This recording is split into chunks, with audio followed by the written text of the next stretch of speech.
Just when you thought there was no more emails, but guess what? There's more emails! I mean, Final Fantasy marathoning this. I don't know what to call it. Thinginess? I don't know. Doodad McBobberism? Sure, there's some phrase I could use for that. I think we'll go with Doodad McBobberism. I think that works.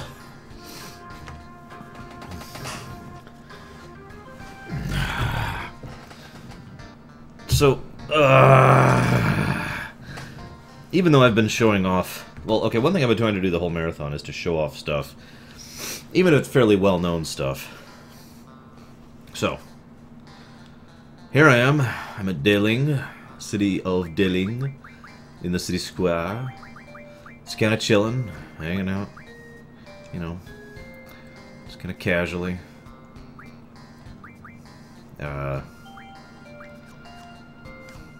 So we'll just pop into here, and we'll buy tents. We will buy 100 tents, actually. Takes 100,000 gil to start. You can start lower. I wouldn't recommend it, because this can get old even if you're doing it at 100 rate. Recovery medicine. Turn tents into mega potions. You sell the mega potions for a 1.25% profit. Or 125% profit. 1.25 times profit, excuse me, that's what I meant to say. No bio, not yet. So we're going to do one more round of this here.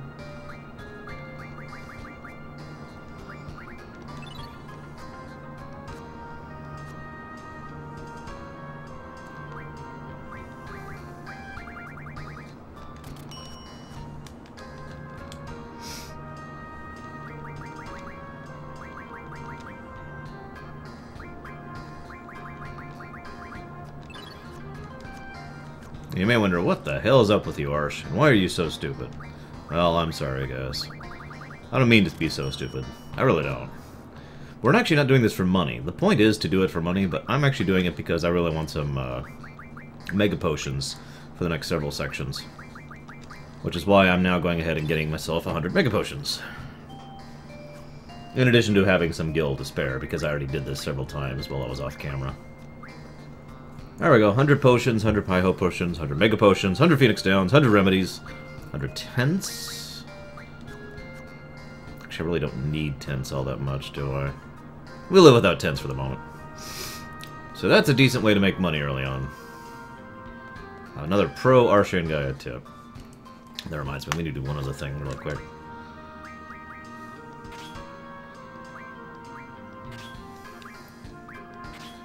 There we go. That should help a lot.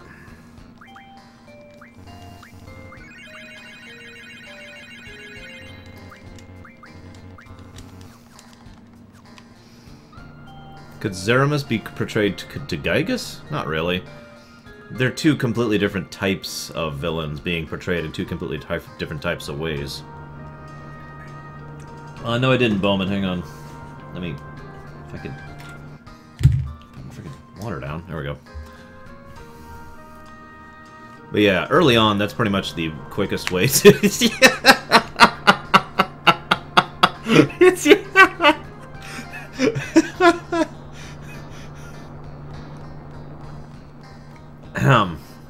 Yes, I see the picture, Bowman. You're right, Kay. Let me go kill the sorceress really quick. Oh my god. Oh my god. Well, the good news is it looks like Renoa and Squall have a pretty good chance of remembering him at this point.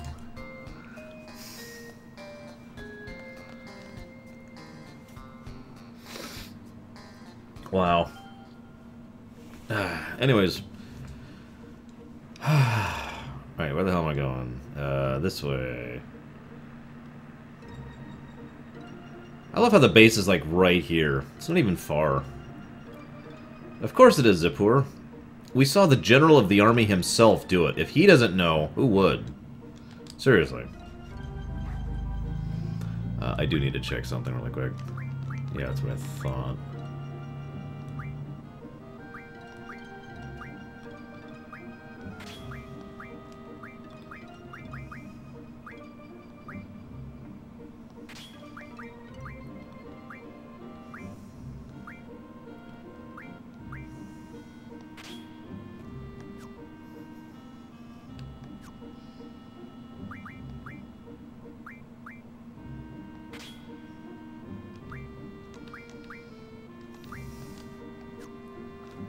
Hey, Benji.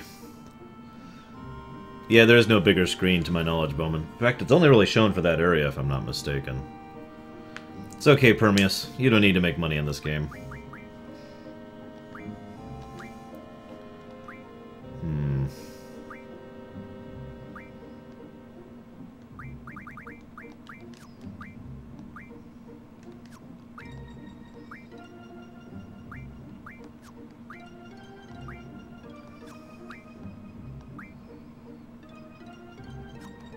Ah, damn it. Ah, he's about to learn that. And so is she. Wait, right? Yes, okay, we're good.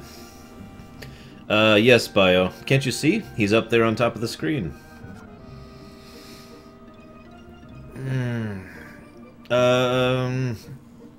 Up to you, Ojunix. I'll trust your judgment, by which I mean I don't trust your judgment at all.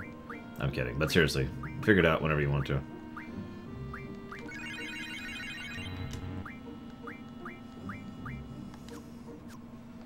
Wait, who actually has...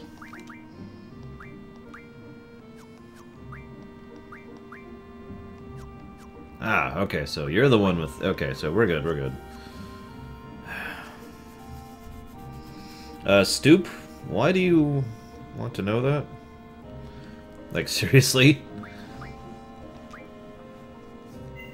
I mean, I could probably figure it out for you if I really had to, but... I'd have to look up a few of those. Yeah, into the base. So yeah, Psycho Selfie. This is pretty much where the... Even though Selfie has been psychotic up to this point, most people don't really notice she's Psycho Selfie until this point.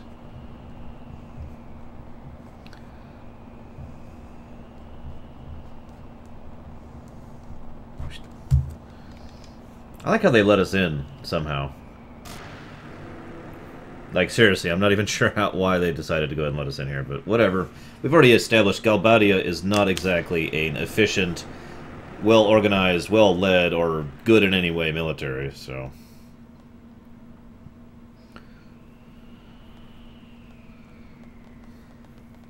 Why are uniforms always itchy and smelly? It comes out through in 9, too. Of course, it's a reference in 9, but...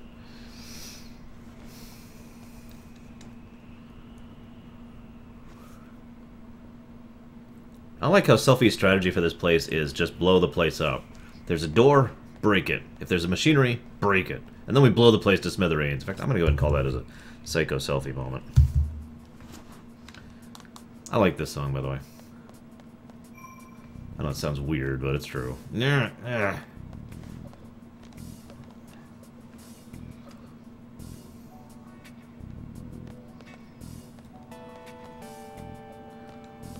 This is another area where the directions are really weird. You have to kind of have it at this because down is this way. Here, I'll show you. This is down, this is right, and this is up. So it's kind of on the weird side.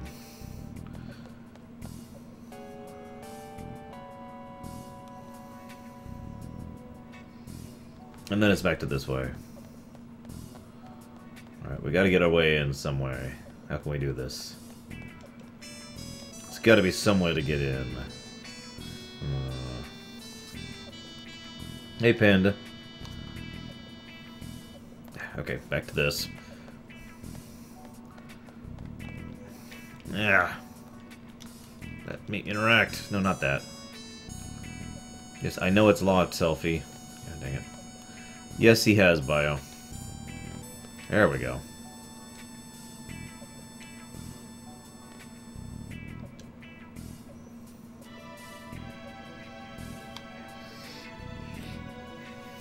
Of course, I suppose it depends on how you define it, but yeah, I would say he's gone crazy by this point. No king falls down. I find it totally different too. But then again, as I mentioned, Uematsu actually it basically had a completely different method for how he wrote all of these songs.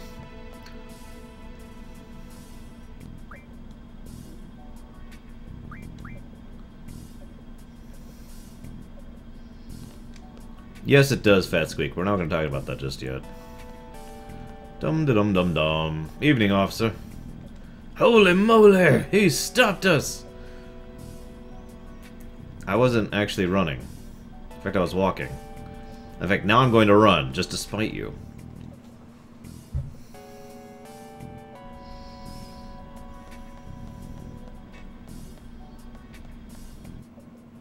By the way, you couldn't see it, but in that screen, that's actually the boss in the background there. And also our means of escaping. Yeah, I don't remember the exact method for how I'm going to be doing this, Kay. But, well, we'll do our best here to be as psychotic as possible.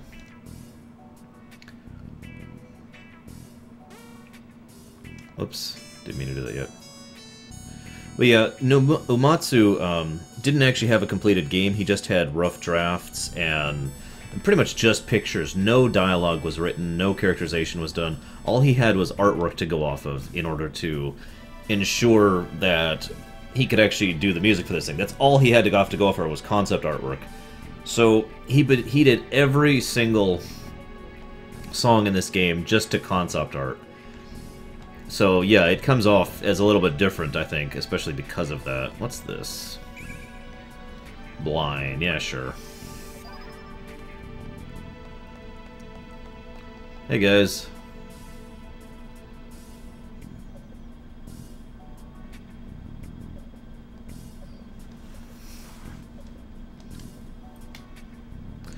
Psycho Cyan or Kefka? That's a really silly question. Kefka is.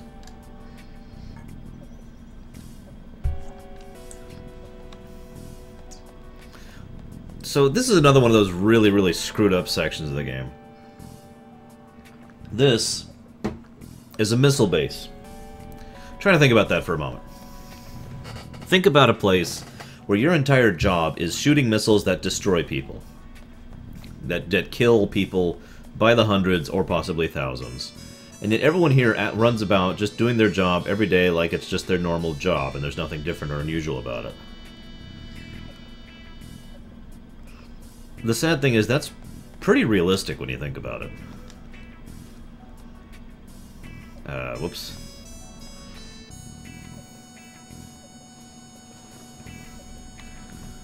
I mean, imagine how often... Okay, try to pick one of the jobs you had in your life where you worked at it for a long period of time. How long did it take you to get to the point where everything you did was just completely mundane and ordinary for you, to the point where you weren't even thinking about it? You were just doing your job just like every other day, not bothering to try, not bothering to think about it, just, yep, doing my job. I don't remember who I'm supposed to talk to for these guys. Yeah, it's just that whole acclamation thing. I doubt these people are even thinking about what their job actually involves. Yeah, okay, I know, but I wasn't going to use the other obvious Star Wars reference. There's a few deliberate Star Wars references in this one. Of course, there isn't a lot of the FFs.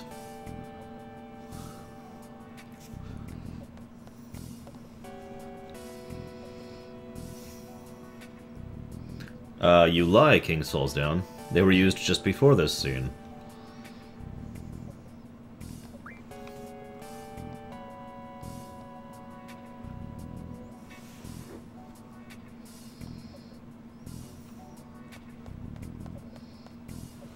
Yeah, I've worked in fast food. I think most of us have worked in fast food at least once. Depends on how you define it, Boletaria. So, I suppose the real answer would be, I have no idea, of course. Because I don't know the man intimately, and... you know, all that fun stuff. So in case you're wondering what's going on, these two guys really want to watch the maintenance equipment because, you know, it's a thing they do. It's their little routine.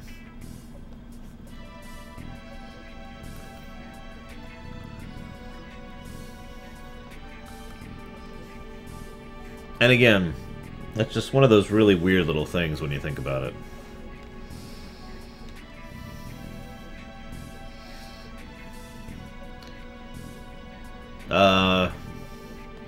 Depends on how you define it, Bio. But given the circumstances, I would say no.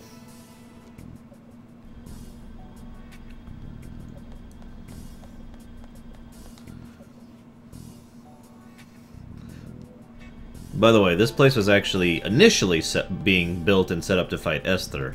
And then that war just kind of stopped, thanks to certain events we don't want to spoil just yet.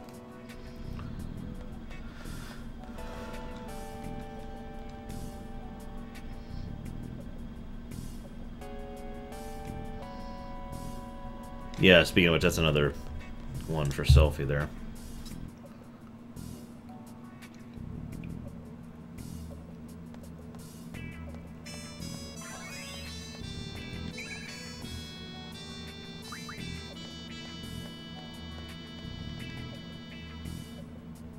Let's see.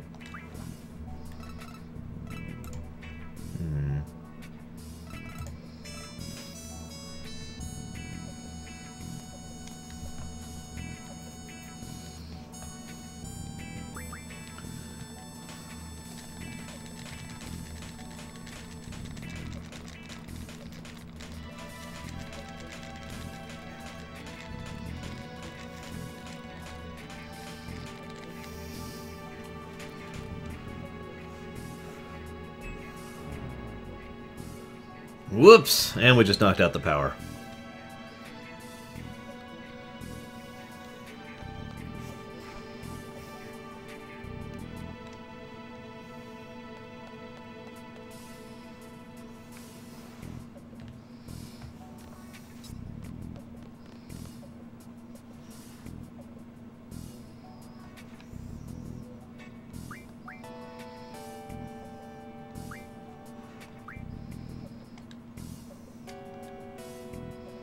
Get in there and fix things, guys. Kong, kong, kong. Smash, bash, crash.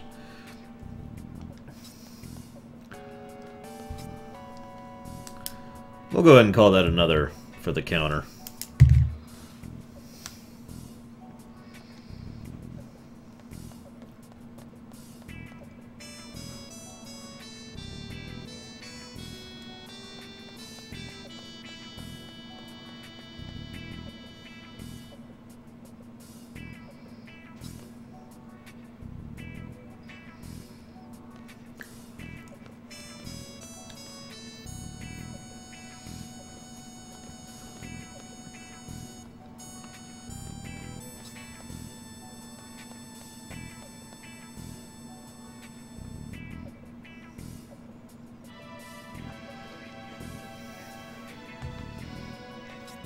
Uh-oh.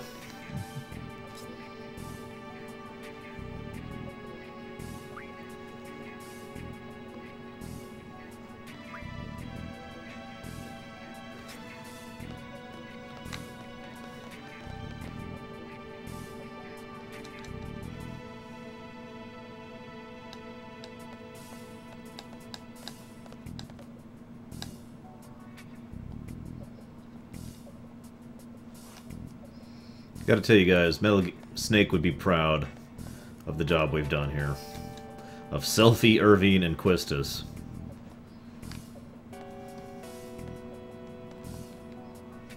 Come on, let me in here, so I can actually start...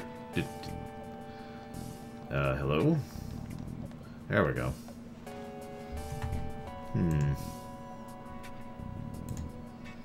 Bowman, are you there?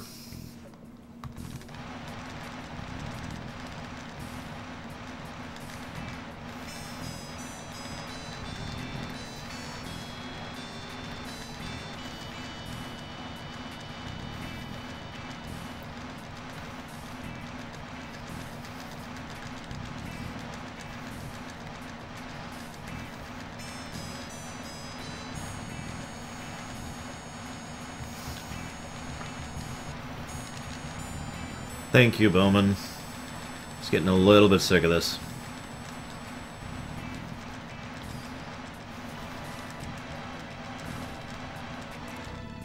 Ugh.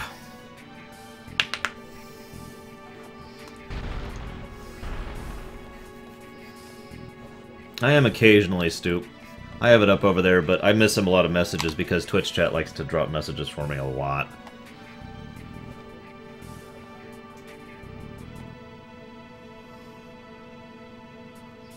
Really, Kamarusku? Man, you and I knew different 10-year-olds on.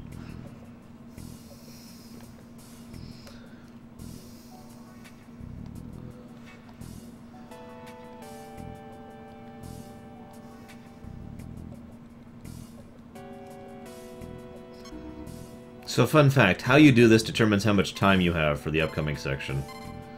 And a couple other things hidden behind the things. But, yeah, anyways.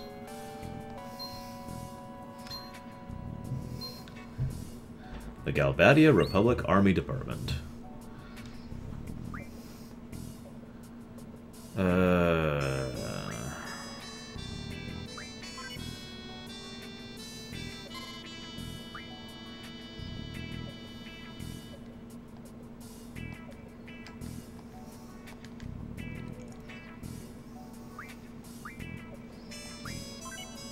Well, you lose some seed points, but other than that, it also changes an internal timer later on. That doesn't actually change much, really, to be completely honest with you.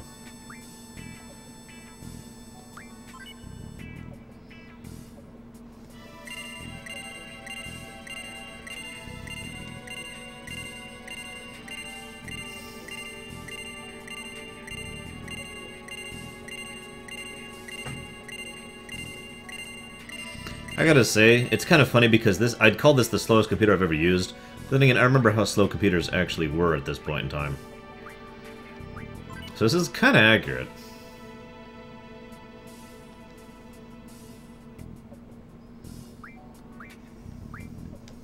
There we go.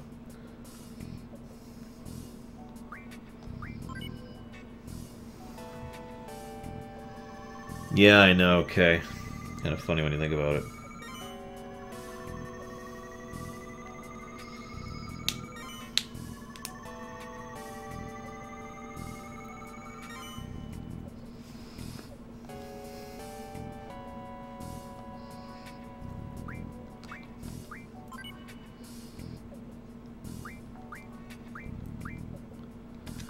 Okay. We're done shooting missiles at our own people.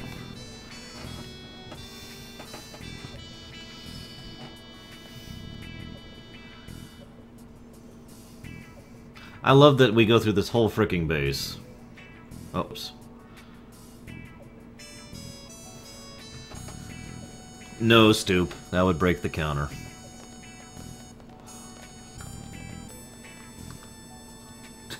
Poor Selfie. She's like 4 foot or something in the actual, in whatever. So I kind of like this in its own horrible way.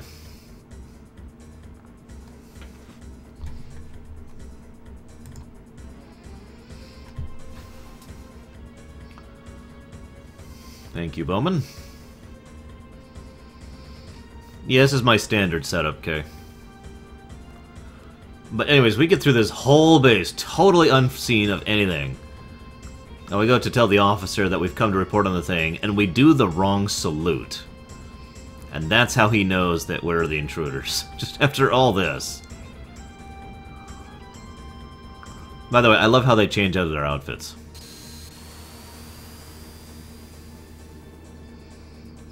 Because don't you change outfits by just doing that whole shining light? You know, I don't even know what to call that, but whatever. Let's just kill these guys and be done with it. I should be a little bit better set up now that I have a couple more things junctioned than I did before. It's pretty much one for the encounter counter.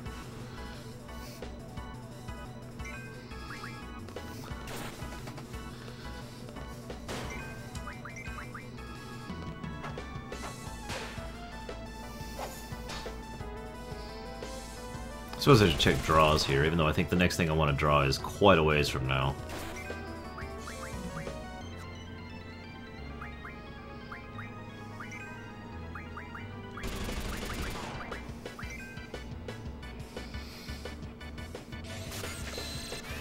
Exactly, Kay. Always keep flash bangs for just such an occasion.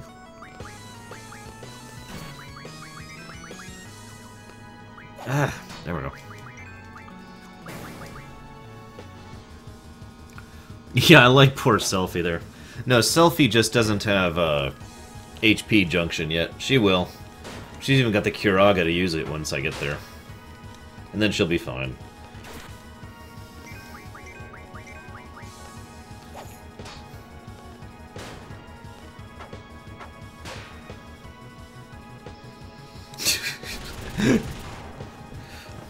Bio, what the hell are you doing?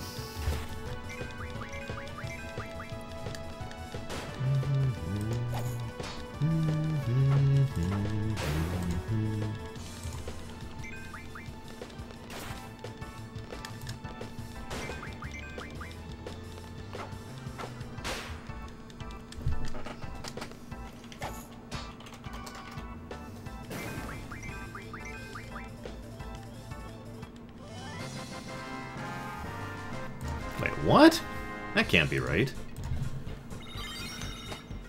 Aha! Of course, it all makes sense. The clothes were secretly junctioned the whole time. See, we can make it all make sense in lore. I just like to say, what is it with some of these soldiers and just being, really, really spiteful?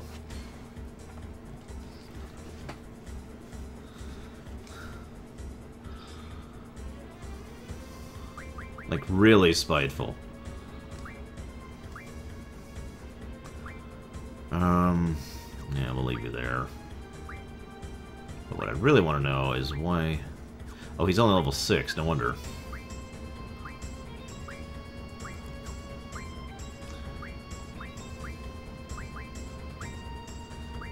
Yeah, I really need this, so... Damn it, Bio. How could you? You'll see when we get there, Stoop. It's kind of a surprise. By the way, one of the things I always love about this is, in Star Trek, people could be using alien computers they've never even seen before and just immediately know how to use them. And yet, in FF8, the same species who speak the same language, talking to people with the same type of technology, have no idea how to use their computers. I love it.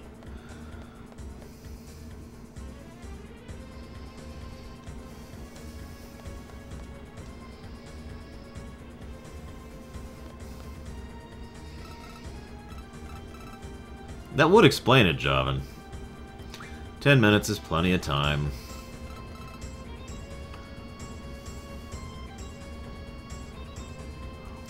Now let's bust our way out of here.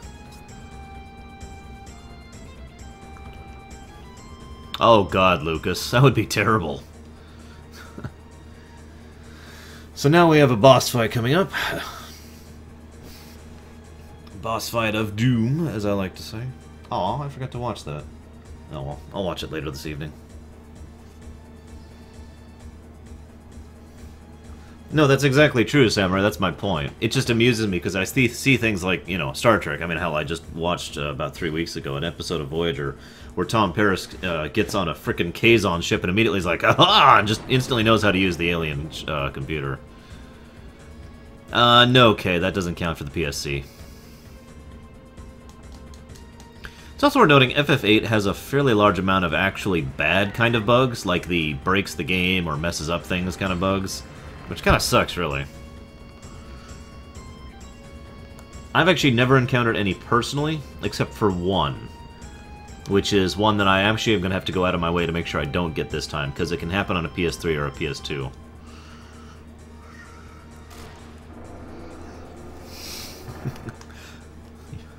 Hang on.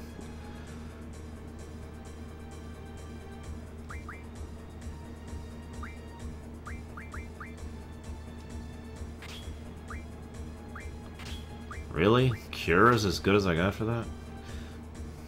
Eh. We'll go with that one. So, this is kind of cool.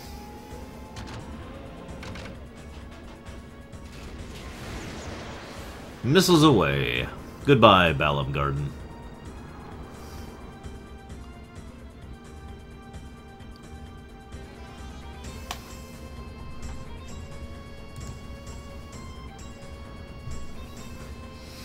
I don't think I do, Kay, actually.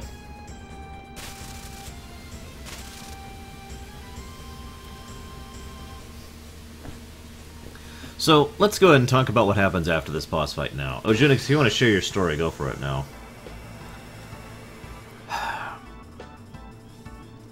I'm one of those weird people that thinks this scene would have been a lot more effective if they didn't survive.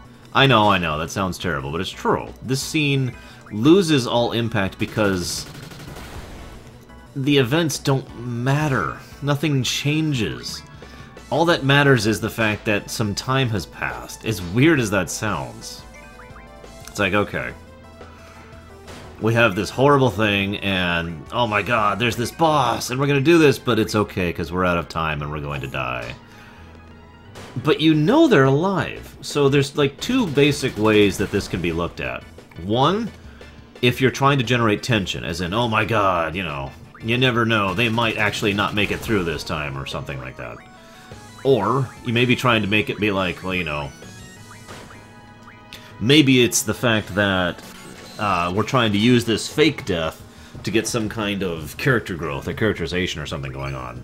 But actually, I'll go with that. But that's not true either. This doesn't actually have anything to accomplish. This doesn't actually... I don't even know how to say this properly. This doesn't actually involve any character growth for anybody.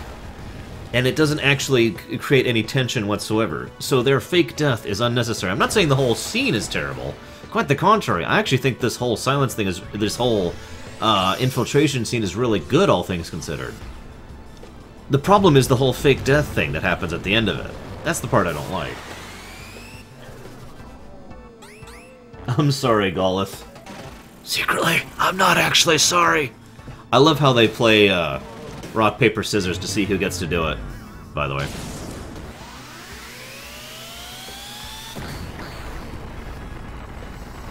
Hey, Xion. Yes, there is an explanation for how they survive. It's just kind of silly. Man, that did no damage. That was a total waste of like a minute and a half.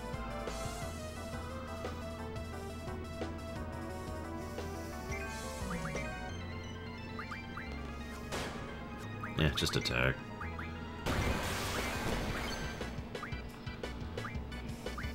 Yeah, sure, whatever.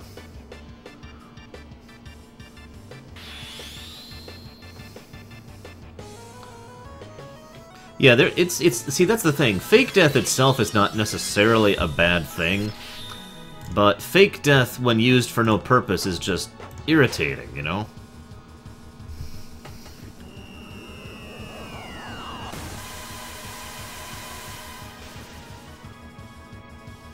Wow, that actually hurt.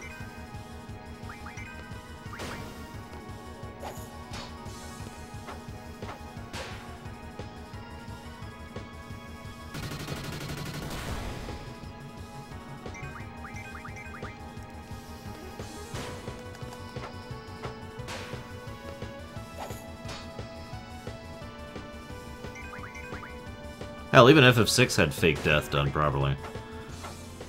Admittedly, FF6 also theoretically has real death done properly, but whatever.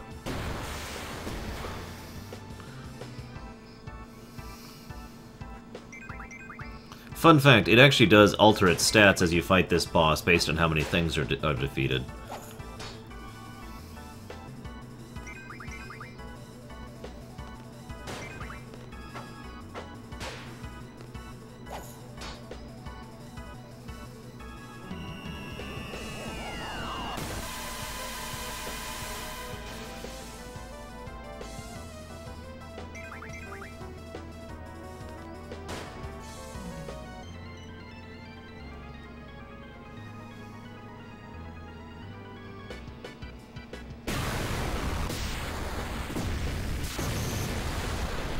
By the way, I just gotta say, that MRV is really, really well built.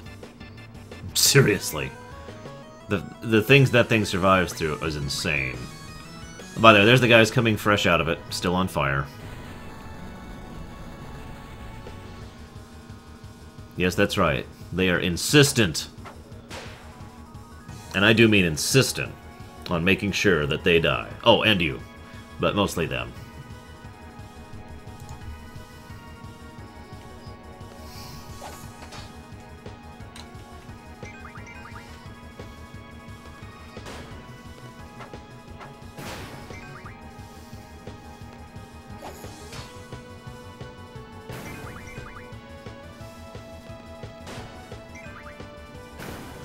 Hey, we won!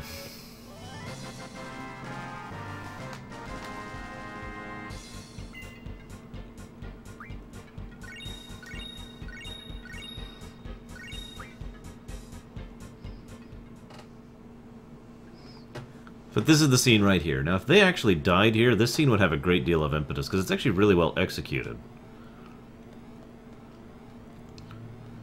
But, because this is actually really cool. You have control over here. You can't exit because the gate's shut. You can't go back here because the door's locked. What do you do?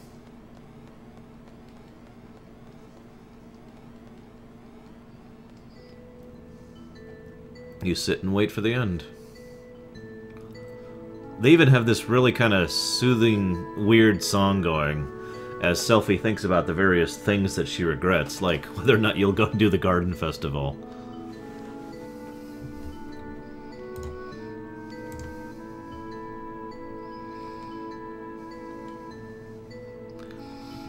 And they talk about their end, you know, I thought the end would have been more dramatic. Irving mentions he probably didn't trust me then, that's why he put me on this team. But no, he chose us because he believed in us.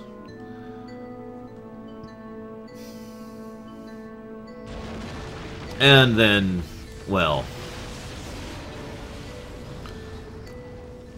And then... that happens!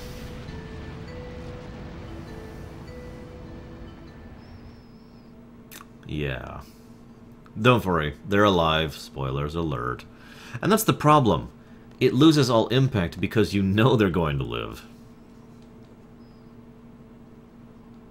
There are a lot of ways they could have done this scene right, but they didn't. And that's my complaint about it in a nutshell. Now, as a speedrunner, this is probably the single most aggravating section of the entire game, and I mean that sincerely. If you don't know what I mean by that, well, you will in a minute.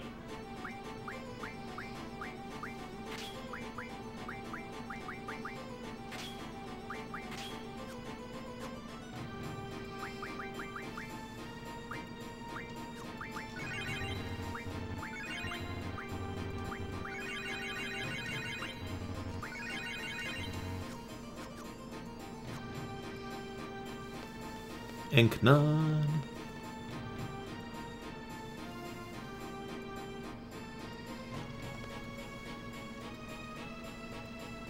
Oh god, Ojunix, I'm sorry. So, for those of you who don't know why this section sucks as a speedrunner, allow me to explain.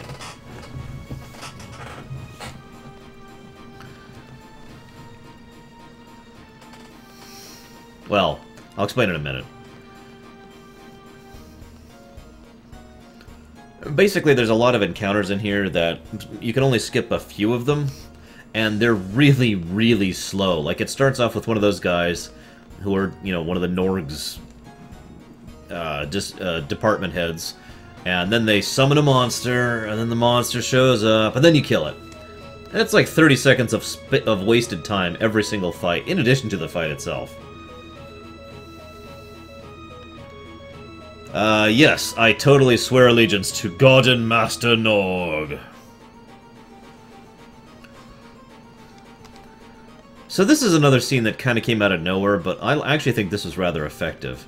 They're actually here to literally kill... They're actually trying to kill anyone who opposes them. And the fighting is actually pretty bad. And yeah, you can play card games during this section. Which I will not be doing. But yeah. But yeah, what I like about this is actually really well mirrored in a real life kind of a thing, because in real life, if two sides start to emerge in anything, even a school, but especially a military school, I guarantee you people will pick sides very quick.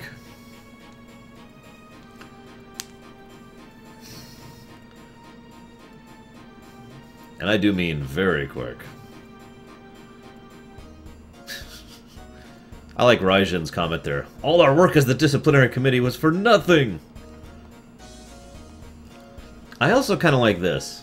This is Raijin and Fujin as they really are, as I like to say. And they both agree, this is a stupid time to be fighting, we gotta deal with the missiles. So they pretty much put Fujin and Raijin in charge of trying to go ahead and evacuate the area as best as they can.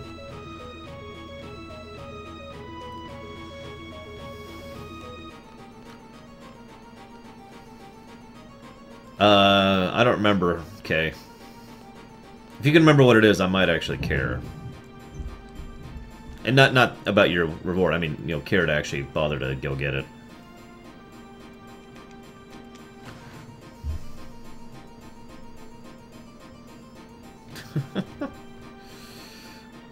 Hey, Zapur.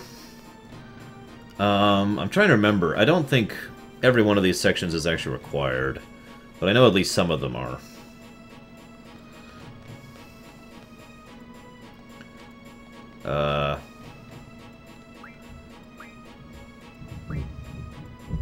Because their names are Raijin and Fujin. I mean, duh. Screw it. Let's just kill him. Which story Kings falls down? I mean, you know, I could talk a lot about the whole Norg thing and about the whole seed thing and about everything else thing. I could talk about a lot of things.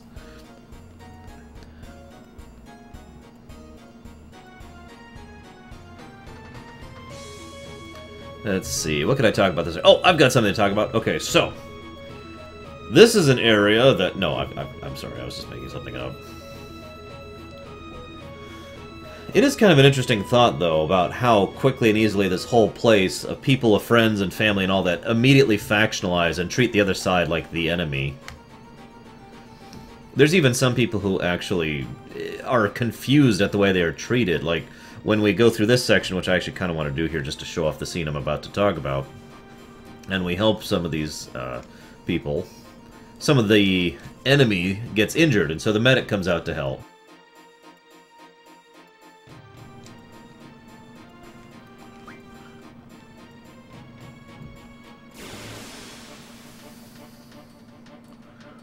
It's just a choice, Aded.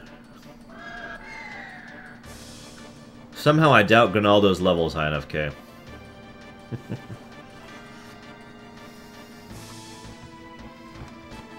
In fact, let's just look. Yep! Well, let's just kill it then. You know, I actually agree with that, Joven. That would be really awesome.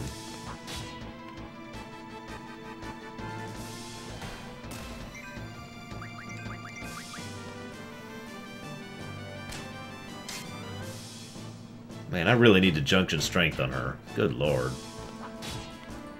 The Black Sheep? Let's just say that before FF13 came out, FF8 was the most contentious of the Final Fantasies.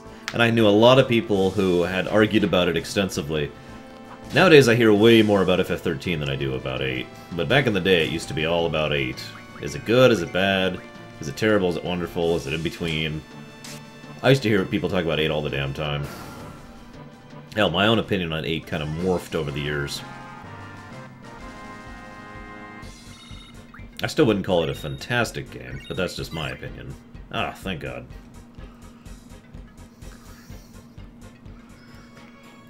What is the scene I was talking about? The doctor comes out, Dr. Kadawaki. And he says, "Why are you helping me? I want the guard master." He says, "Stop being stupid." I know she says ridiculous, but really what she means is stupid. Because these kids are being stupid. I mean, I'm sorry, but that really is the reality of it. Morons. All this faction mumbo-jumbo.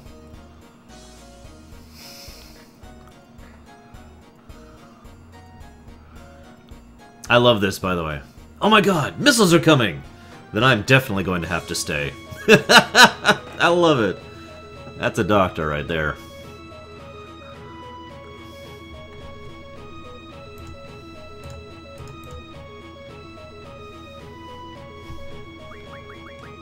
Alright, who just learned something? That was Brothers, wasn't it? Yep.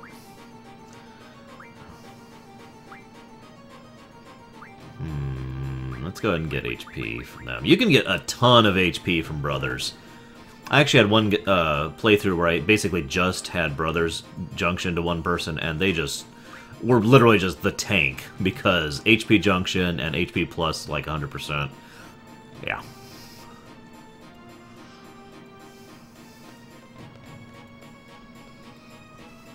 Careful, Stu. I actually implemented a new rule this playthrough.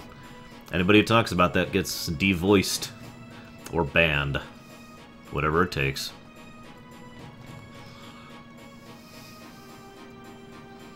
Zoo. Zoo. That's how I pronounce it. Okay. What can I say? I'm kind of boring.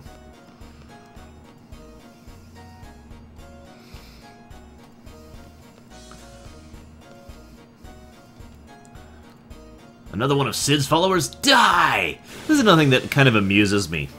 I always wonder about the somewhat cartoonish level of bloodlust that these stewards, basically, have. I mean, really, when you think about it. These guys are literally just the people who handle the bureaucracy of keeping the place run on a day-to-day level. And they're like, die! Everyone who opposes the master must die! It really makes you wonder.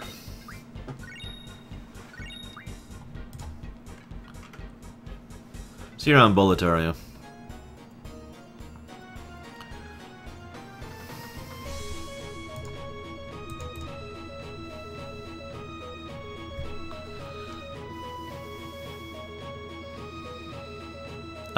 No, it's an IP ban, Stu. Now, there are ways around that, but yeah.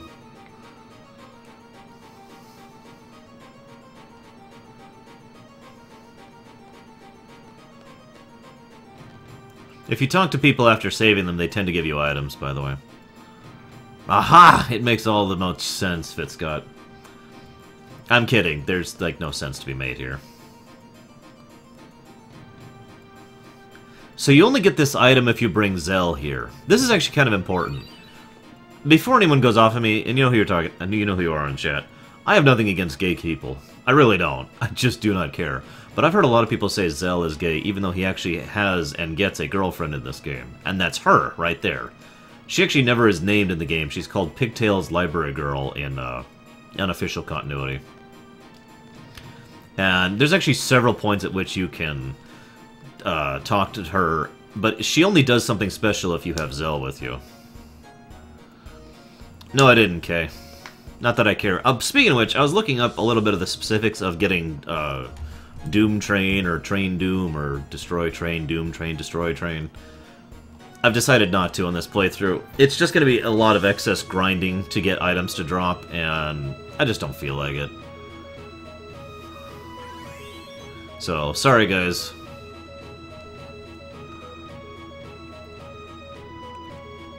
Oh, right, we can't go up yet. You know, that is true, Fitzcott, admittedly. I hadn't thought about that.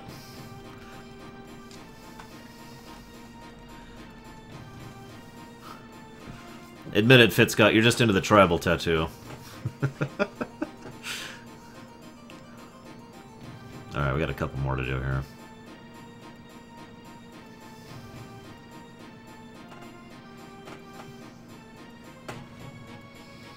I think? Do we have one here? I know we have one in the next area. But, like I said, these guys are actually really... just... Another one of Sid's followers? Die! And then they attack you with their whistle! Yeah, I know the whistle is actually summoning the monster, but again, it just strikes me as silly. Die, monster! There we go. Whatever. I give up.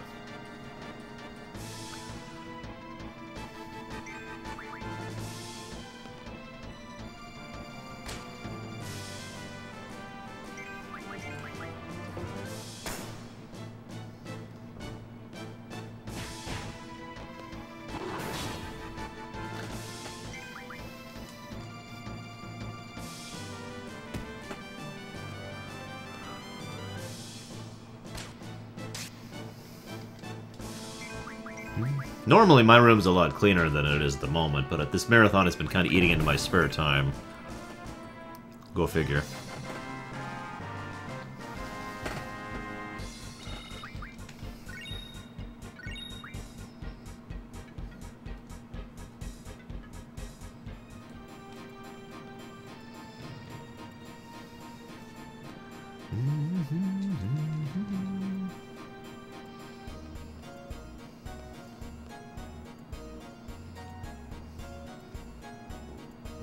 Hey, what's up, guys? Don't worry, we're on your side.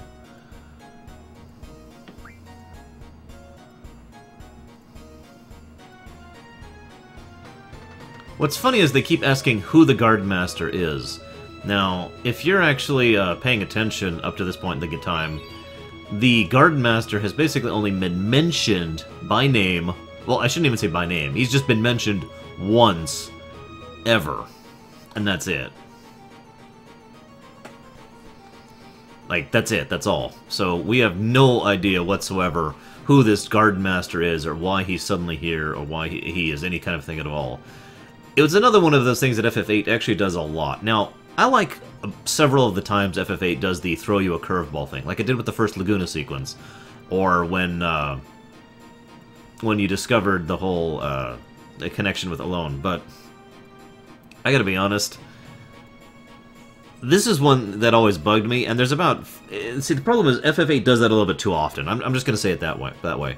The real problem with the whole, hey, sudden twist and everything is just kind of different storytelling thing they do in FF8 is they do it just too often.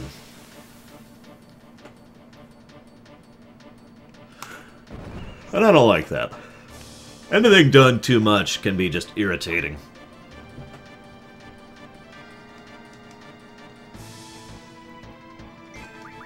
Did you just summon a bomb to slow me down?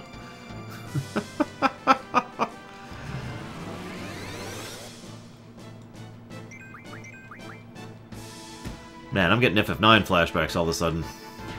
Steiner! Behind you!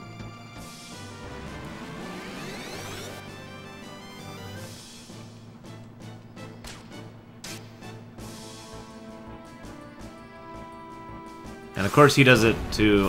he does it to the only guy he could probably actually kill with that attack. Wow.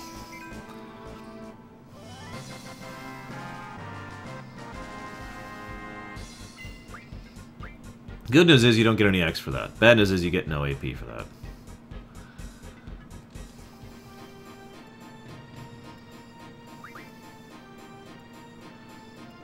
The encounter counter is currently at 70, yes.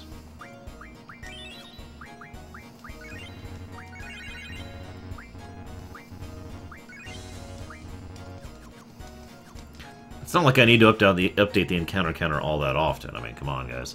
Although we are about to get Leviathan, which is awesome. Hey, any hot dogs? Seriously? Hot dogs? Yes, I would love some hot dogs. Yeah!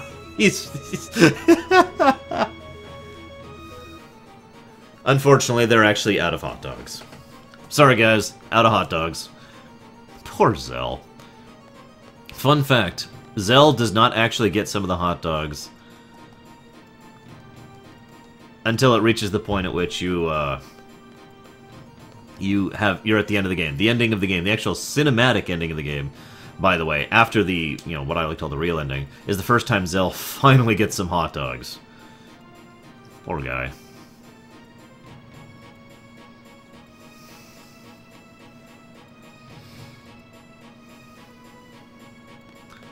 Hi.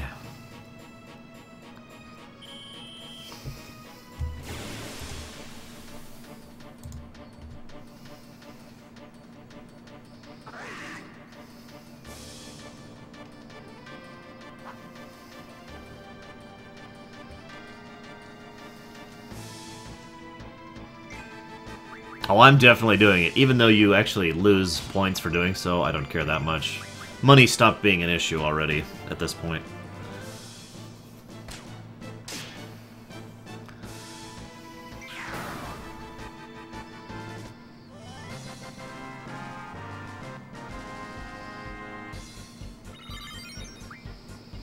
Damn it, stop leveling. I really want to stay under level 20, because the moment I go over level 20, just about every enemy in the game spontaneously gets harder and gets more abilities and gets a smarter AI. That's kind of my goal. Stay under level 20 for the game. If I can pull that off, I'll be happy. But we're already up to level 15, so might not be able to. Oh, whatever, we don't need to save. Moving on.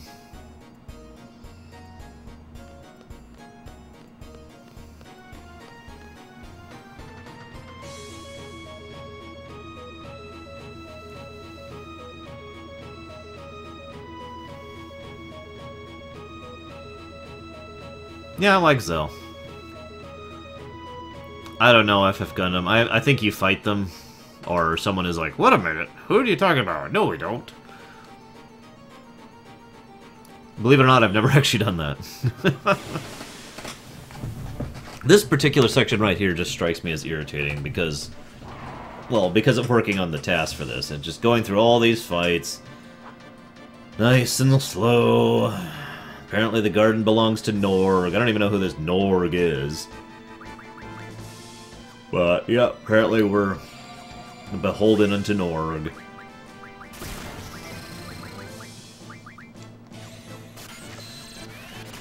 Favorite female character from 7 to 10? Ultimecia! No, I'm kidding. Actually, I'd probably go ahead and go with a tie between Tifa and Freya for that one. Both of them are really awesome characters, but the only downside is Freya gets almost no characterization, whereas Tifa is practically the main character of FF7, since she has the most characterization of them all, the main characters in that one.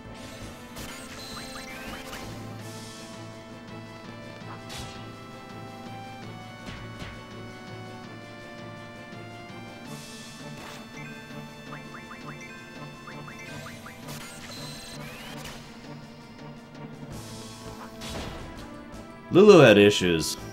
I mean, she's an alright person, but she had issues. She was also a lot more... Well, you know what, whatever. We'll talk about that when we get there.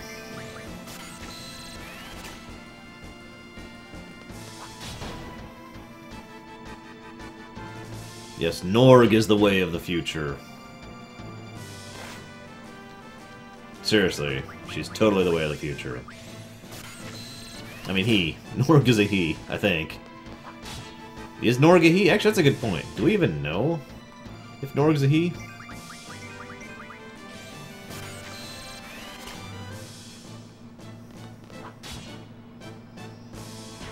Pigtail Party Library Girl is pretty awesome, admittedly. Wow, why is this guy actually hurting? I mean, granted, I'm not trying at all.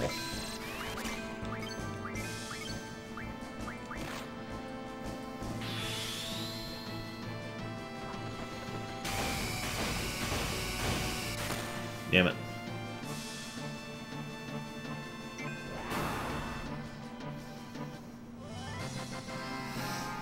Admittedly, it's hard to know when enough belts is enough.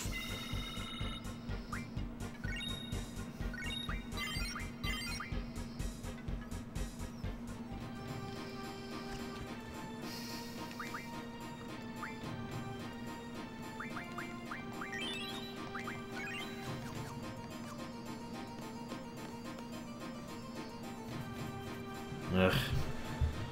I need him to finish his frickin' thing so I can finally have some decent attack power. That's what I need.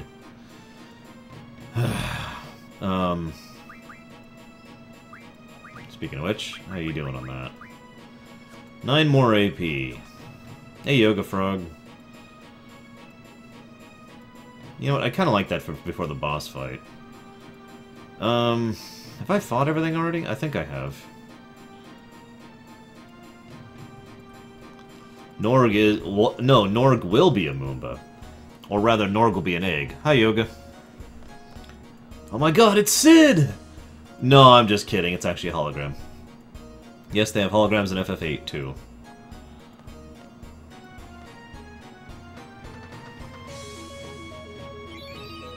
Thanks for the tent. I only had 100 of them.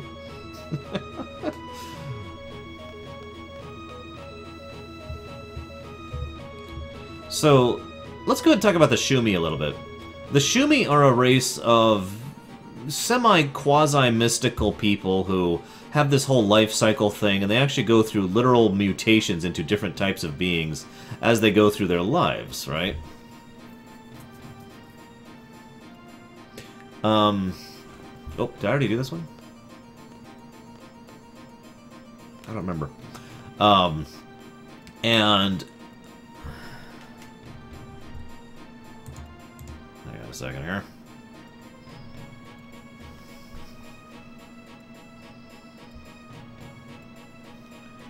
By the way, this is another thing that annoys me. They have junior classmen here, and the headmaster people are still trying to attack, and in some cases kill, the junior classmen.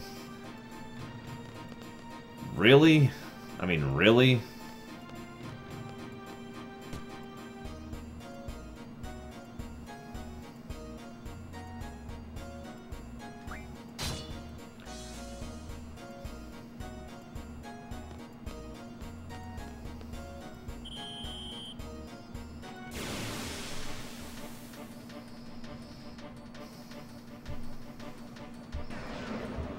And now we have to fight this thing. Fortunately, we have a couple ways around this guy. I think. Those opposed to Norg must die!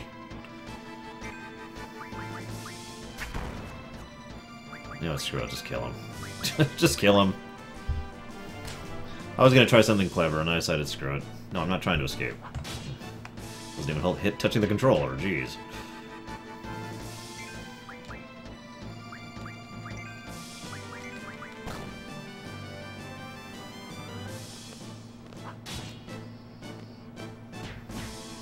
Yes, Kimarusku, but there is actually, more to Norg than it was. Sorry, I should probably go ahead and keep talking here. So,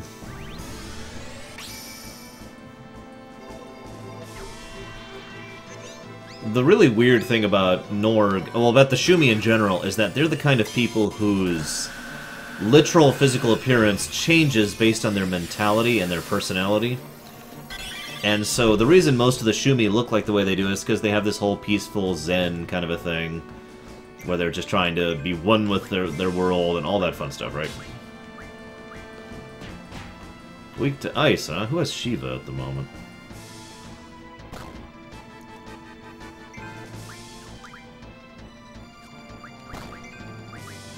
You. There we go.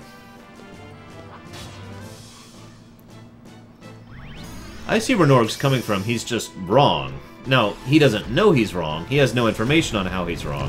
But he is wrong.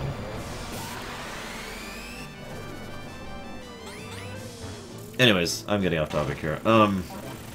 So the Shumi actually physically change how they are based off of individuals around them, or based on their personality, based on the way their mindset and their heart and their feelings have moved. And the reason why Norg looks so incredibly different from all the other Shumi is because he has been basically completely overwhelmed with his own ideas of greed.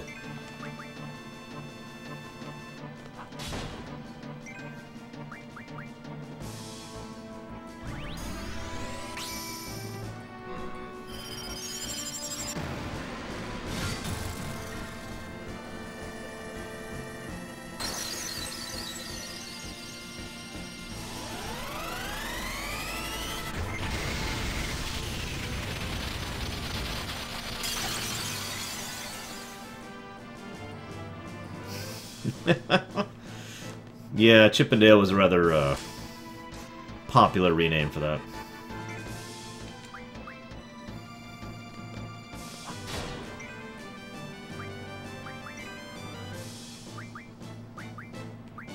Yes, Javan, he did. He always does.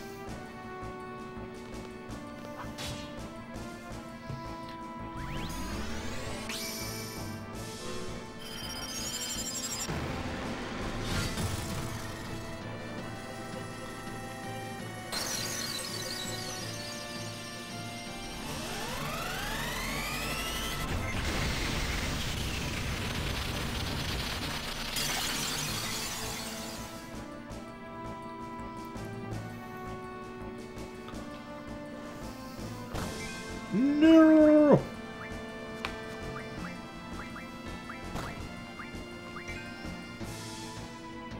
Terra, easily. God, these things have way too much HP.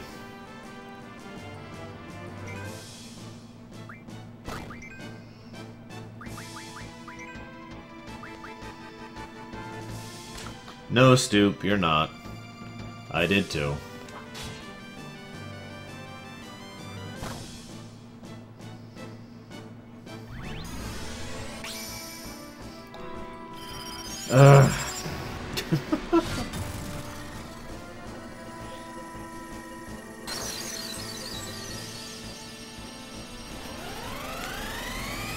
Yoga, I have a bot now in IRC, which kind of keeps track of it for me. Some of my favorite summons include Alexander from FF6, Alexander from FF7, Alexander from FF8, Alexander from FF9, and Shiva from FF8. I also like several of the Bahamut's, admittedly. Including the basic Bahamut in 7, the Bahamut in 9.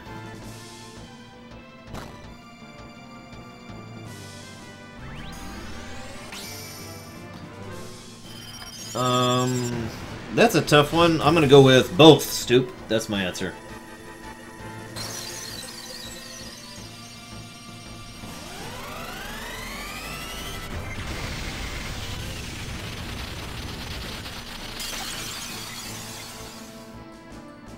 I cannot believe this guy's not dead yet.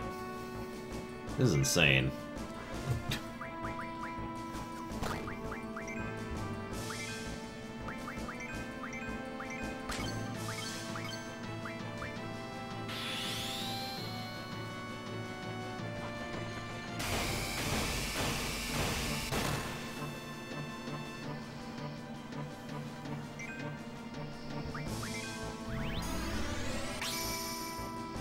Because it's awesome looking. It's also my favorite version of Shiva across the various FFs from 3 and onward. Ugh. That and she is the least human looking she's ever been in this one, which I like.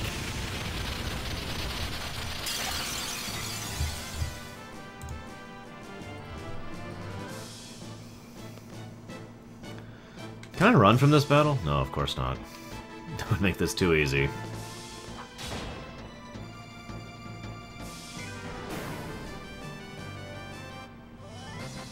Pack Attack, my favorite FFs in order are 6, 4, 7, 5, and 9.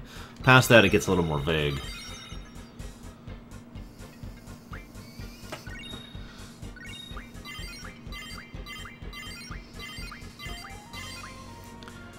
Okay. Now that that's over with. I have actually seen that thrice. Of course, I've also seen Narsh in Minecraft, which is really awesome. I was tempted to actually grab that one.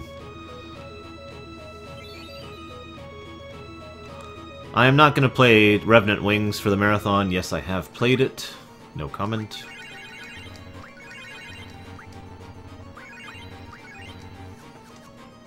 Apparently, Arsh Clone. Good news is we can do one thing I've been meaning to do for a while now.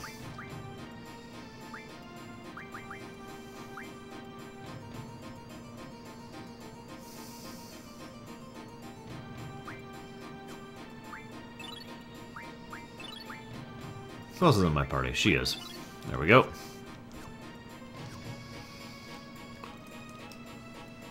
Yes, it does, Bio.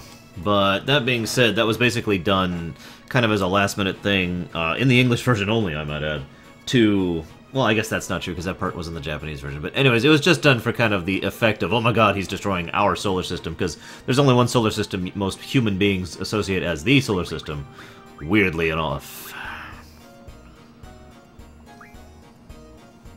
I know it's weird, but there it is.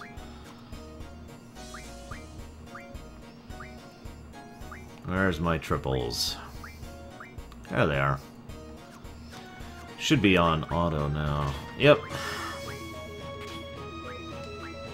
There we go. That should help our damage a lot.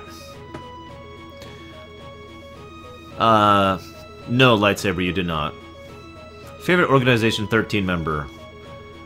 In no particular order, because I can't pick. Zigbar, Axel, and Xemnas.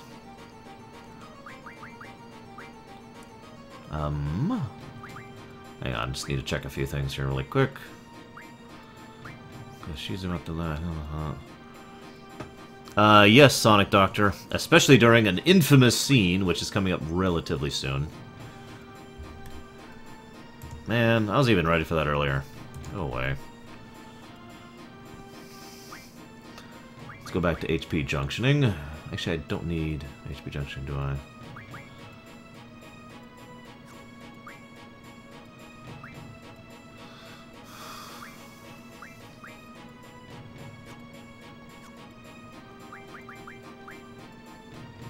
Who are you junction to? 7th and Gardevoir.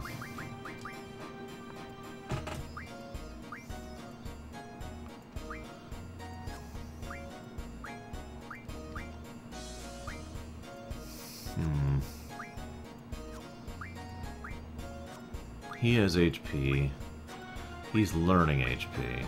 She's learning HP. Let's go ahead and switch that.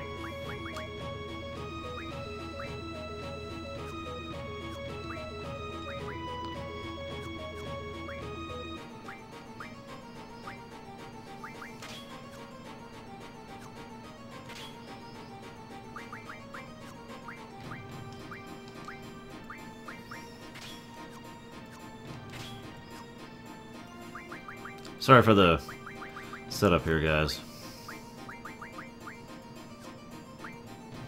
Just getting set up here. Speaking of which, actually, one last thing I want to check. Okay, level 7. Oh, least favorite.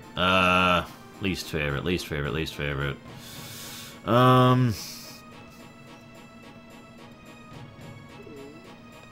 Hey, Zegotten. Zegotten? Zegotten? I'm not sure how to say that, but yo!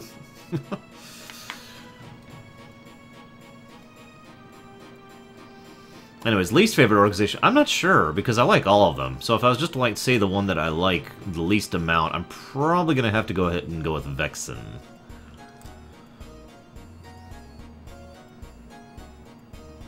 Hey look, it's Zoo.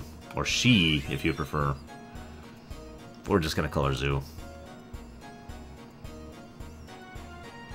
Thanks, Etrian. I hope you enjoy the stream. Because, you know, I'm going to be streaming for at least another week at this point. I'm only on FF8. I've got 5 more games to go through, I think. Stoop, fun fact, I was actually, the day I was going to record my rumination for Recoded, I got a really bad head cold, which actually gave me a really bad sore throat at the same time, and made it so that I had to start taking some hydrocodone because of how bad I had a gum infection, too, just unrelated. Yeah, let me in, let me in, let me in. Seriously, let me in. Okay, fine, don't let me in. Yeah, so anyways, it's been aggravating. And I couldn't actually record it. I love this, by the way. Whose side are you on? Neither. We need to see the headmaster.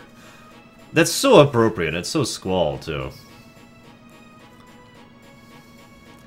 I gotta love the timing of this, by the way. This is another one of those circumstances where the timing does make sense, but, whoops. But it's kind of screwed up the way the timing works, because if this little insurrection had happened just about any other time, it would have been fine. But no, it had to happen right when Galbadian missiles are in the process of, or have already been launched.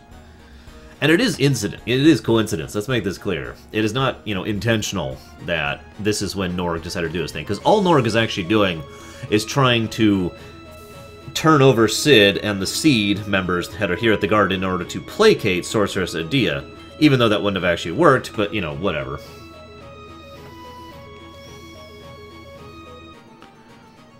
Tell you what, I'm going to keep calling her Zoo, Javan. Is that okay with you? If you want, I can call her Exu. So this is something I like. Everyone's looking for Sid everywhere. Where is Sid? He's in the headmaster's office. Now, I don't mistake this for making fun. That actually makes perfect sense.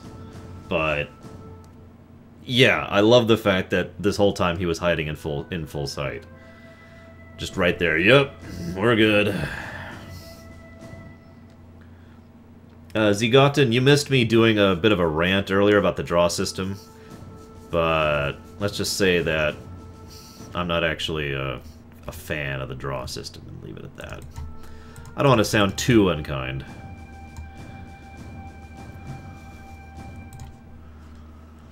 This is another thing I like. For several times, Squall actually basically demands he really needs to give his report. He has to give his report to Sid. Damn it, I need to give my report. Why won't you let me give the report? Let me give the report. And Sid actually never gives it. He never at any point in time allows him to actually give him his report. He just he says, nope, it can wait, nope, it can wait, and I don't need to.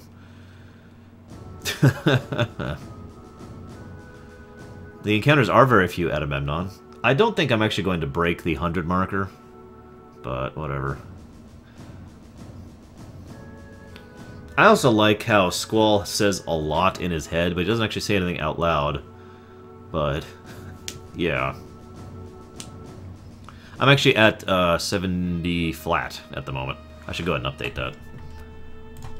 Yeah.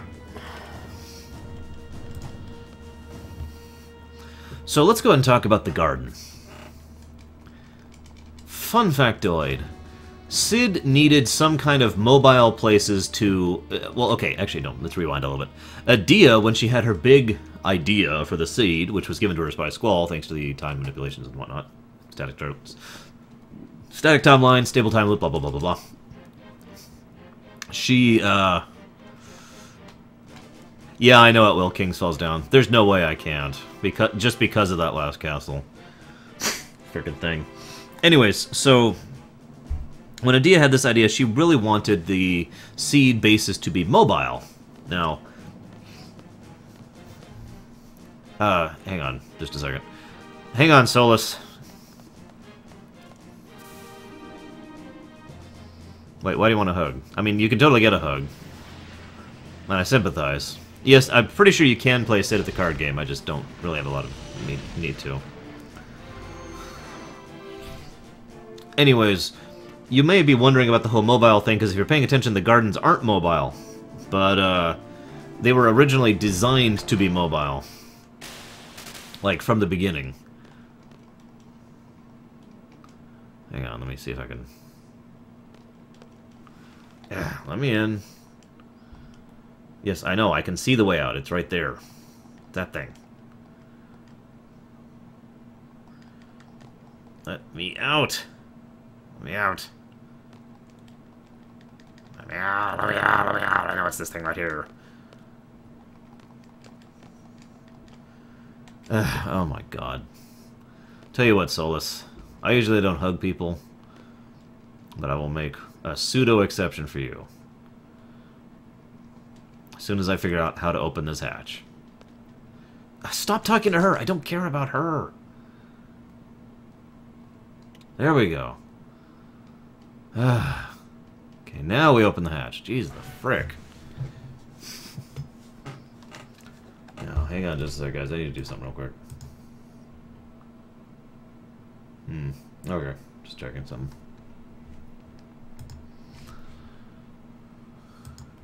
Yes, I do believe Cid... No, I thought Adia had the Squall card. What does Adia have?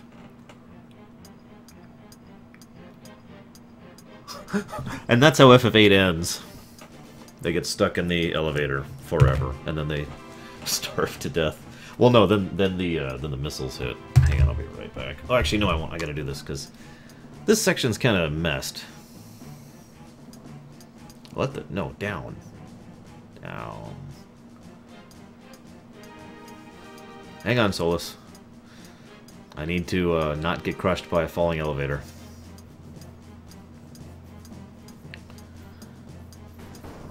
There it comes.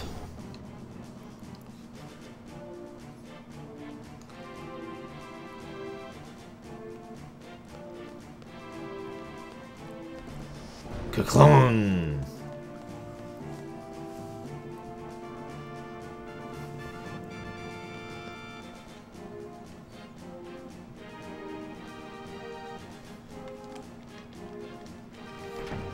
There we go.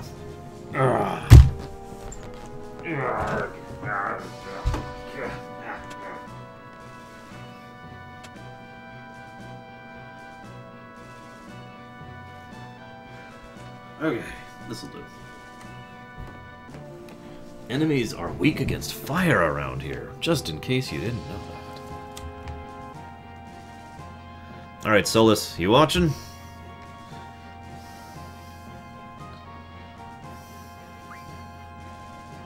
Yeah, it's great. You can shut up. Please shush. Yes, I don't need a tutorial this far in.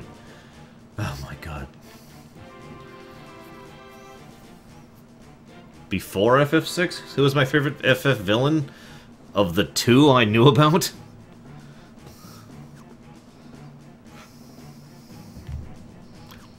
This is for you, Solus. Wha!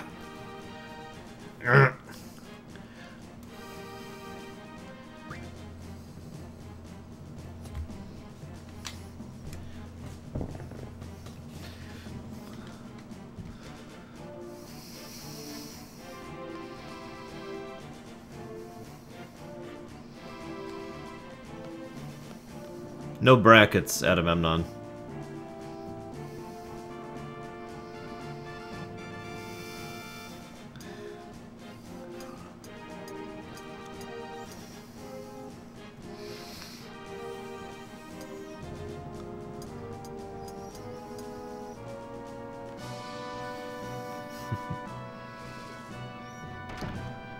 Lord knows I've been there before. You don't get a hug, Ojunix. You don't deserve a hug. I'm kidding, of course. I have no idea if you deserve a hug or not. Do I have elemental attack on anybody?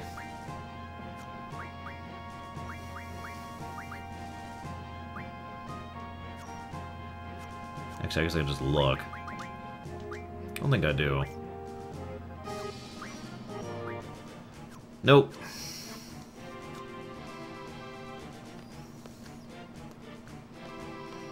Yes, Agamemnon. In fact, I've made the comment before that, honestly, I know this is just my personal opinion, but I personally feel FF8 failed me as a game because I enjoy the game more the less I'm playing it, basically. Well, the junction system is certainly interesting. Everything to get to actually using those junctions, such as drawing, doing the card game, the randomness of the card game, actually, the card game itself is fine, randomness on drops, etc. All of that is just not enjoyable.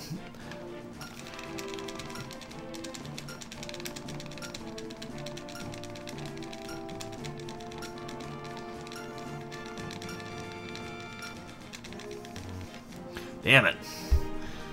I almost never make that first one. I'm not actually a good button masher.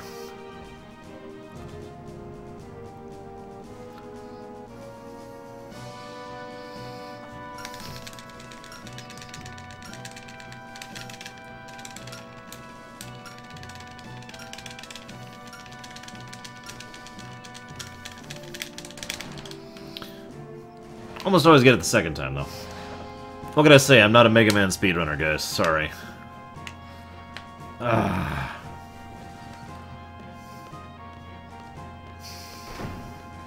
So this whole section really sucks if you don't have Enknon on. It's not difficult, it's just long and annoying. That explains most of the dungeons past this point in the game, actually.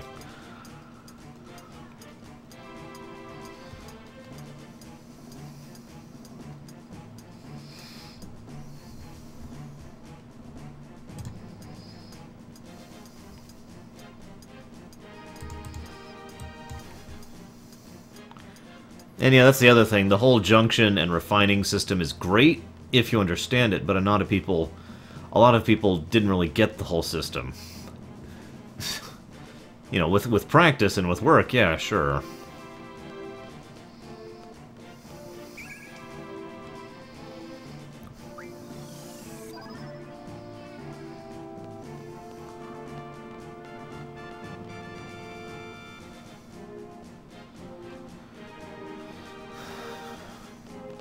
I'm sorry, I was in the middle of talking about something, wasn't I? God, I just get so distracted in this thing.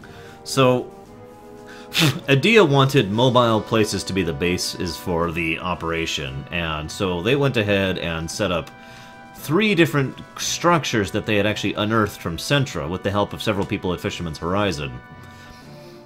In other words, all 3 gardens are actually Centra ruins that were designed to be mobile bases. Specifically for... I'm trying to think of the best way to put that.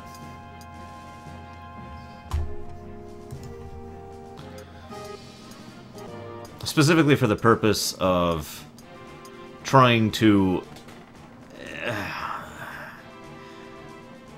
It's actually really complicated. Let's just go ahead and say that they were doing it for the purpose of trying to make sure that they retained their control over the sovereign territories they had conquered. I think that's probably the best way to put that.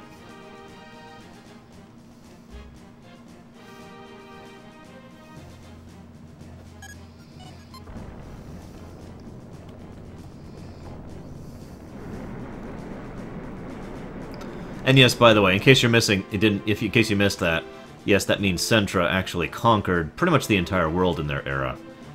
That kind of ties into my long-term theory about this game, for anybody who's wondering. Aww.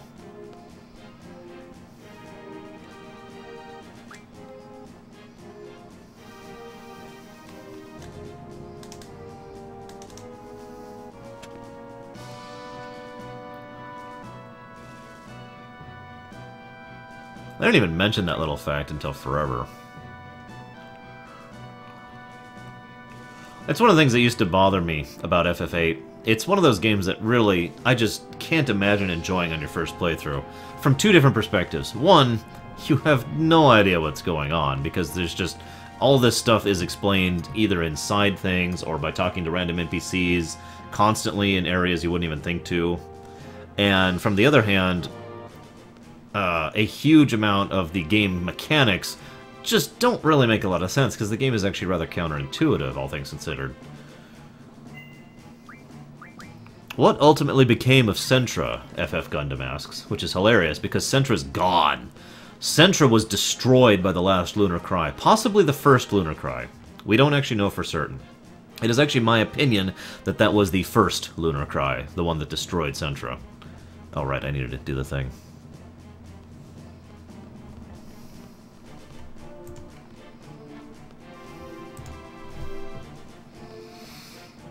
See, the Lunar Cry is an incident when all sorts of monsters and other horribleness comes from the moon all the way down to the planet. And it comes with quite a bit of really violent force.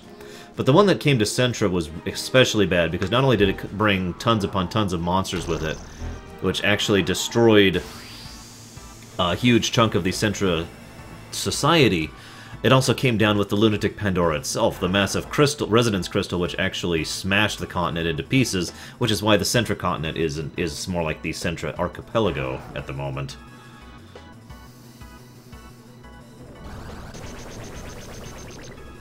So there's a status effect in this game called Oil.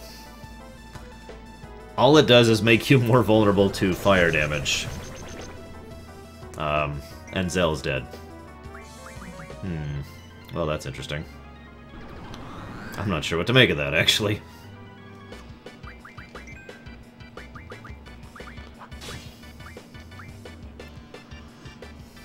Oh yeah, speaking of which, encounter counter, up by 1. I might have actually had to heal before I went into this. Same person, I can't read that name because of the text, but... all 3 gardens were started by the same group of people. Adia... oh, Golfer Tony. Gotcha. Duh, I'm stupid.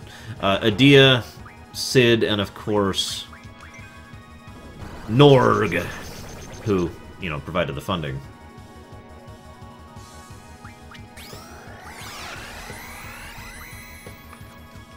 You know what, just do me a favor and kill them.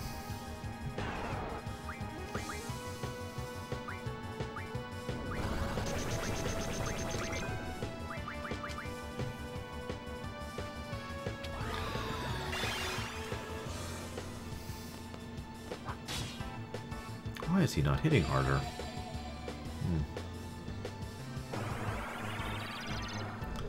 This is just an annoying boss fight. They don't hurt all that hard. They're just annoying.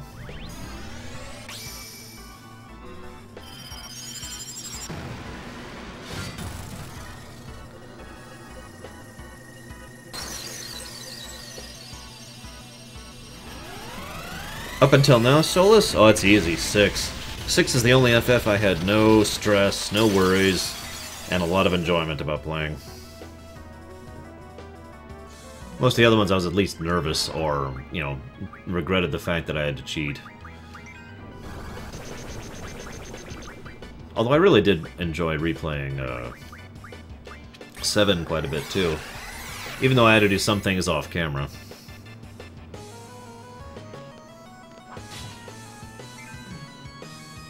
Screw it.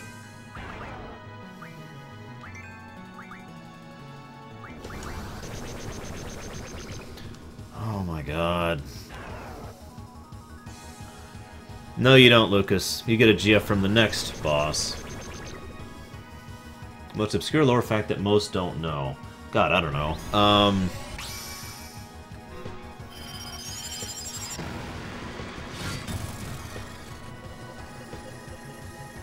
I can't think of something off the top of my head. I mean, there's actually a lot of obscure facts in this game. Because the game really doesn't bother to mash you over the head with its setting, story, plot, etc. Ah. You mean my terrible singing? Let's be honest with ourselves, guys. How do I feel about doing FF12 later? I'm actually really looking forward to that. I actually wanted to play FF12 before the marathon even began. I just, you know, didn't for pretty obvious reasons.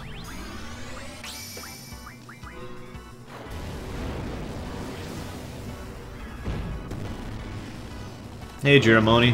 Hope you're enjoying work. I know you probably aren't, but, you know, I still hope for it.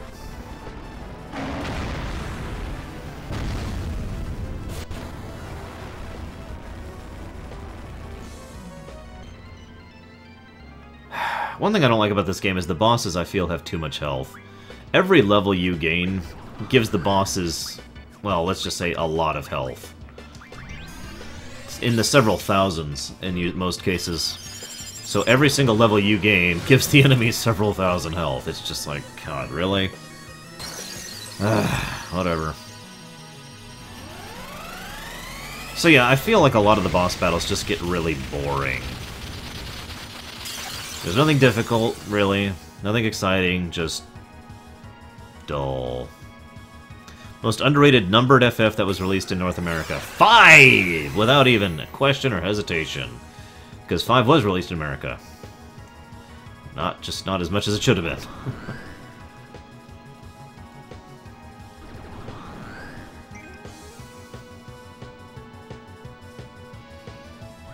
K, that ties into my theory. But we do... Everything I've told you such far is... fact. We do know that the crystal is what actually destroyed Centra. We do know that, you know, all that happened during the previous Lunar Cry. But, it is my theory that there is an explanation for that. Which I will share later. Is at least one of you dead? Oh my god. Thank you!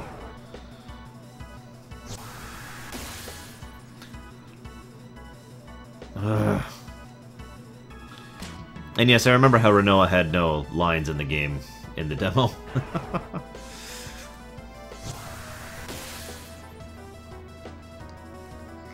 Yeah, the FF8 demo is not a good sell you on the game thing, IMO. And that's playing as someone who picked up FF8 pretty much when it came out, and hell, you know, and I enjoy this game. I still recommend you don't buy the demo, or play the demo. Of course, this day and age, it's not really as easy to do as it was back then. I don't know, Kimarusco. Kimarusco, excuse me.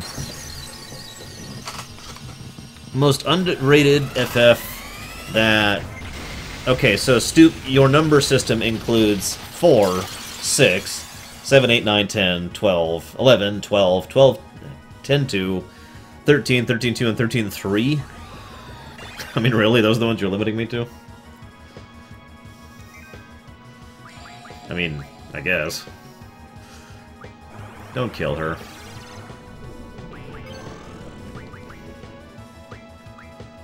Frickin'...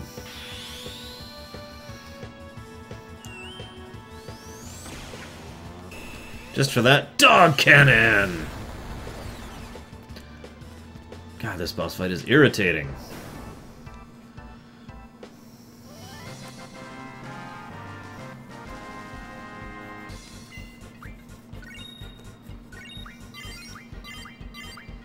Ah, good. We finally have an HP junction. Not frickin' time.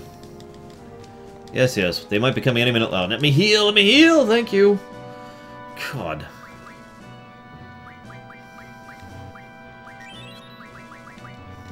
Let's go ahead and get rid of these potions.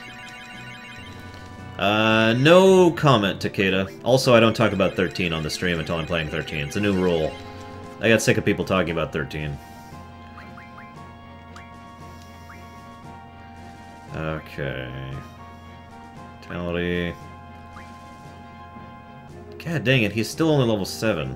He doesn't get hit one attack actually, or one ability I really want until level 10. Ow. Let's go with that.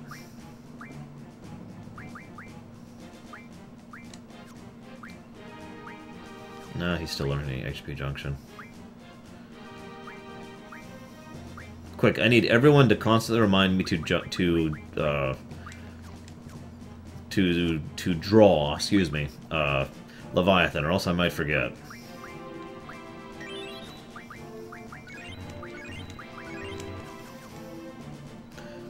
I'm gonna go with Nuge, because Norg is at least this big, ugly, you know, shoomy guy. Nuge is just a guy with a bad haircut. There we go. Get some frickin' health on him, finally.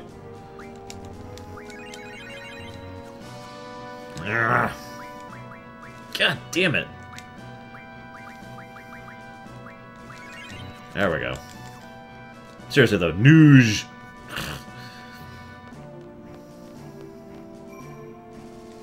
So Jess asks, how do the FF games fit on a timescale? They don't! I'm being serious. I don't think the FF games should actually be part of the same continuity. I like the idea of Gilgamesh tying them in a way that doesn't matter, but that's it.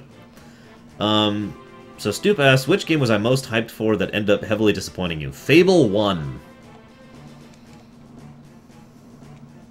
Seriously. I was so hyped for Fable, and it so wasn't what I wanted. I'm not going to comment on whether or not Fable was good or bad. It just wasn't what I wanted. At all. Hey, missiles. Man, these are really long-range intercontinental missiles, aren't they? I guess that makes sense, since they were initially intended to be used against Esther, which is way over on the eastern continent, which is even further away than Balam. I gotta say that the little eyeball scanning thing always kind of weirded me out of it on these things. Just me.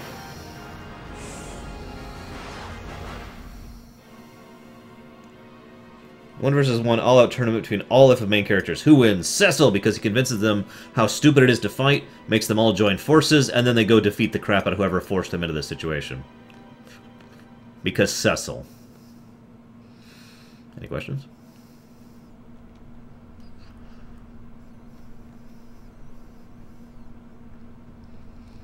Don't forget, Javan, Fable was specifically touted to be a Morrowind killer. A point in time in which, by the way, at that point in time, I played Morrowind like not... I don't even have words for it. I was almost to the point of obsession about Morrowind. I loved that game so much. And then this game comes that's going to be the Morrowind killer. It's going to be everything like Morrowind. It's going to have all the freedom, all the openness, you know, all that wonderful things about Morrowind. And then it'll be even better than Morrowind. Yeah. Yeah. Yeah.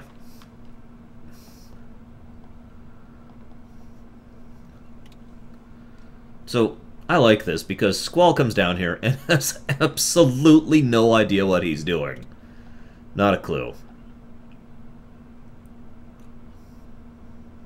So it's like, And Zach's like, what are you doing? And by Zach, I mean Zell. And he's like, I don't know! And I love that because Squall actually does kind of explode here because he really doesn't have any clue what he's doing.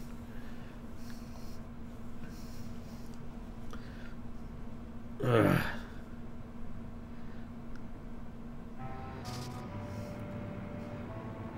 So, be honest. How many of you guys out there were genuinely surprised at the event that's about to happen? And, by the way, I'll go ahead and admit it, I was too. Even as a long-standing FF fan and RPG player, ever since the Phantasy Stars, even before Dragon War and Final Fantasy, this caught me by surprise, I'll admit it.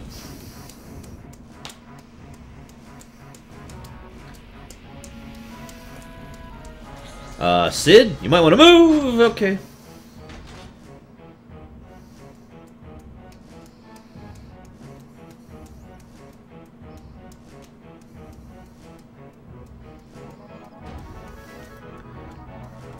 You can move around during this, as usual.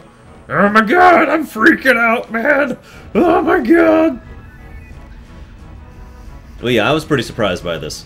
And I love how the thing just kind of magically goes through the thing. Now, granted, again, this was a mobile device created by the Cetra to be a mobile base. But, yeah.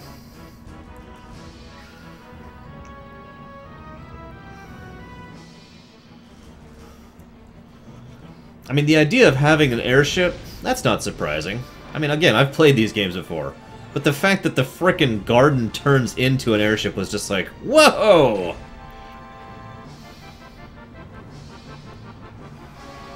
Yeah, I admit it, this caught me by surprise. I think it's pretty cool, though, in hindsight especially.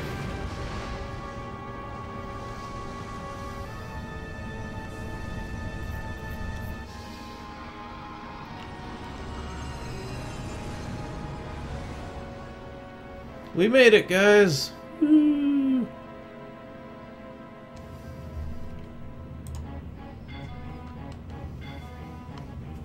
Now, I actually also really like this next part, because this is one of the first times in any of these games ever where we actually lose control. Like, just try to get across the idea here. The airship, I'm sorry, the garden is actually moving. We have no control over it, and it's just kind of drifting. That'll be important in a little bit.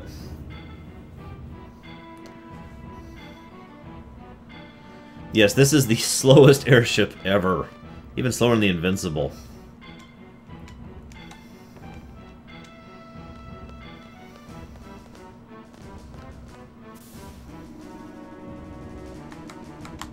I also like how Norg, once he realizes the ship has taken off, cuts his losses immediately and says, yep, okay, stop the Civil War thing, we got other things to worry about.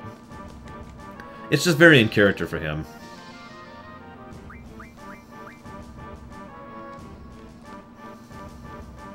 And yes, it's time for Nita to actually be a character again.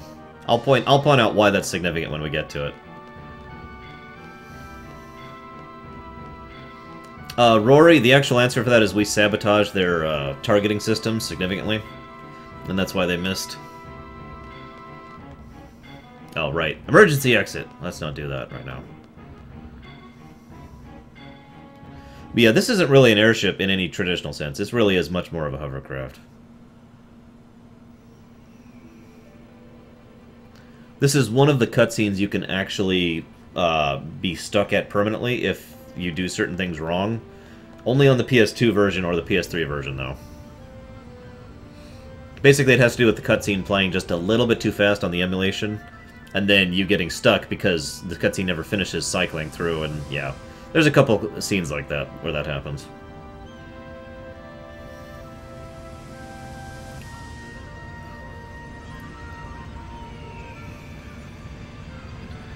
Just staying put. Staying put. Oh, thank God. I was actually worried there for a second. Yeah, if you try to go through that door early, yeah, I literally would have had to restart the game and go back to whenever I saved Blast.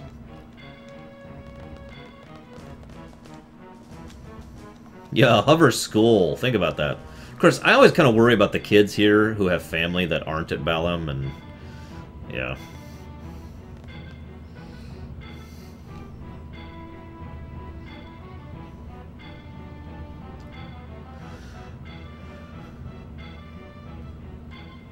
And of course he tells you you have to think about things, how to deal with this. So you just kind of mash buttons randomly because you have no idea what you're doing. Now, in case you're trying to figure out why that's such an emergency, it's because, well, as you can see, we were about to hit the town there. It's okay, though. We started turning.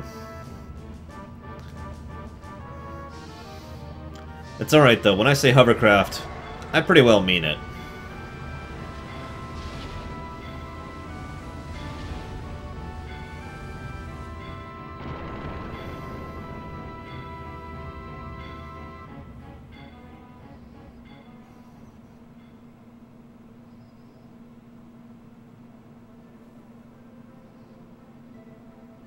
Yeah, Bowman. I've actually had that same problem, too. In fact, I even know someone who had that same problem with that same version of that same scene in that same disc, so, yeah. Cashel? I could think of plenty of reasons for that. Ugh. Hell, think about how many people are at Galbadia's school. So yeah, just picture the giant waves of water that are now swooshing up onto the town because, you know, we just entered the water, huh?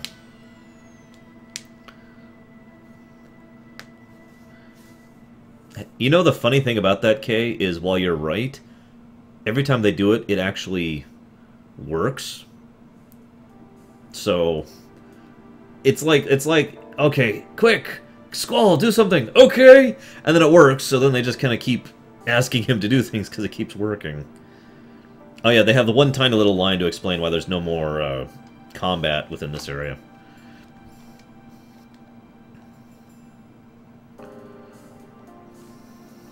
I also like that line, because it's very Squall. I hate having nothing to do. It makes me think too much. And this whole thing is just him running through things that are going through his mind.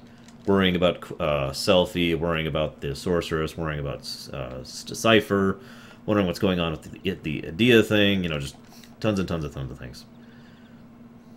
Hey, Omni, welcome back.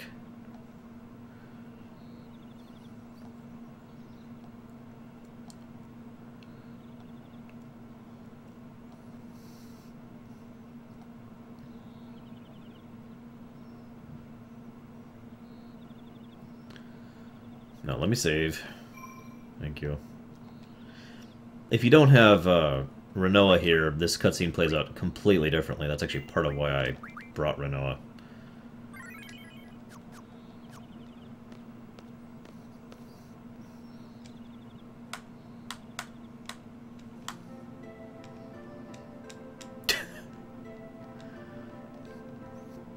Alright.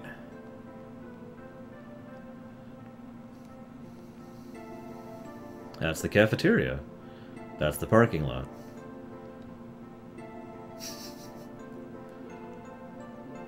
FF9 will undoubtedly take longer than FF8, because, among other things, I can't actually break FF9 quite as easily. I actually know a lot about how to break FF9, but let's just say that it kind of leaves very little time for discussing the game. I would probably actually get Excalibur 2 if I did that strat, but again, I'd be concentrating on that pretty much the whole time, and I don't think you guys want to watch that. I'd have to re-pull up all my notes and figure out all the new strategies, because they've actually changed strategies to make it even quicker nowadays.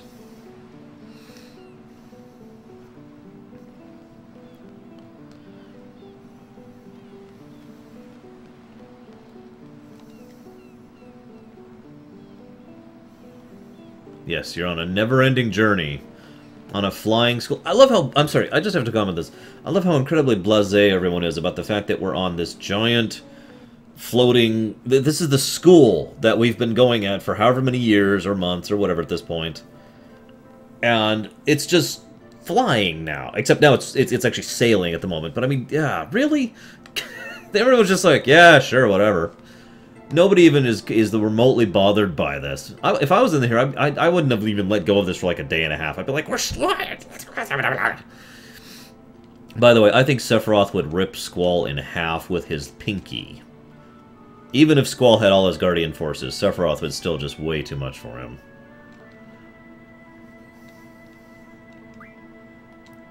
I'm like,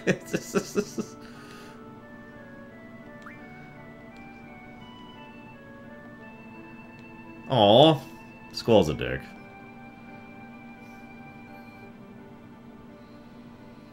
Oh yeah, they can't steer. Let's try and keep that in mind too. They still don't have the ability to steer.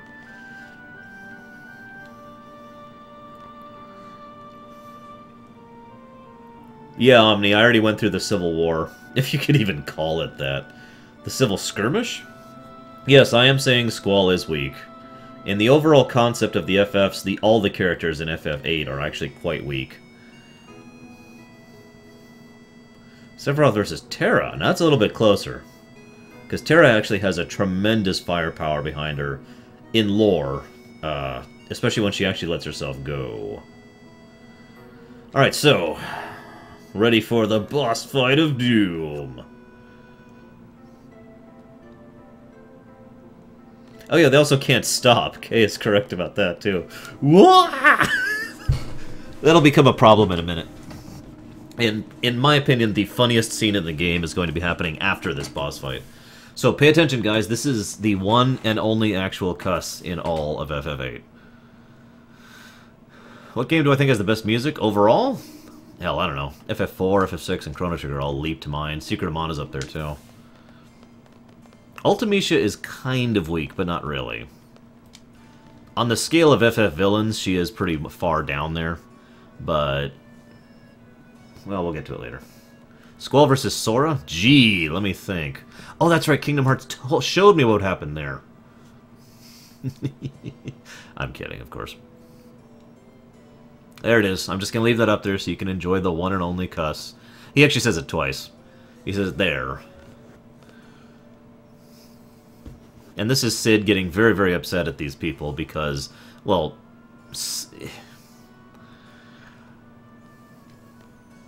And there it is. There's the other one.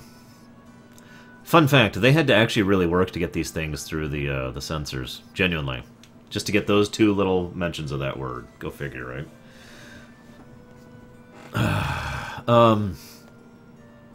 So, I kind of feel for Sid here because, in a weird way, Sid and Norg actually represent two opposite extremes, which is something that FF8 has as one of its hidden themes, that of opposing extremes. We have Rinoa and Squall, an extreme extrovert and extreme introvert. Both of them grow out of that over the course of the game.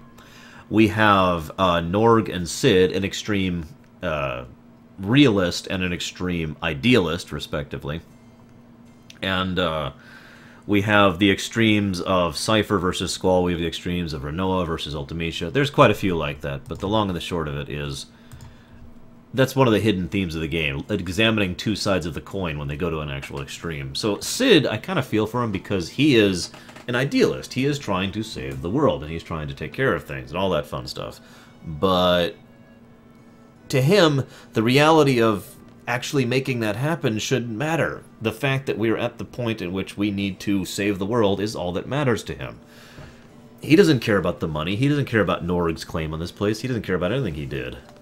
Norg, by contrast, only cares about the mundane realities of the money and his reputation and his life and all that fun stuff. He doesn't actually care about anything as far as the long term, the effects of the world, you know, some vague threat from the sorceress. No, he doesn't give a damn about any of that.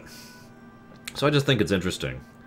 And now we're finally about to meet Norg.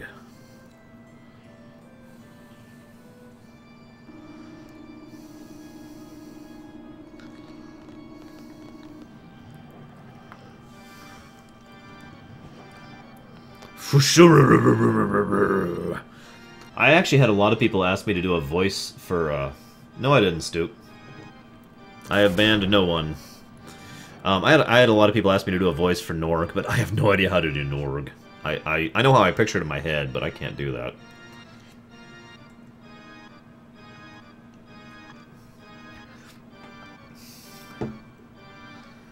They're actually kind of surprised that he's not human. For Shafaru! Give your report on the sorceress. Shafaru. Fagashahu! Oh, that's it. You know what? Let's do the Jabba voice. Oh. Give your report. Wait, you know, I got it. I know what I'm gonna do.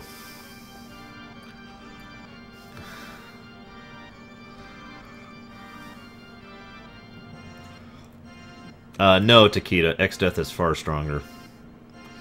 Okay. Balam Gambada Ba Guska Buska Vumbada Laska Chewbacca. Ho. Favorite FF logo? The new one for FF4, which has Golbez on it, personally. Goshka Vaba Damba Guada Bustva. Yeah, I'll admit, until I saw the battle thing where you actually show him in action a little bit better, I had no idea what to deal with, to make of this guy. So this is when we get I wouldn't even call this a plot twist per se, but basically, the guy who's in charge of Galbadia Garden is actually Martin, who works directly for Norg, and Martin betrayed Norg and the rest of the gardens by going ahead and ordering the assassination thing, even though it wasn't actually supposed to happen, so that the blame would go to Norg and the rest of the gardens, and Martin would look like a loyal, you know, servant of the sorceress.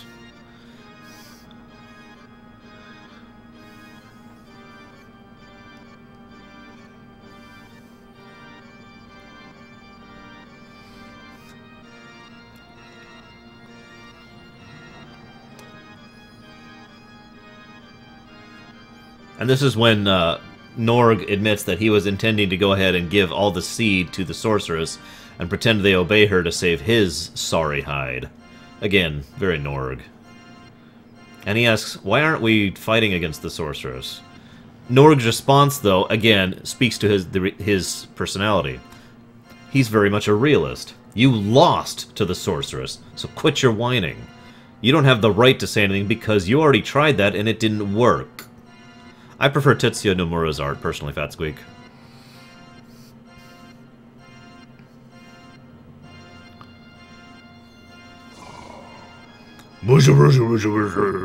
Or, I mean... Baba Dambaska Dubaka.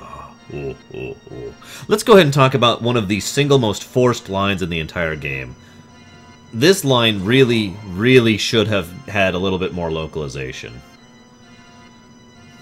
So he talks about that idiot Cid. Has he forgotten that it was I who put up the money to establish the garden? I wanted to offer the sorceress Cid's head along with the seeds. I ordered the Sudids to find him, but they sided with him. This is my garden.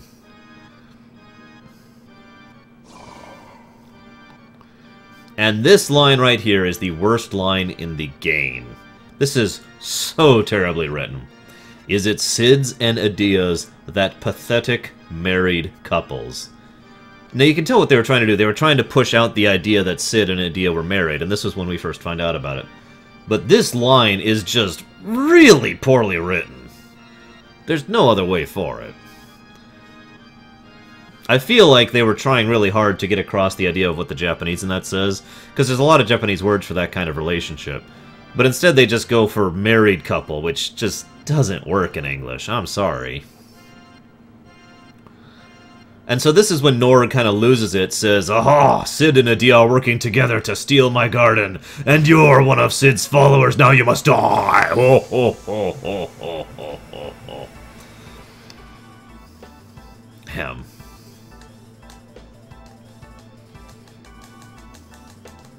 And then, of course, just to be nice, Norg tells you how his device works. Blue, yellow, red, lots of magic when red. As long as color stays, I will attack Seed with magic. Oh yeah, let's go ahead and grab, nothing. Let's go ahead and just do this.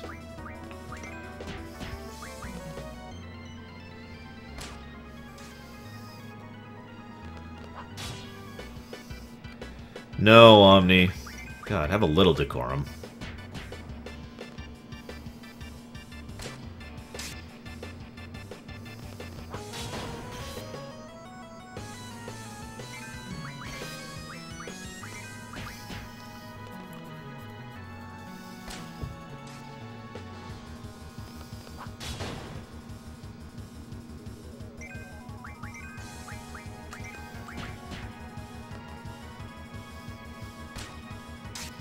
You know, FF Gundam asks a good question. Why don't they just walk away? I can just picture him being all pissed off as he retreats into his shell thing. And we're just like, peace. Have fun in there. Bye.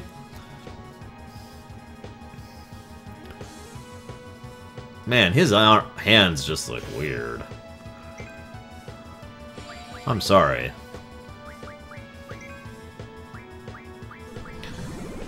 No.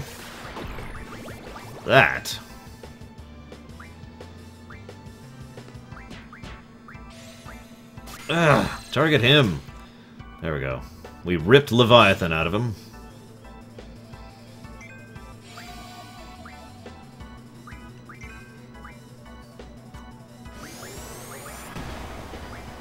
Sure, why not?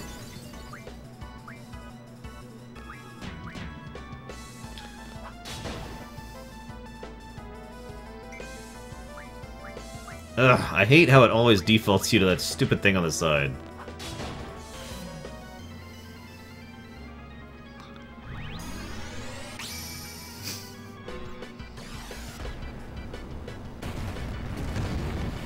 Ugh. Alright. 1, 2... Ah! I'm sorry, it still amuses me. Jay Leno and Jabba the Hutt. You forgot about,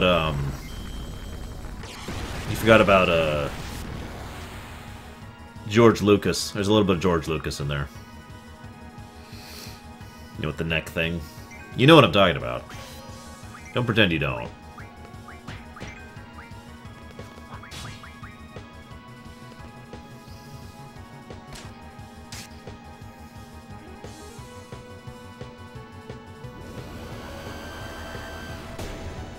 Oh no, Water Ball! Guys, he's attacking us with Blitz Ball. Same team, dude, come on.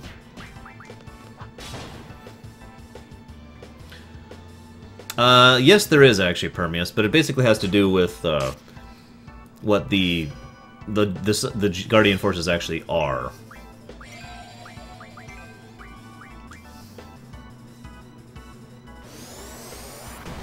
Basically, Guardian forces are energy beings who...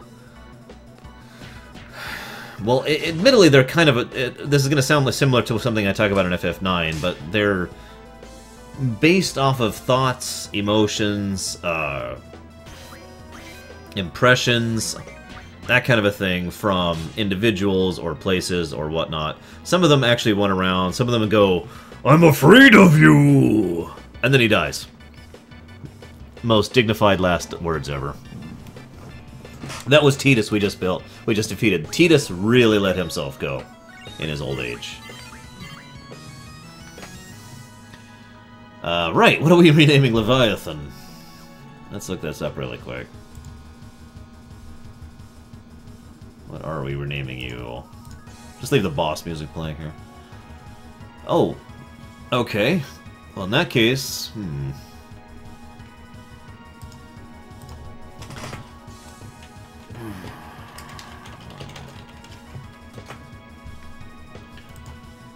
Hang on, I gotta look up the name of a Pokemon. My favorite water-type Pokemon is what we're gonna name her, him, it. Them? I don't know. Something. Yeah, I think that'll fit.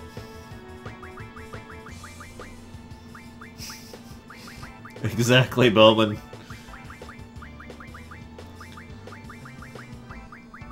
Eight is before 10, which of course is before 7. There we go. No, I don't, Takeda. I think X-Death is the strongest of all of them, personally.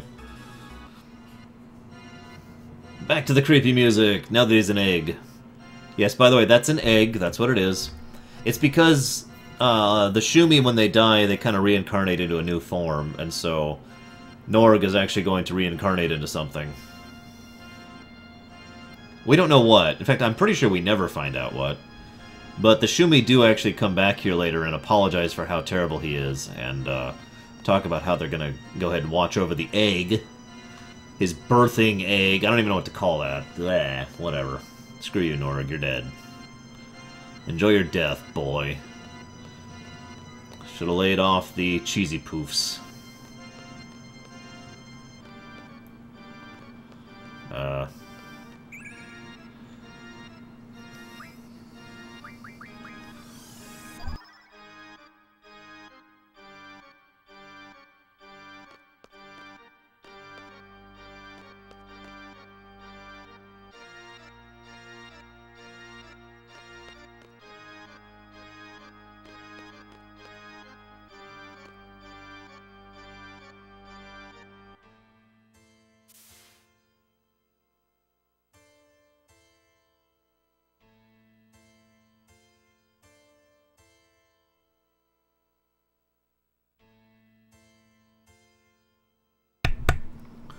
Sorry about that. Okay, so. No, I don't, Bowman. I think Bartz is one of the weakest party members ever because all of his strength came from the crystal imbuements. Without them, he was nothing. Of course, the same could be said of the heroes in FF3 and 8. Yeah, I know, okay. Think about that for a minute. I was going to point it out. I just drew poison from Norg's corpse. That is done deliberately, by the way. I named Leviathan Melodic. Oh, right, no, this is actually where I want to be. Let me out! Let me out! God damn it. I do...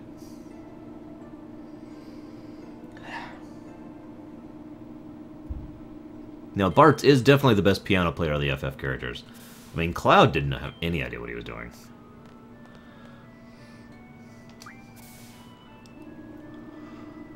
Yeah, I know, okay. They did that quite a bit in FF8, though.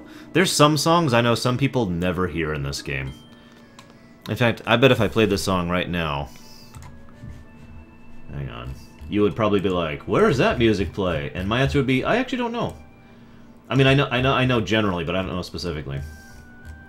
That song would be...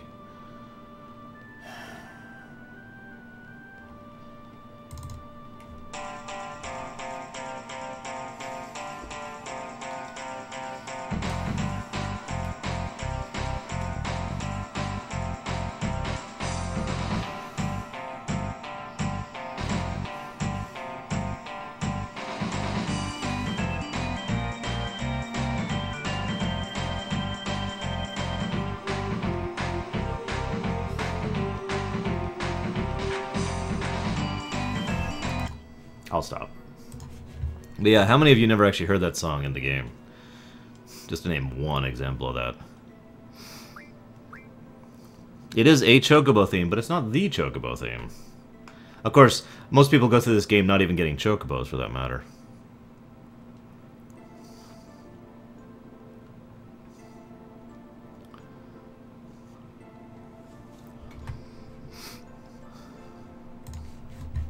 There's a few songs that are only played for certain areas and it's optional stuff. FF8's kind of weird, because a lot of people don't actually get to see the whole game, because so much of the whole game is fully optional. It's kind of like FF10 too when you get down to it. In FF10 2, the whole game is about 60% optional stuff and 40% stuff you have to do to beat the game.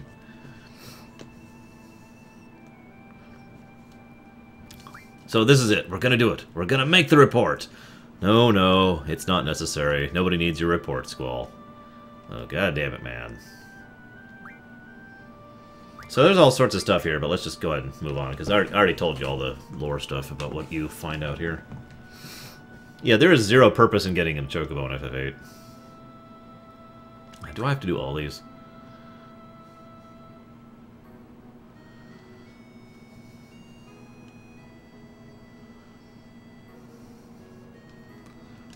Bum, bum, bum, bum.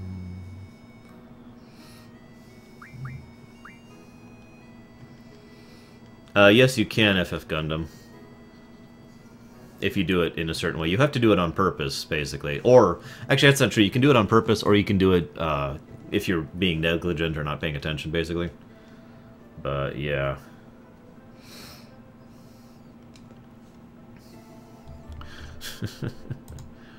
Poor Squall. Let's talk about Norg. Why is his name in all caps? Who cares?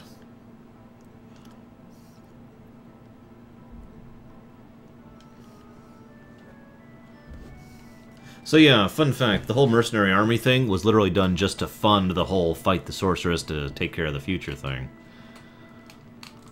Yes, I know, Kings Falls down. I actually had a friend, Eric specifically, who actually had a pocket station, which is the only reason I've ever done any of that stuff. Got the summons you can only get that way, all that fun stuff. And again, lots of stuff you wouldn't actually know to do otherwise. Alright, so now what? Oh yeah, now we get, in my opinion, the funniest scene in this whole game. First we junction Leviathan. Because we're paying attention, I swear. You have a weird set of junctions.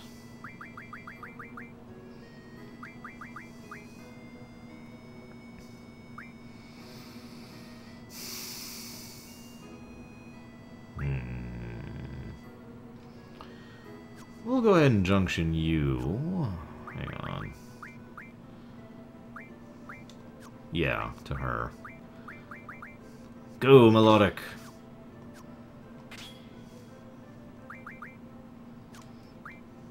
Right, we just learned a ton of stuff, didn't we? Because we just had a boss fight. I always enjoyed the leveling my GFs, which is probably kind of weird when you think about it. Because it's really the only leveling, at least I do in this game. Oh, is she at the point now? Yeah, I think she is.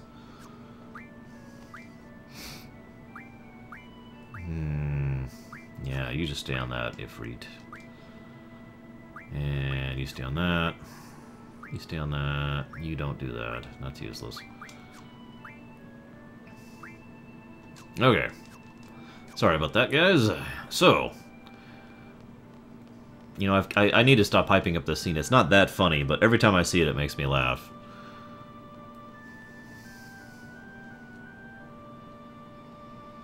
Melodic is my favorite water Pokemon, by the way. Hey, Zoo, or Shu, or what do you feel like being called like?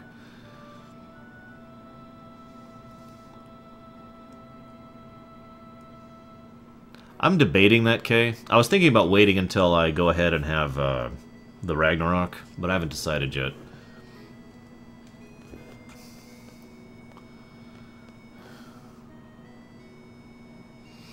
I'm not even 100% sure I could defeat the giant Cactar right now with the way I'm at. My live capacity is great, but my damage output is terrible, even with triples junctioned.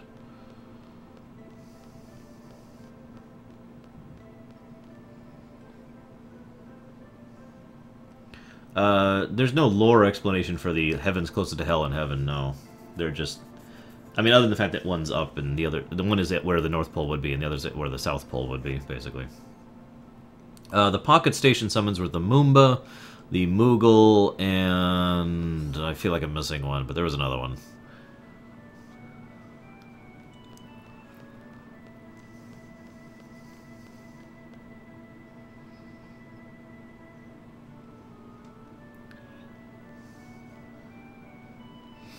I'm sorry, Stupel. I have no idea what it's doing.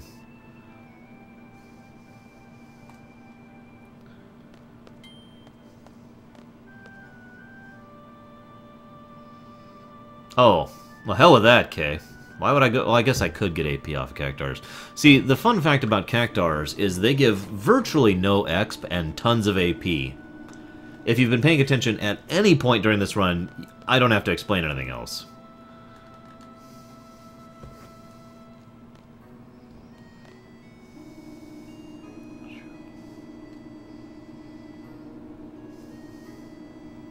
God dang it, did I go to the wrong spot? I think I did.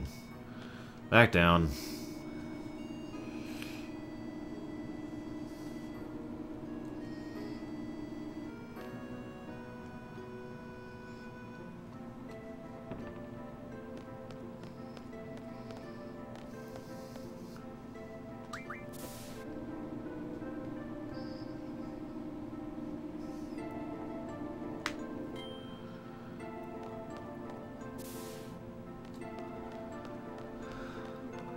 So, one of the things we learn in this game is that...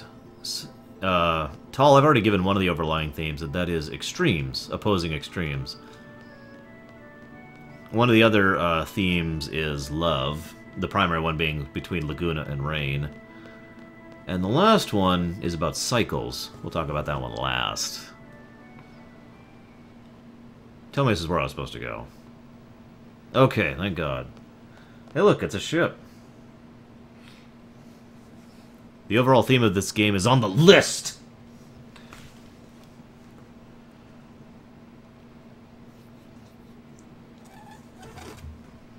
So they're, of course, totally confused because these guys say they're from Sorceress Adia's seed, which doesn't even begin to make sense at this point in the game. Gotta love the backflip super jump thing.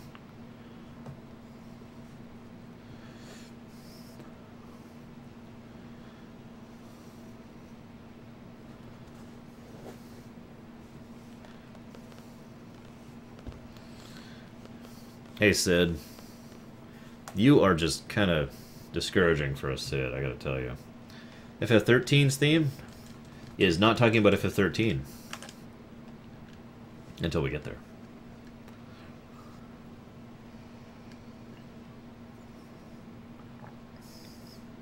Yeah, there is also a theme of, I wouldn't actually call it a theme of time, 873. I would actually call it a theme of inevitability. That's part of Ultimecia's problem, really. The inevitability of it kind of got to her after her mind snapped. Poor girl. I actually feel really bad for Ultimecia, as weird as that sounds.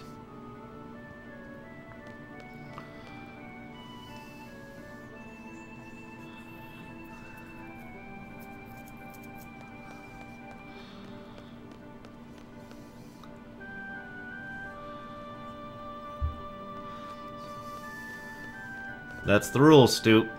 Not until we're there. I got sick of it. People kept yammering on about it over and over and over and over and over and over and over. In every single game I've played this entire marathon, people have been yammering on about that game. I'm tired of it. You can talk about it when I play it. Right now, the donation tracker for me playing it is huge. Unless someone donates $283 out of nowhere for me to not play FF13, I'm probably going to play it.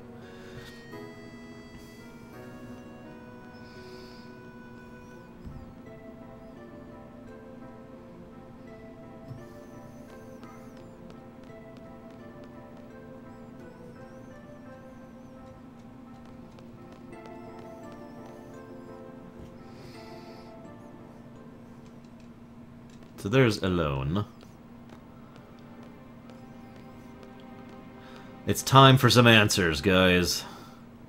I actually like this section, because this Squall has been going through a lot of situations he doesn't know how to handle. Military situations, battle, combat, that doesn't bother Squall. But this whole mystical thing, the going through into the dream world thing, having to deal with people, having to be a leader, none of these things were things he can actually deal with. So this is when he finally cracks for the first time. The first of many cracks in his psyche. And so he asks if she's alone. The alone. And of course, he doesn't remember her. Why would he? And he asks if she knows Laguna.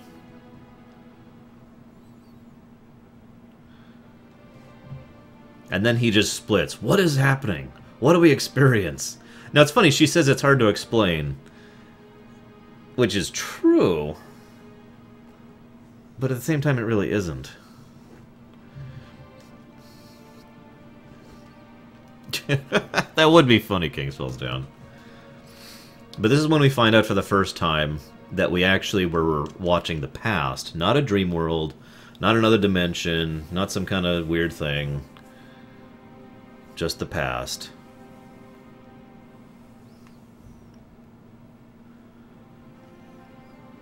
And she also reveals, at least in a very vague sort of way, what her goal is.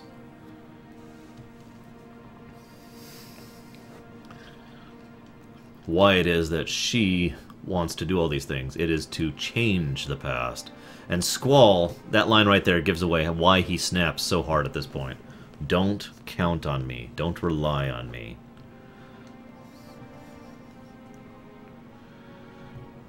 And Squall just kind of shuts down at this point. By the way, this is another one of those intentional references to Star Wars here, for anybody who's wondering. What Alone said under her breath was, "Help me, Squall, you're my only hope." That is a deliberate reference, for anybody who's wondering.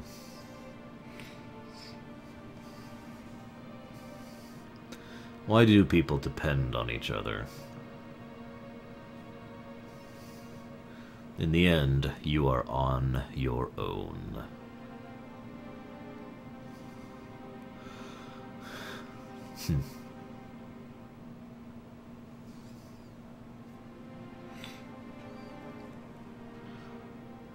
And yeah, I do actually feel for Squall, admittedly.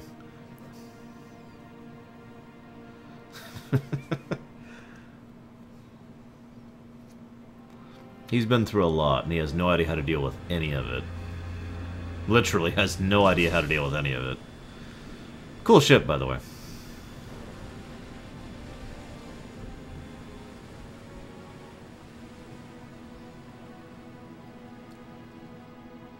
Although, one of the things I find amusing is don't forget that the garden is still drifting, and we still have no control over it, and we still can't stop.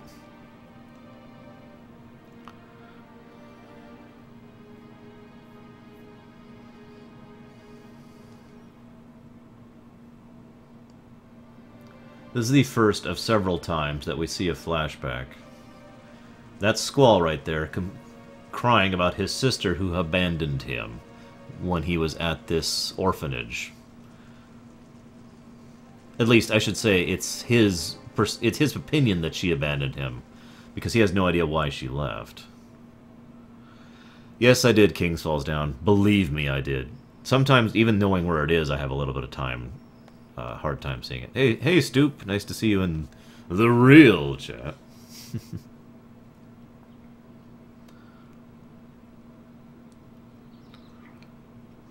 I'm just kidding.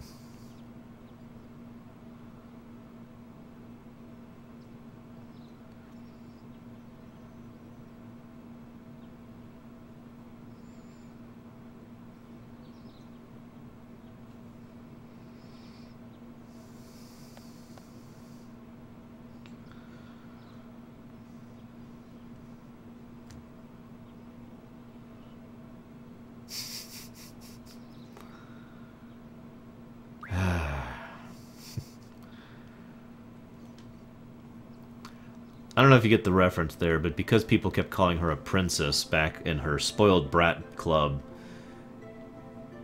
she goes ahead and calls him Highness to go ahead and try and say that she's treating him with the same level of, respect.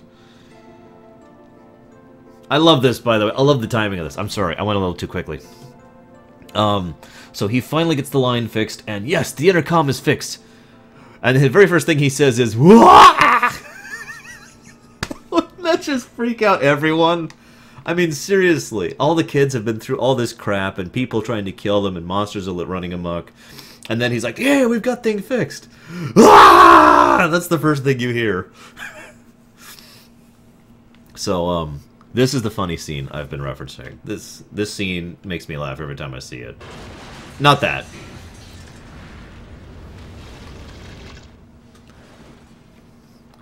And then he's got a fish. He's got a fish. Well, okay. Well, I mean, okay. Well, hang on. Let me reel that in. Let me reel it in. Come on. Come on. No, maybe. Okay, screw it. Screw it.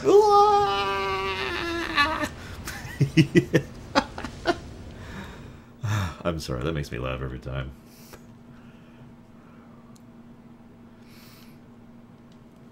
And again, just like you said, Kay, every time previously they've been trying to use Squall as just the fix-all spray, the Batman spray for everything. So they just kind of pull Squall up and say, "Here, yes, go fix this, Squall."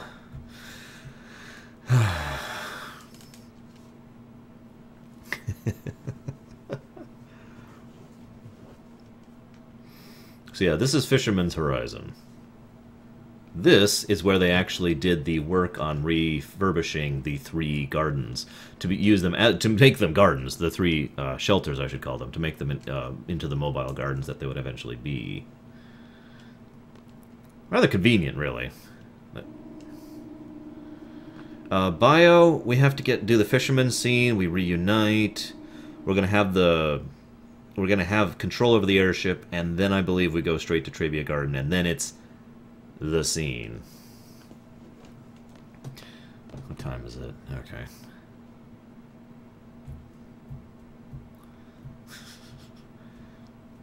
Hey man, that's a grade A fishing rod.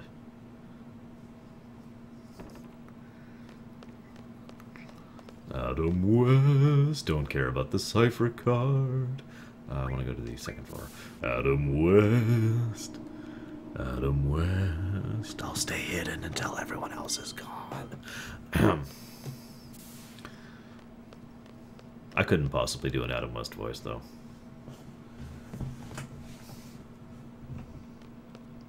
Speaking of scenes I can't hype up enough. Remember me! Yeah. Oh, I have to do the whole Balam chase... Oh, God, that scene's just irritating. That's got an irritating boss fight. At least I get Pandemona out of that.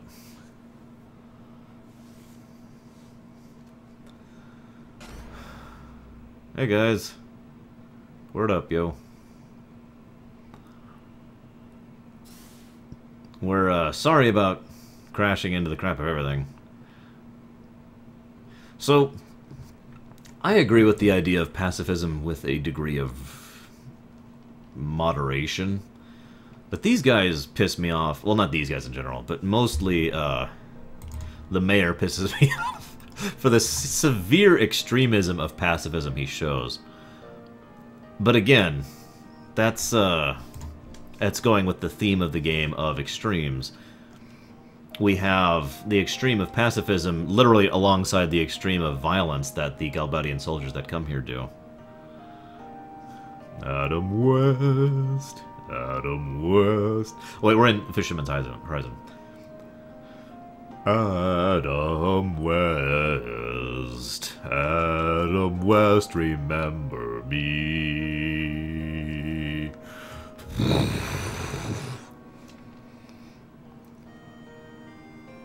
Okay, that's great. Can I move now? Please. There we go.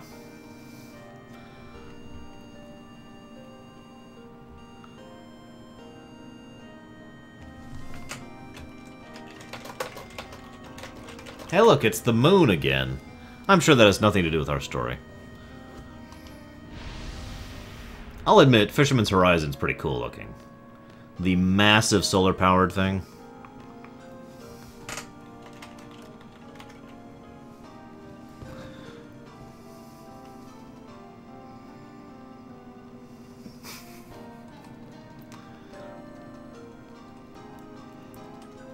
You say that, Tall, but you're about to be proven wrong.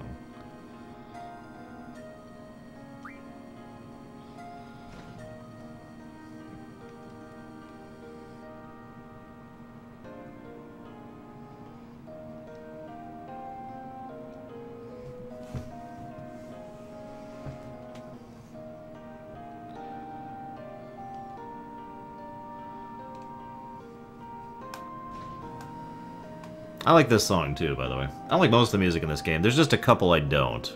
I'll point them out when we get there. Because there's a couple songs in this game I genuinely don't like.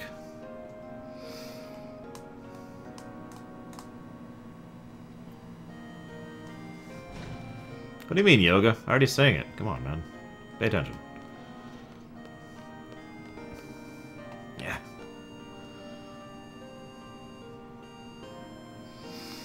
Damn it, Bio. That'd actually be kind of funny.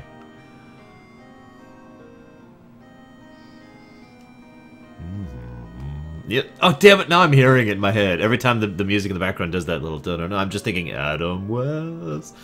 Adam West. Damn, sorry. Bum, bum, bum. Exactly, Tall. That's kind of the point. West, it's Adam. Adam West. Adam West. Hey, dude. I'd say nice crib, but it kind of isn't. I love him. I'll get to the point. When are you leaving? You want to talk about guys who's a jerk? This guy is a jerk. He really is.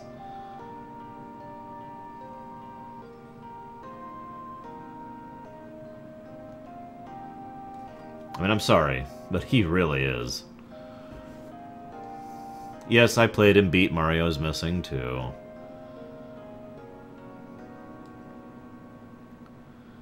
We believe that any problem can be solved by discussion.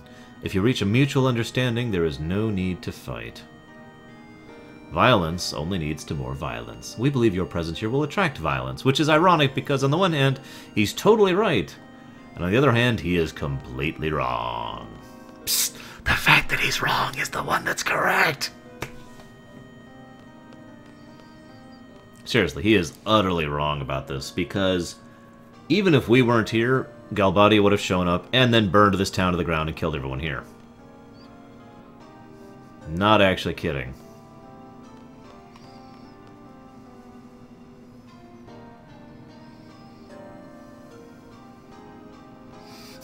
I'm sorry, Karshan clone.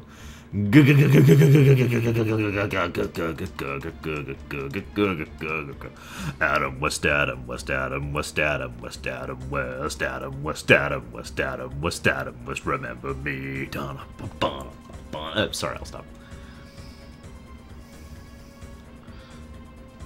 I like how they immediately push blame onto us, by the way. I do mean immediately. But it's okay, because the mayor's going to go talk to them. After all, he's old friends with Daling. Kind of tells you the kind of person he is. We're going to go and get him a safety save, even though I'm not worried. Okay, I'm lying. I'm worried about every boss from this point on, because I'm not doing nearly as much damage as I want to.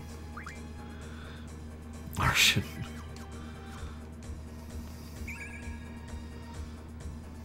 Nah, I have no use for regen.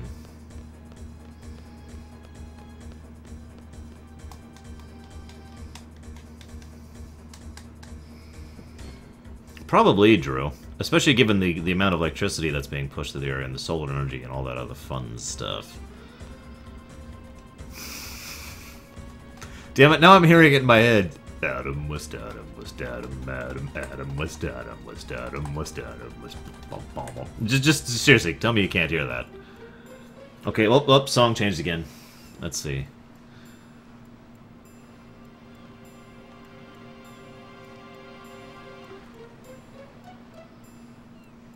Yeah, I know, okay. I just don't care. So, should I go ahead and help, or should I let the guy die? I'll let you guys decide. So, the soldiers are looking for a woman named Alone, so they'll just torch the city. I'm not kidding. And it doesn't matter whether she was here or not, because we're going to burn this place anyways. Adia's orders. And he's like, please, no, I beg of you. And he says, no, I'll start burning you. Because that's what I like doing, is burning people to death. Apparently. So.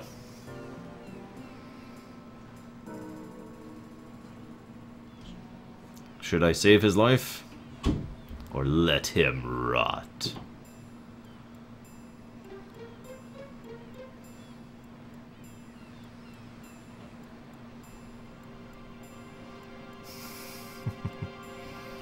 I'm kind of leaning towards letting him die.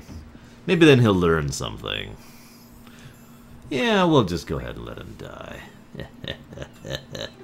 Of course, both Zell and Renault are like, dude!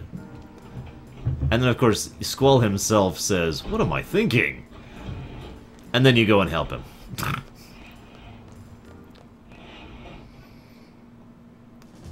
The best part is, after we save this guy's life, he doesn't give a damn. I'm not actually kidding. He does not care. He does not say thank you. He's just still a douche.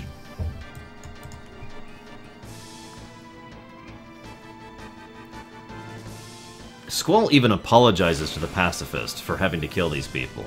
Think about that. Squall actually apologizes to the jackass for the fact that they have to do violence in their presence.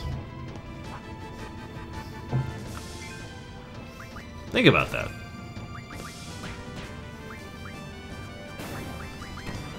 And now, the hardest fights in the world.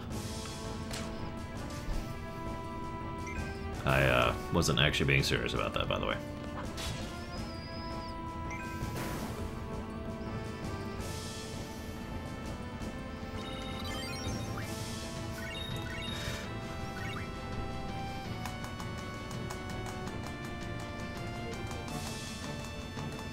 Leave the brackets out, not so. Uh-oh. It's the big death machine of doom that somehow gains the ability to jump? I don't even know. I don't even want to know. However, that scene does actually explain how they got out of the base, because it can jump! So they just jumped out of the base. See, the thing is actually a Dragoon. It even has kind of the same armor color as Kane does.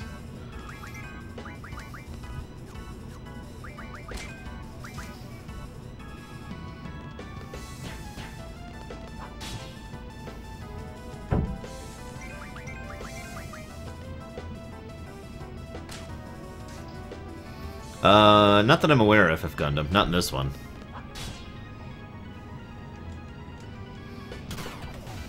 Here's a question. Why is it attacking them?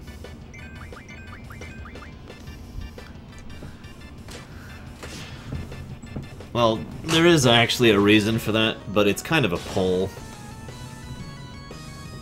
The answer is that the Galbadians are still in control of the device.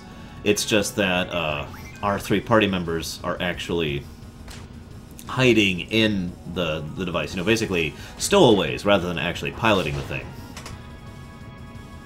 That's the answer.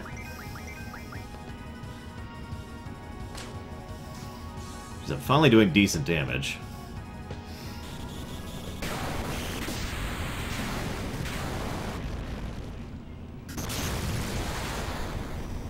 Same death animation as last time, of course.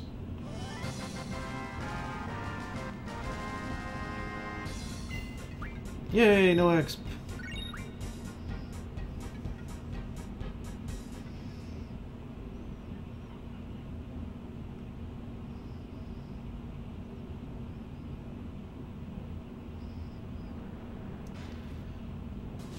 Yes, Selfie was at the helm and decided, you know what, I feel like shooting at Squall.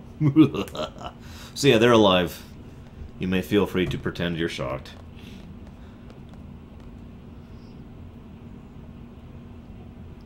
Although, one thing that amuses me is the idea that I keep switching junctions back and forth, so technically those guys didn't actually have junctions for that whole thing.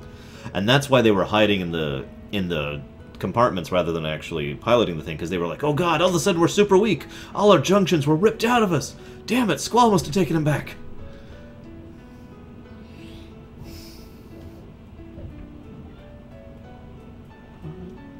Adam West, Adam, Adam West, Adam West.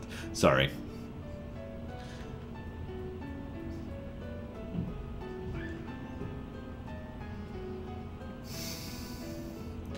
By the way, I do like that Squall was genuinely happy to see them and see that they're alive and okay. Again, getting across the idea that Squall is not a bad person and does care about people. He's just a freaking introvert. I mean, really. Yep, yeah. Hey, Renoa. Renoa! There we go.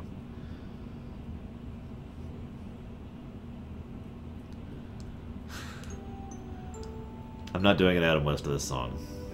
Out loud. I have it in my head, though.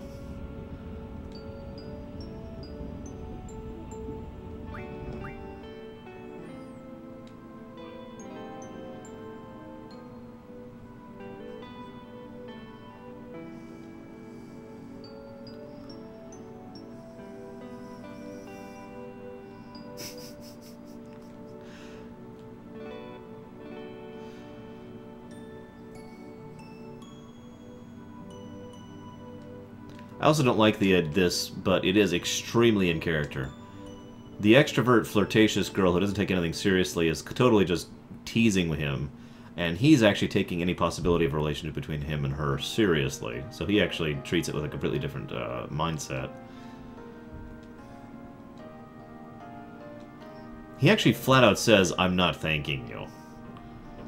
Normally I try to make him understand, but I'm irritated.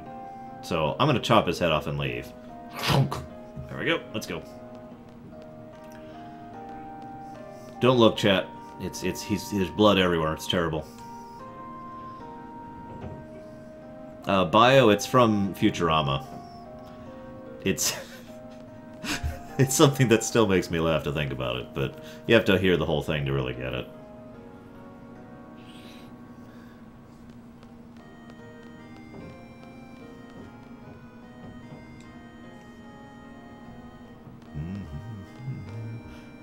Adam West. It's Adam West.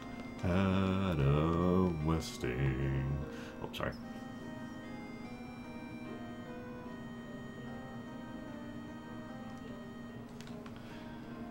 This is the second time, by the way, that we've actually talked to someone where we didn't actually have any idea who, well, we just kind of had lost some memories of these guys. And that's all I'm going to say about that for now. Haven't actually talked about that yet.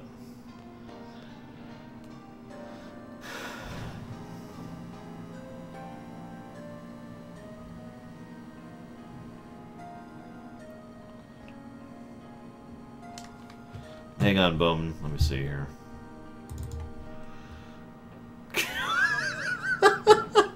Oh my god, Bowman, really?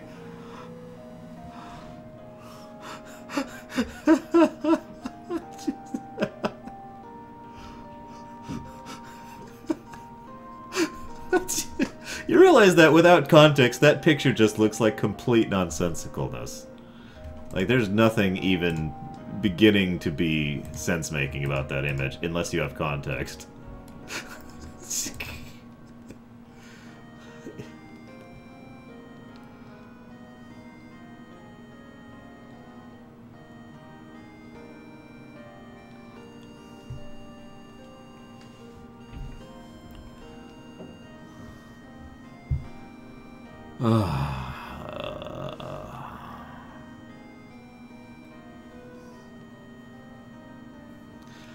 Omni, if you don't understand, don't stress it, man. By the way, everything I said about the FF7 backgrounds being well drawn is pretty much cranked up to 11 in this one.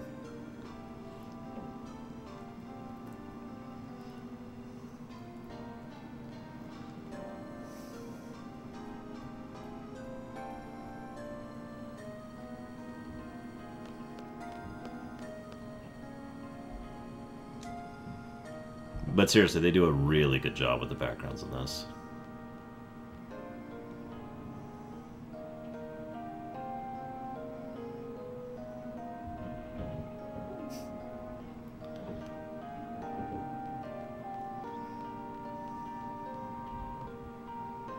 And now they're repairing the garden so we can actually fly around with it. Yay!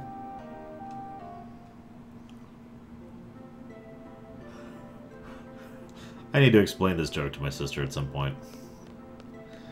Because it's just... I can't even vocalize it. I'm gonna have to go all full detail into it just so she can fully appreciate the significance of it.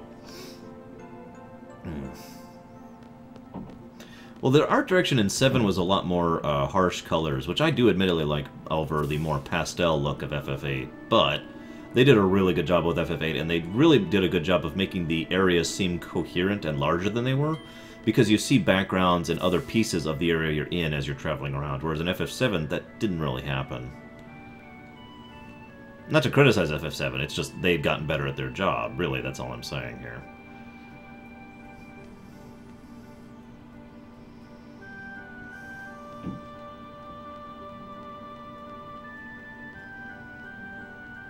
Yeah, that's pretty much how it happens, Bandit.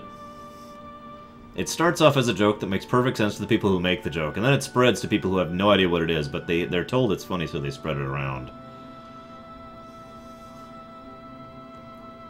And then it spreads, and spreads, and spreads.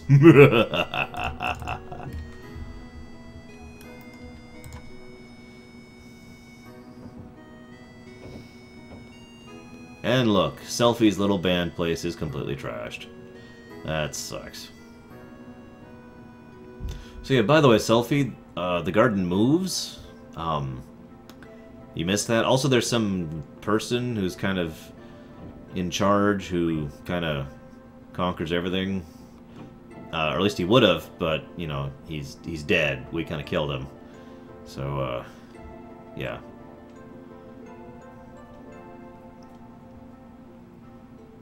Uh-oh, there you go into your own little world. Whatever. There's a whatever.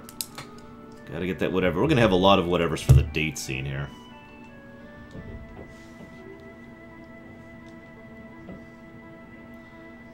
Yeah, of course I did, Kay. I told him off, too. Oh, you're talking about that guy. No, I didn't. Why bother? I'm not saying that derogatorily. I genuinely don't remember.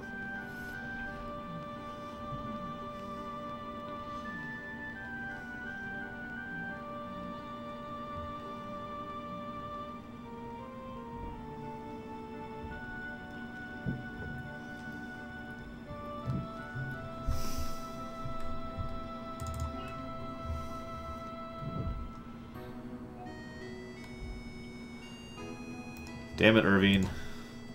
Hey, look, he gave a report, finally. Not the report, but at least a report.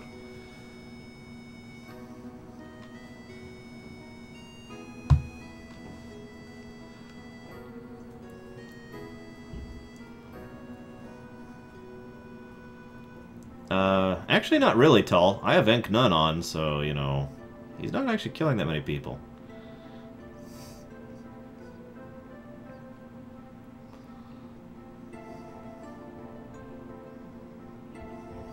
So in case you're wondering why they're burning all these places to the ground, it's because they want to destroy every town that Alone might be in, so she can't actually hide there anymore.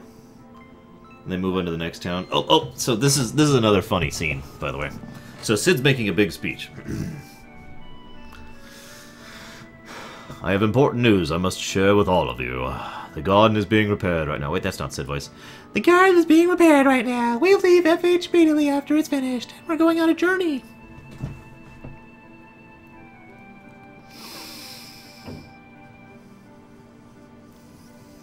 This is a journey to defeat the sorceress. Garden will now be used as a mobile base. The administration of Garden will be run by myself and the staff, as usual. The journey will involve many battles, and a well-qualified leader is needed for this. Therefore, I am appointing Adan as your new leader.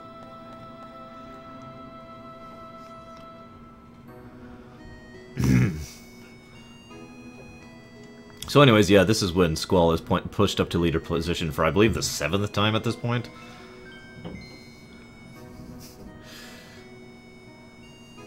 Poor Squall. Now, the funny thing here is Sid tells Squall it is his destiny, his fate, to fight the sorceress. But... well, let's just say that there's a reason Sid thinks it's his destiny. Ignoring the fact that it kind of is, Sid knows it is. I think that's just all I'm going to say about that for now.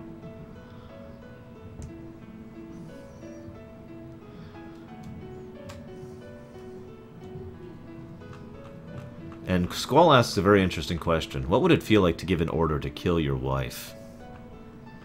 Even knowing you had to. Okay, guys, so the question is, should I do this... should I do this properly, or should I do it not properly? That's really the only two options when it boils down to it.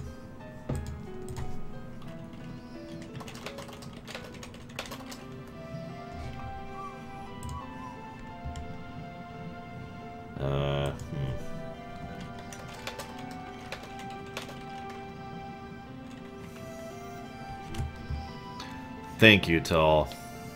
I know you don't mean it, but thank you nonetheless.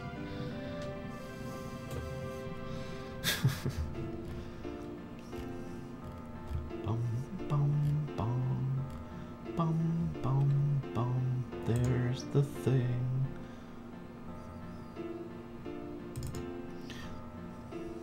Basically, there's a best, there's a bad, and then there's a worse.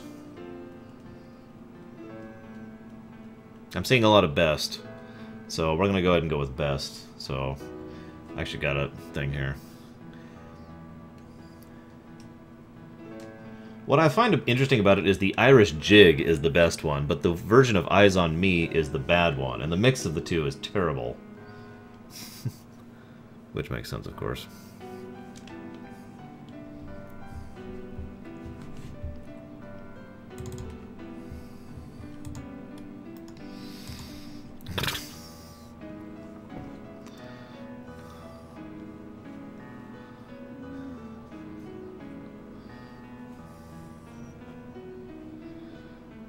Okay, Zell. Hang on.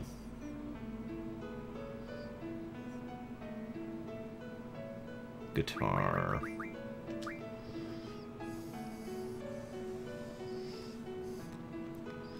Pretty sure.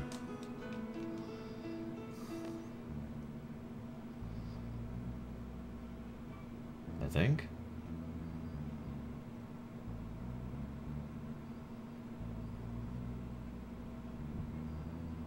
Yeah, that's right.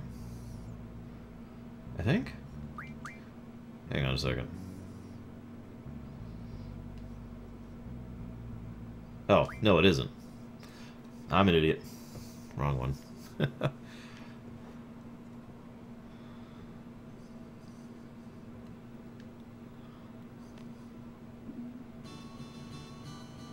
There we go.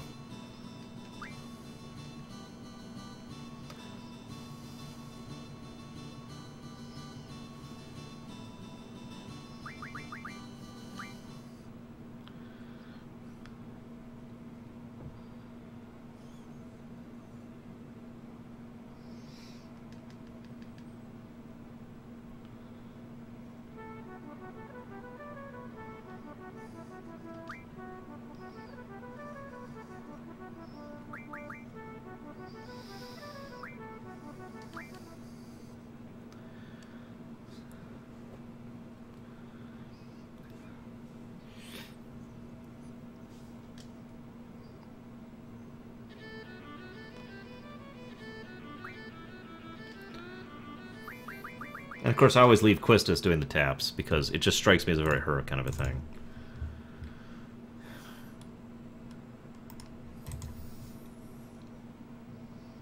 Why am I giving Selphie the flute? I mean, it's too late now.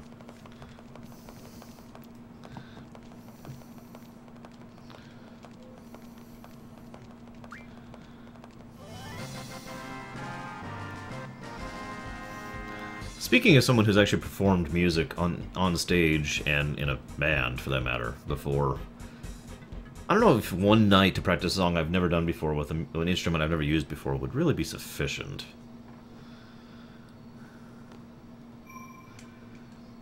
No, I'm not saving. So this is a scene that I know is very divisive, because some people love this, and some people hate it. I like how Renoa also bothers to dress up for this. Very, very appropriate. By the way, you can just kind of try to walk past her, and she's like, "No."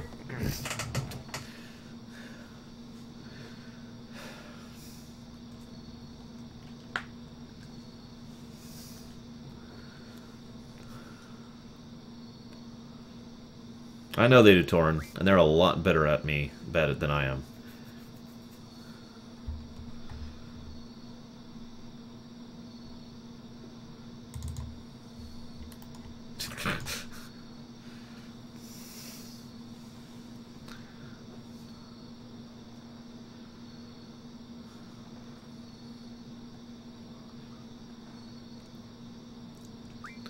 You can actually say no, but yeah.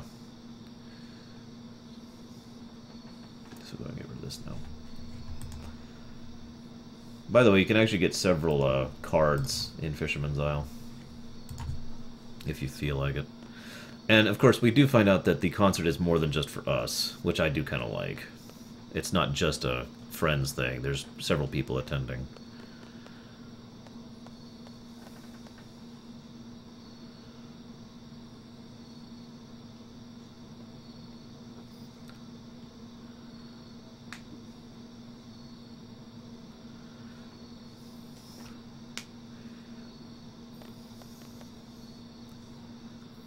Hand it, Elvis. You're about in time to see the concert.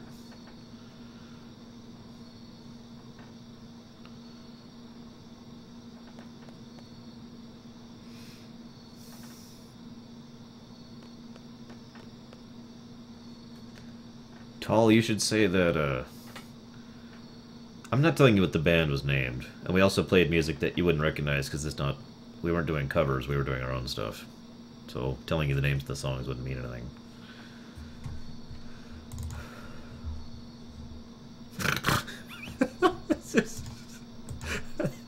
Damn it, Kings falls down, really?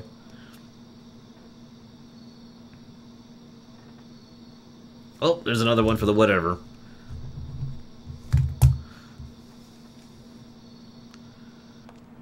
How'd the trial go, Undenovus?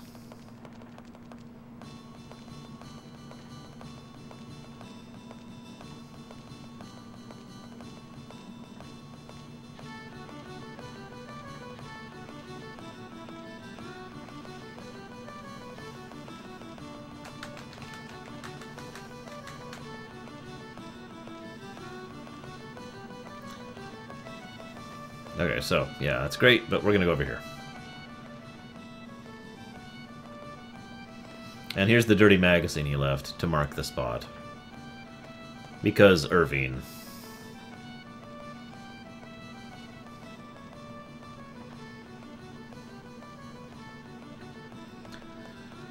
This is kind of an interesting scene, all things considered.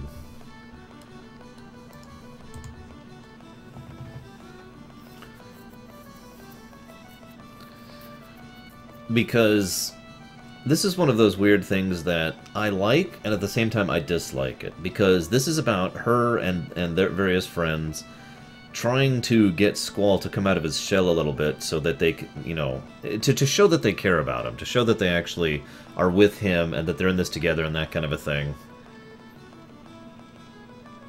And that's really all that comes down to. And I like that. But the thing I don't like is the fact that, again, I wish Squall had just remained an introvert and just learned to live with it and still express himself in his own way with his friends. Because he does care. It's not like he doesn't. He has shown on several occasions that Squall genuinely cares about other people. I like how they did the reflection on this, by the way. That was extremely clever of them.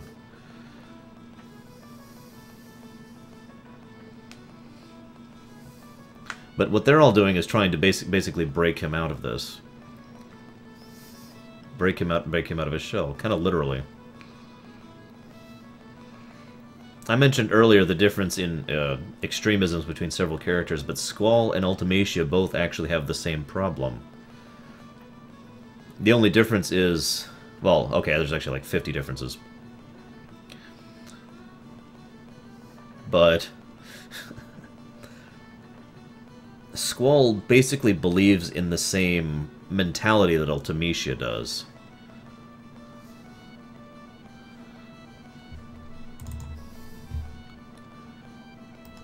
Oh, shoot.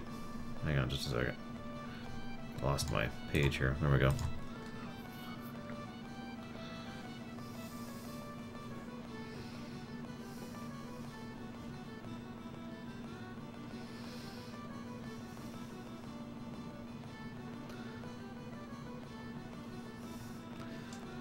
In case you're wondering, Squall is someone who would have been an extreme of pessimism.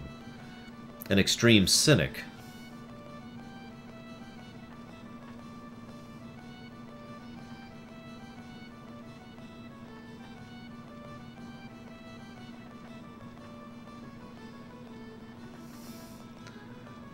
And that's exactly what Ultimacia is. But we'll talk about her more later.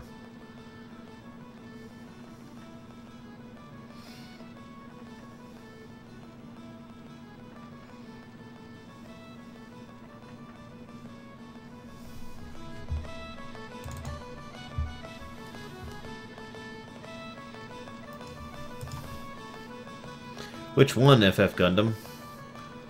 I suppose the best answer would be, they're not necessarily evil, but several have been in the past.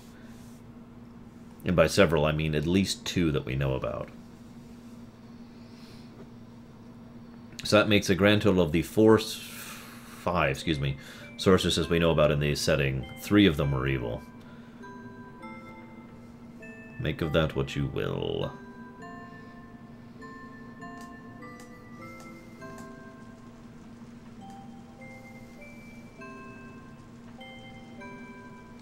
Okay, would you stop? My god, man.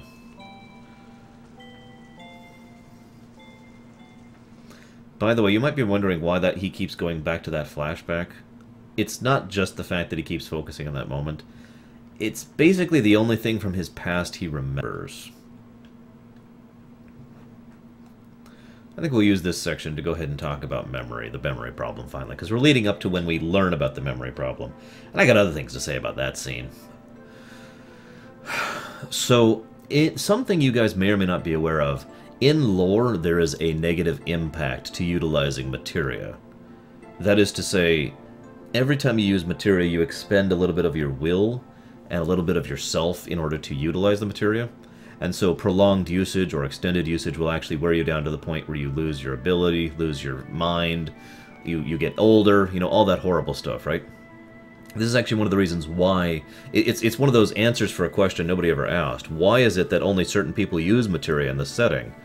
Well, the answer is because if the reason nobody just comes along and just gets materia and conquers the world with it is because they can't. The more you use materia, the weaker you get. Only people who have been infused with Genova, or who are special in some other way, can use materia extensively without negatives. This is also why they abandoned all the materia at the end of FF7 and refused to use it anymore, because it was killing them, literally. Well, I mention all that because in 8, for whatever reason, they decided they wanted another big reason as to why there was a negative impact towards using the thing that makes you strong. In this case, Guardian Forces, which, as I've said like 13 times at this point, Guardian Forces are literally the only thing that make our party special in this game, or make them capable of doing the things they do.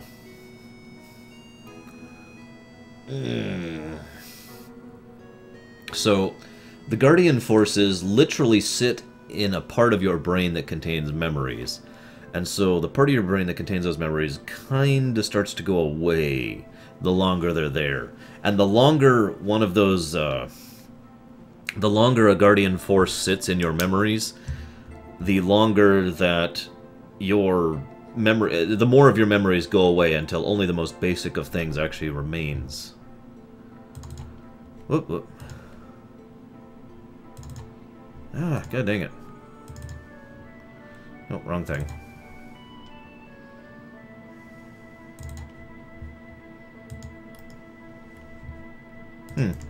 Interesting.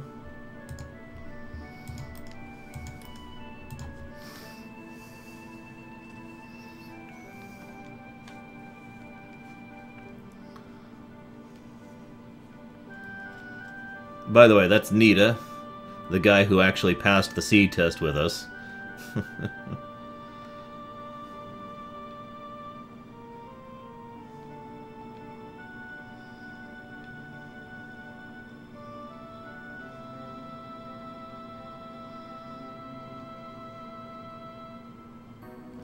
Oh, let's go.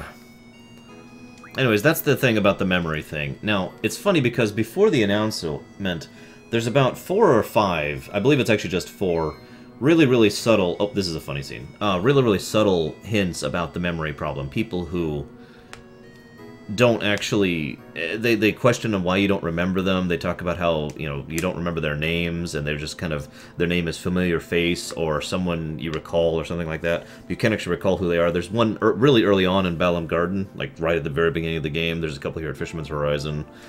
There's several.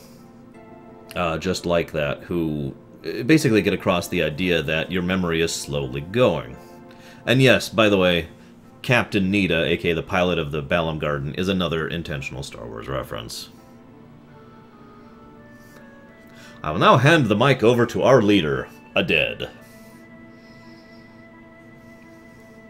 A speech? Forget it. Cut the mic! Best speech ever.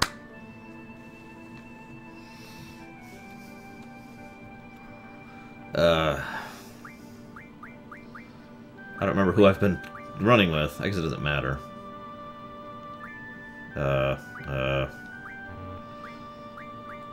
Screw it.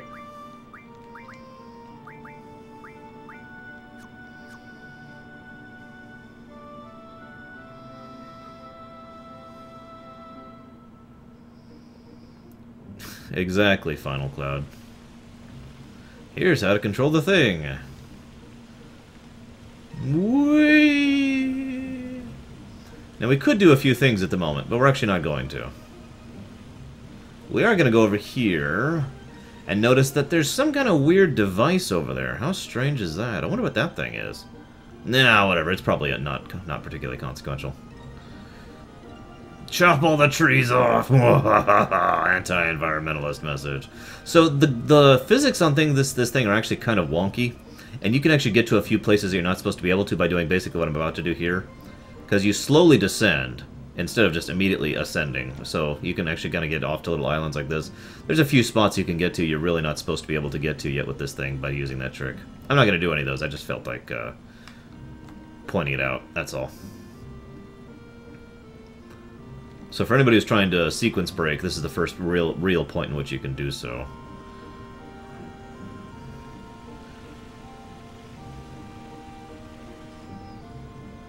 I don't get it either, Kings Falls Down. I think that's one of the things that was great about FF12. Star Wars fits a primarily fantasy setting very well, I think. Not if you want to survive the night, Sledged. Okay, add Injunction to everybody. God dang it. Who was on what? Like, you need someone with HP. It looks like I have several with HP.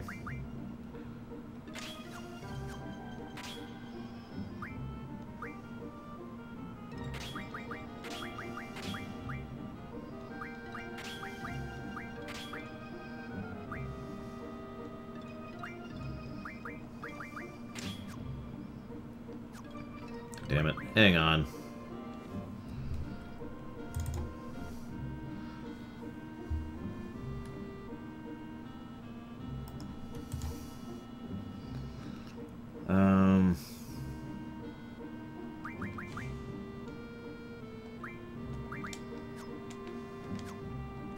God dang it.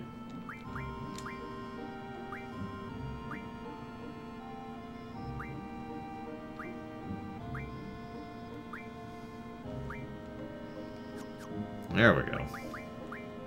This is the kind of thing I wished FF7 had, by the way. Just whooshong, and then they're good.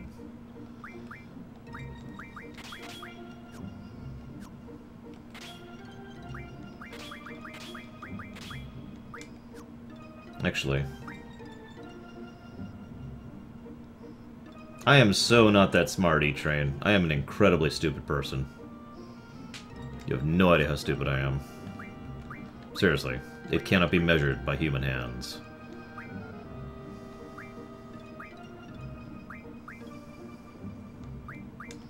Nah, screw it. She doesn't need to hit hard anyways. Might, Spirit, Strength bonus, Match bonus, HP bonus, hit HP. Okay.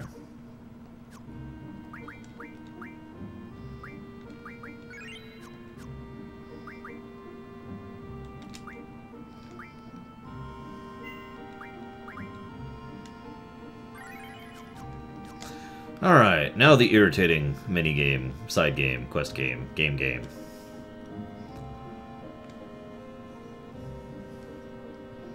Even stupider. You have no idea how much stupider I am. Seriously. Alright, time to go find Gilgamesh.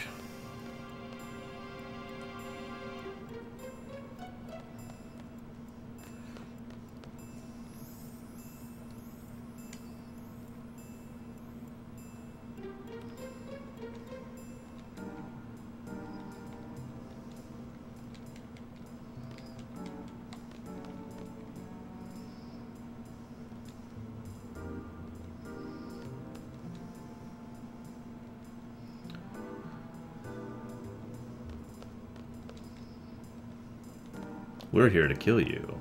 Or, I mean... Damn it, I just got everything off of Zell.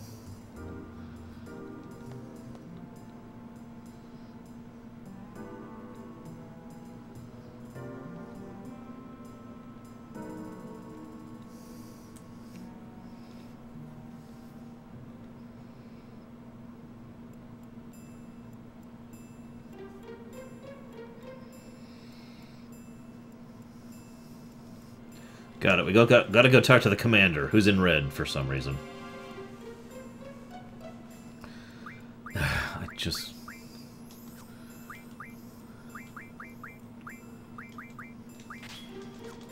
I just did this. didn't even think about the fact that I was going to need Zell for this section. Whatever. It's just a mediocre boss fight. Let's go talk to Zell's mom really quick. I always like to see a fan at E-Train. I'm glad you're enjoying it. I hope you continue to enjoy, especially when you get to FF9, which I'm really looking forward to. And then FF10, and FF12, and possibly 10 too.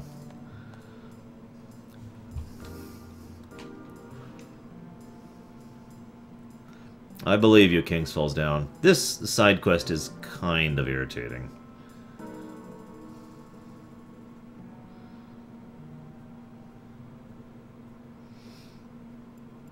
Yes, Permeus. It actually started a bit ago. I know a couple people in it. I cannot speak any details, unfortunately. One of the things I like about this section, though, is they go ahead and emphasize that the Galbadians are just as nervous about being under the control of Sorceress as the people everyone else is. And again, I know I've said this like 30 times, but it's good humanization. Fat Squeak, not at the moment, to be completely honest with you. But that's mainly for reality's sakes, and various other reasons I don't want to get into right now that are too personal. Although someone donated for me to shave it all back down, so as soon as Sis has some free time, I'm probably going to do that.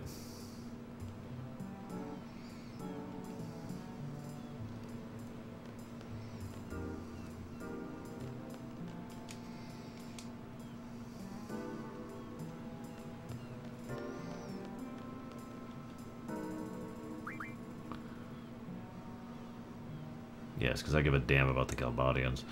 Okay, I think I start down here. I used to know the exact route. I could just look it up and blaze through it. I need to do the... yeah, whatever.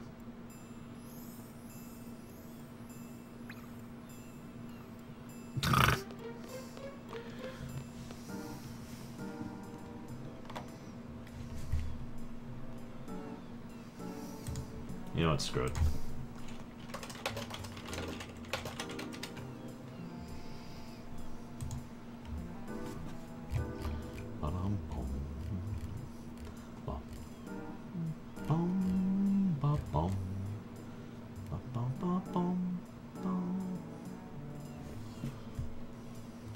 Okay. Hotel first. No lightsaber, it's basically the next scene, I believe, after we finish this whole area. I could be wrong, but I know it's very soon.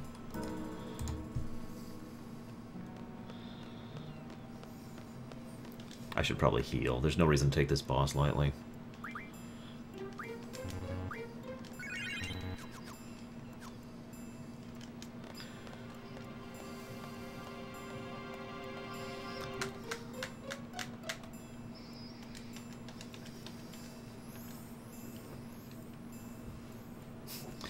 I like this, by the way. In this army, your salary gets cut based on how your boss is feeling. Man, I've been there.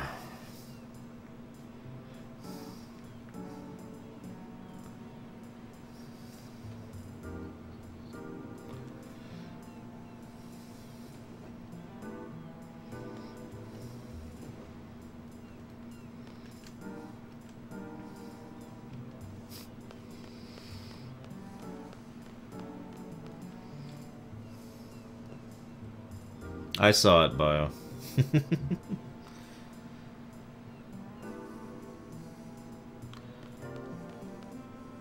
Okay.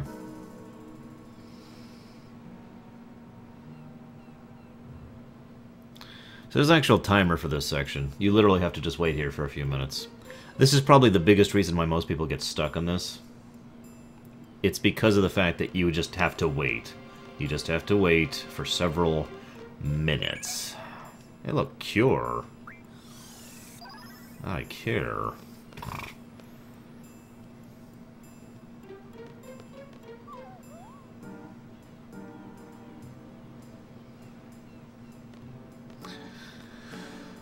So anybody got any questions? We sit here.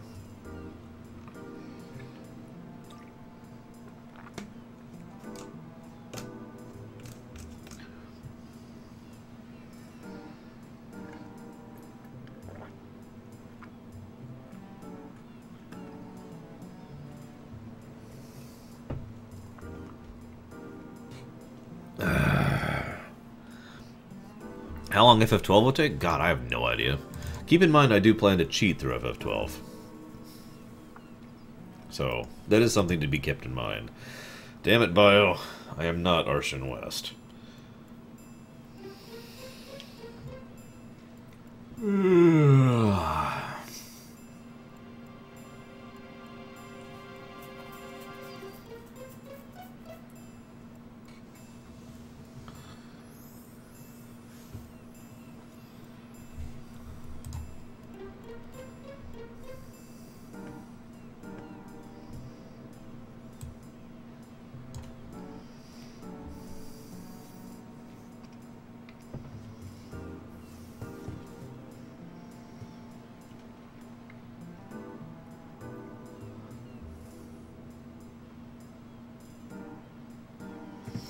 That should be enough.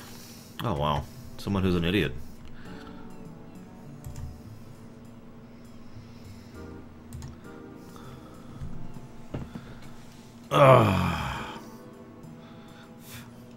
There we go. That was long enough.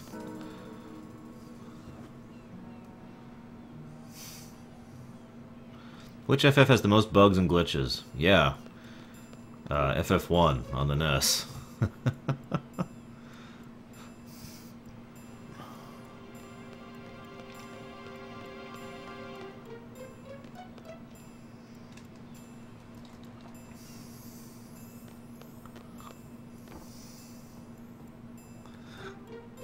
So I'll go ahead and explain the humor of this scene.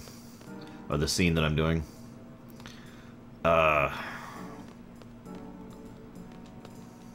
Strange odor.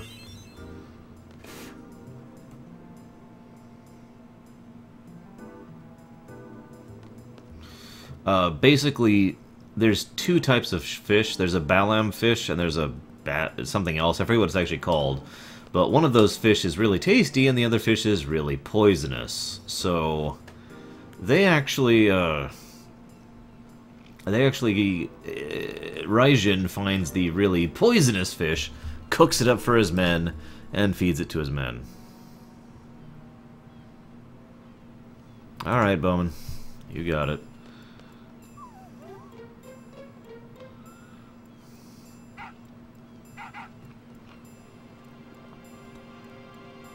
Most bug-type enemies? FF9.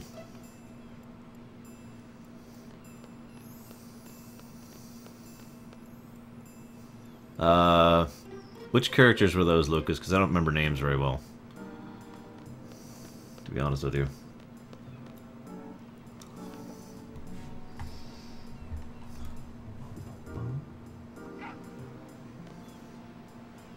Yeah.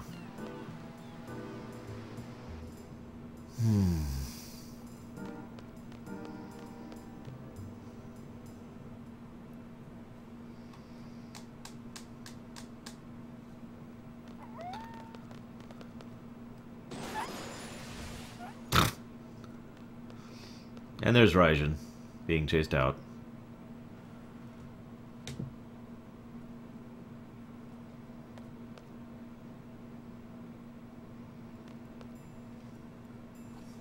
And now we go and fight him. Natsuo, that'd be Cecil, excuse me. Cecil from Final Fantasy IV. Best FF map design? Define. Do you mean like the design of the overworld map, or the areas you go through, or what?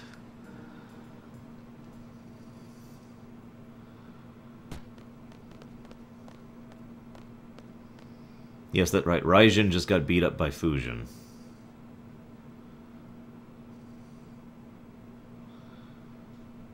And yes, in case you're paying attention, this means two kids who actually didn't even have any authority or work in anything just became just became the boss of all these Galbadian soldiers. And I gotta say, I really feel bad for these soldiers in this game. I really do. So I like this quote, because this is Zell in a nutshell. We're here to liberate Balam! I mean, we're here to liberate Balam!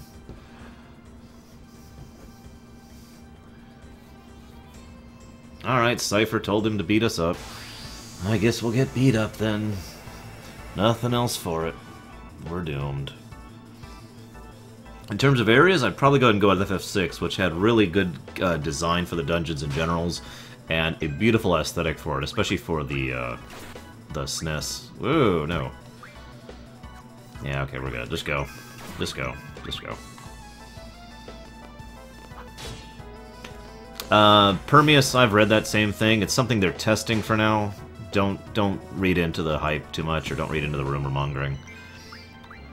They're just trying to see what's up, see how it tests. Oh yeah, everyone needs to remind me about the GF just in case I totally forget about the fact that one of the most important GFs I'm going to get here, which will immediately be Junction 2 Squall, also known as a Dead, who dies hard, I might add. This is my official Die Hard %, having a Dead be Squall.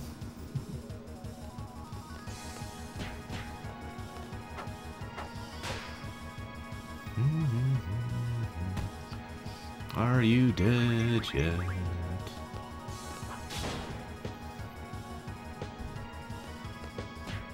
Are you dead yet? You'll die, Adam West. Sorry. See, I gotta be honest, a lot of the boss fights from now on are gonna be kind of boring, because they all just have too much health and they don't do much to me. So it's just a lot of hitting them, and then hitting them, and then hitting them again, and continuing to hit them. And yeah.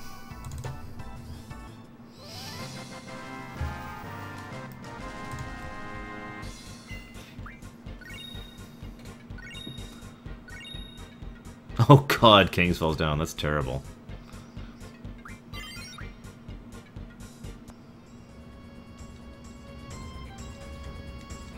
Yeah, come on. Let me go into the menu really quick. Or don't, Zell. Just deprive me of my ability to... whatever.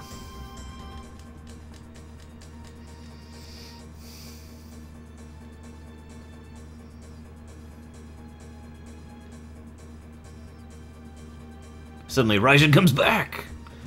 He's back, guys! And then they do the nod to each other, of course. That irritating nod. Just want to smack these two. These two are a strange group because they're not well characterized, and basically all we know about them is the fact that they are incredibly loyal to Cypher, to the point of being blindly loyal to Cypher. The only time they finally go ahead and stop following Cypher is when,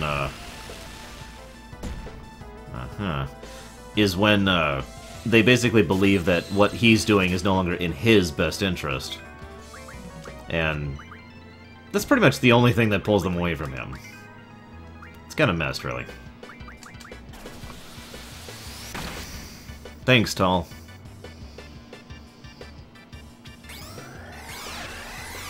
By the way, this is why I got 100 Mega Potions earlier. Makes healing a lot easier for these boss fights.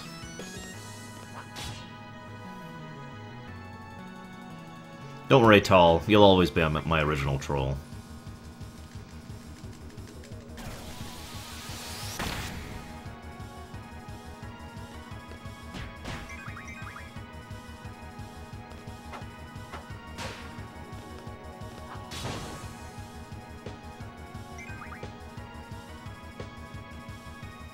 Alone.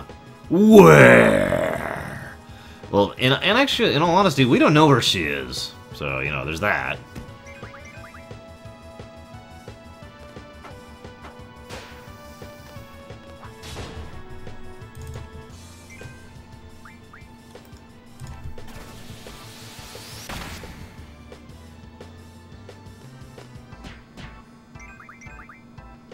It's okay, guys. That battle outside was merely a setback for Raijin.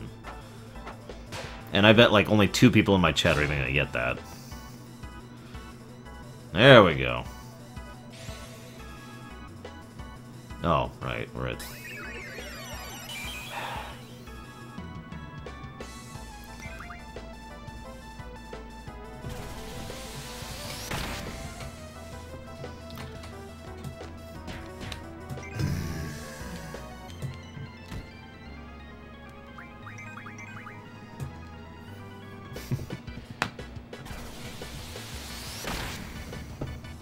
Wonderful, Tall.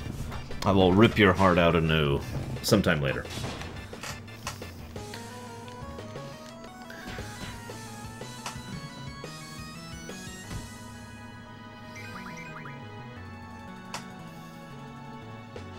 So some people have asked, why is it that Fujin has the eye patch? Why is it she talks differently?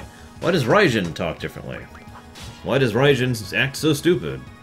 Why is anything about these two guys happening at all? The answer is... these characters were originally intended to be in FF7. They had a little bit of a different backstory over there. They were originally working for Shinra. When they got shoved over here, they got turned into kids who were loyal to Cypher, and that's pretty much the full extent of their history, backstory, characterization, etc. that they get. As I mentioned way when I first started this lore run, much of FF8's characters intentionally didn't receive characterization. So, yeah.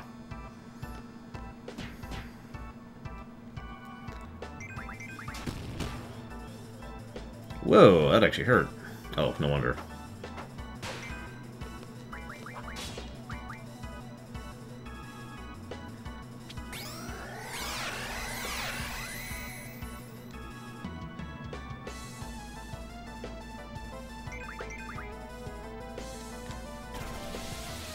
In case you're wondering why I didn't try to limit with her, I have, like, no blue magic at all on her right now, and I don't really intend to ever get any, so... Don't worry, 7th. I went out of my way not to draw it just for you.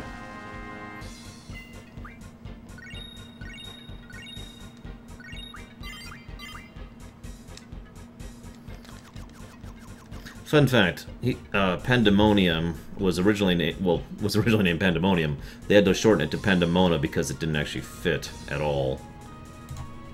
Okay, what are we renaming Pandemonium? Oh, well, in that case, I know exactly what we're naming you. This is my speed Pokemon. So we'll rename it after my fastest Pokemon, who also happens to be a flyer.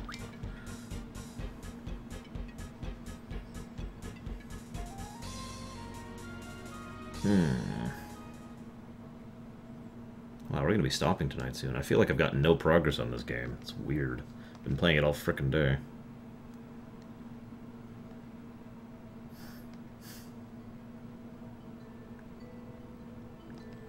Yes, yes, you're on Cypher's side.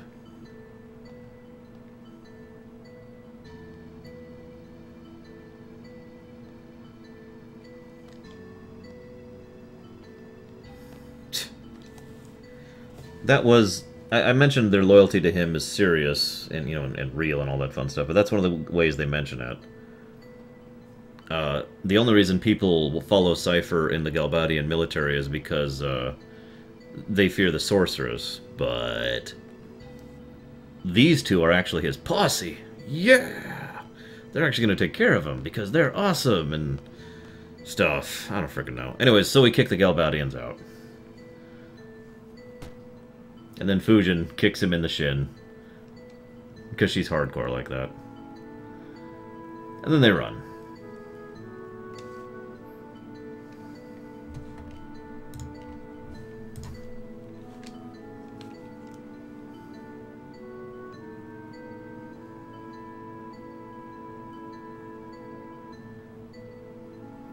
Why would you want to name a GF Magikarp? Besides, if I was going to name anyone that, I would totally name them Bahamut Magikarp. This is when we approach the scene. Could I get a dramatic music, please? What do you mean, Rory?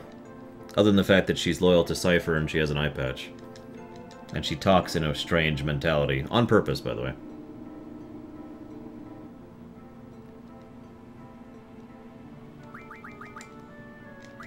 Alright.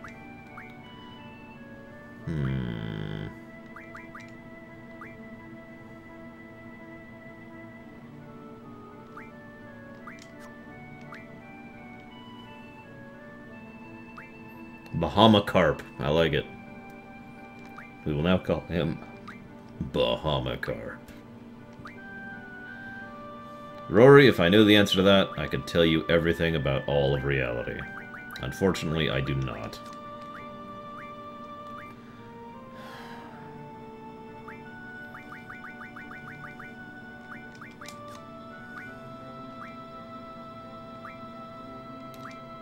Speed, please.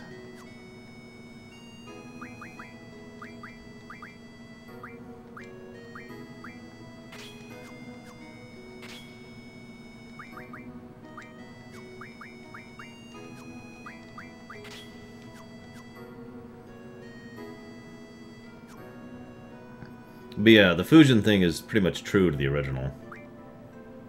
It's just... It's a stylized way of her talking. They did that to emphasize the uniqueness of the way several of them talk. Actually, she's about to leave, isn't she? Whatever. Okay. We could do several things at this point in time. We're not going to. We're basically doing no optional stuff this game. I just feel like pointing that out. Okay, whoops, wrong button. Wrong button again. Whoops. You got it, Permeus. I will remember to draw Pandemona just for you. I made it. Yeah. I used to play a game with myself of trying to stay on the land as much as I could through these sections. Whee!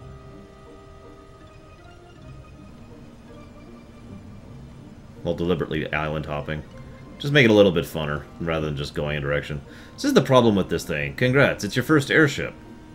This is the slowest airship in the freaking world. I mean, I know it's not actually an airship, but god, just inch, inch, inch. There's the Shumi place, inch, inch. Inch, inch, inch, inch.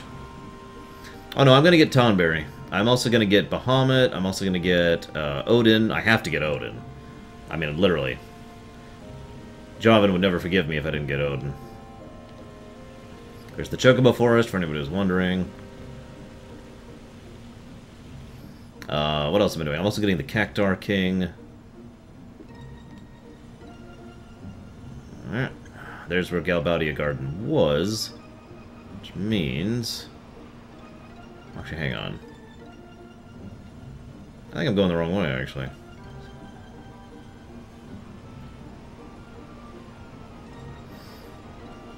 I guess, Bowman, but still, ugh. Yeah, let me through. Let me through. Cerberus actually is avoidable. Believe it or not. The only GF I intend to not get is the Doom Train. Have I ever heard of Solitoraboro? What is Solitoraboro? Exactly.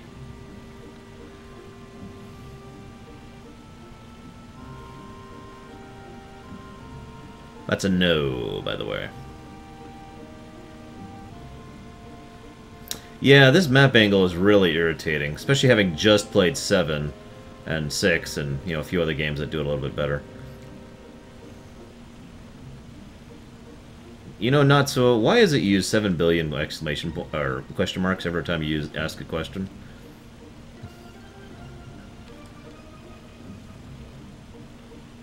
Ah, god dang it. Let me out of this pit of hell. Yeah. Sorry, Nutso, no Doom Train. I don't feel like getting the items. It's a pain. Well, it's not a pain, it just takes time. And I've already had my fill of grind in this game.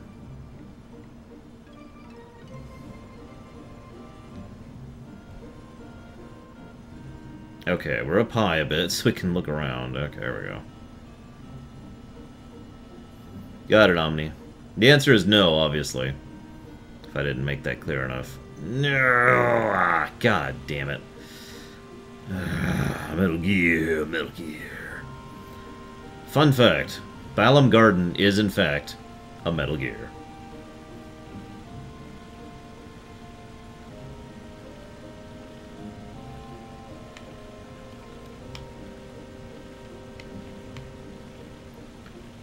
Oh my god, I hate this airship so much. You didn't even call it that.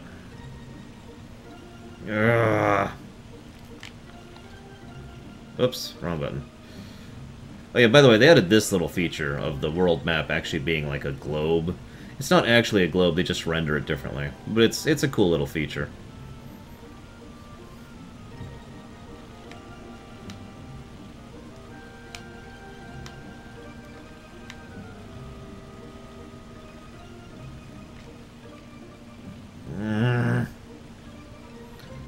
Okay, we made it. God dang. At least I think it's around here. Am I even going the right way? God dang. Oh, there's a large crater here for no reason. I'm sure that's unimportant.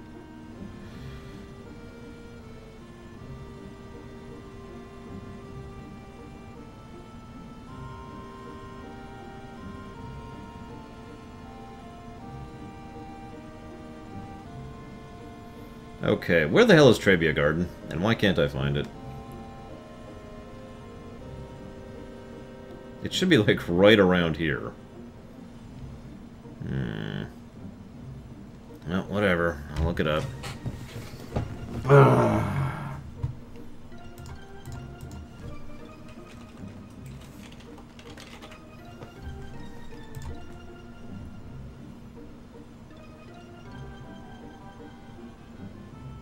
Yes, I know. I know that. I know that.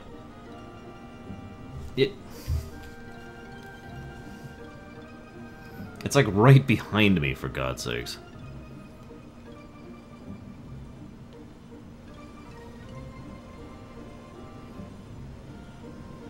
Yeah, it's like over there. It's across this stupid mountain range I can't cross. God, I hate this thing.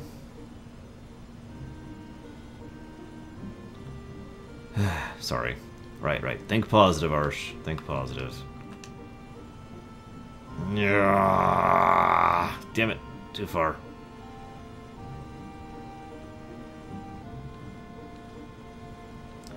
Okay, we made it, guys. We made it. Hey, that place doesn't look so good.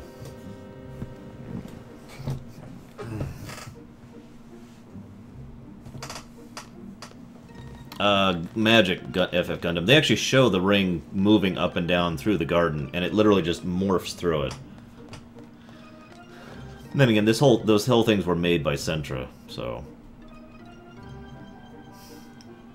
might as well just rename Sentra the Shinra.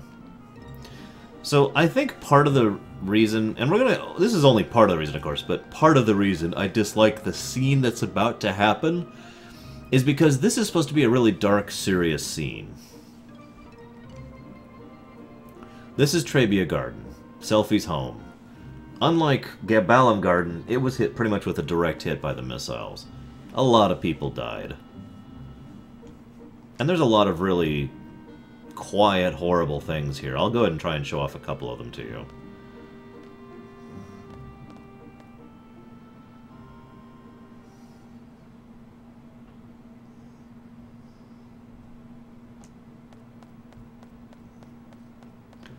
But yeah, they got hit pretty hard.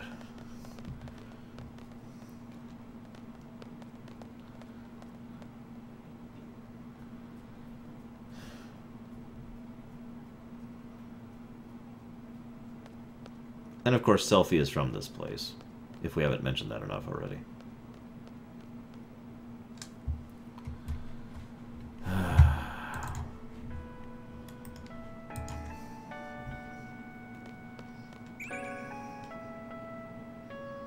I guess.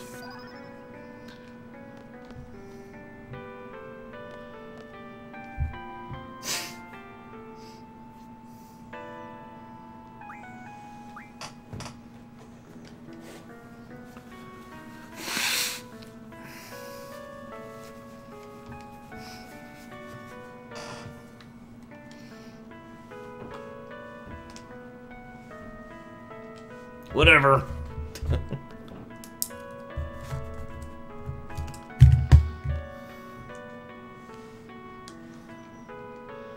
She says to wait for her at the basketball court.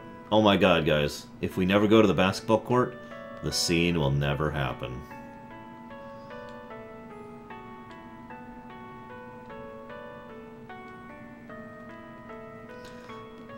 So that little thing was a former teacher who was telling you that he'll give you an A if you donate towards helping rebuilding the garden. That may sound like a simple little thing, but that just kind of demonstrates how certain people try to cope with traumatic events like that.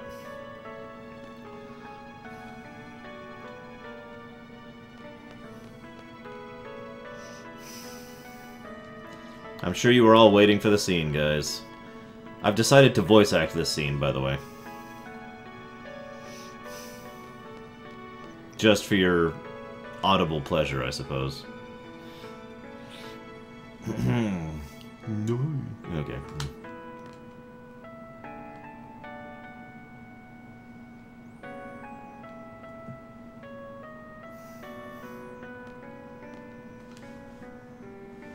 And if you don't like the voice acting, then I got nothing.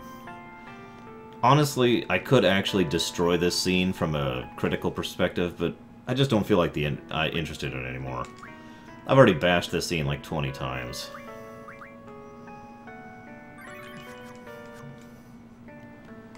As a writer, as a gamer, as a viewer, and as a person, I have bashed this scene. I don't really have anything else to add anymore at this point.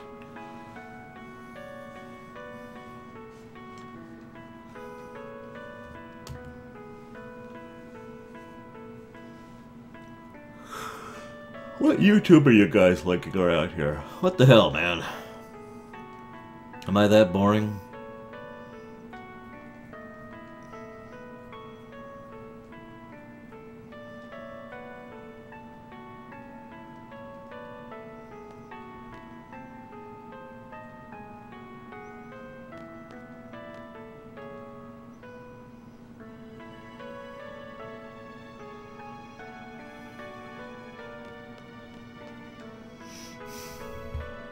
Stop linking crap to YouTube. Jeez Louise.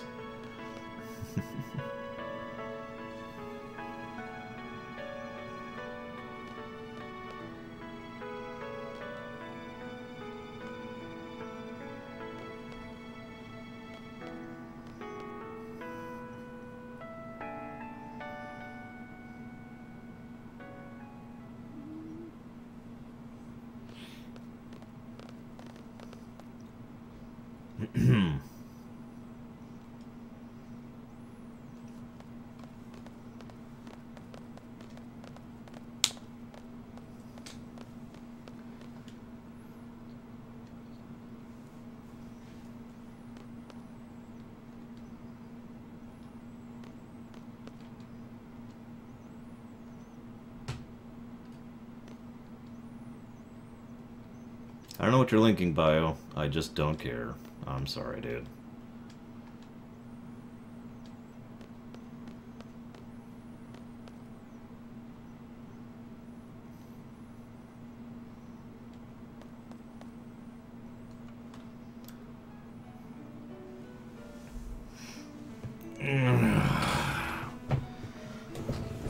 So, here's the big plot twist, except this isn't one of the plot twists I call as a plot twist. Seriously. This is not one of the plot twists. Oh, by the way, that's a selfie as Psycho counter right there.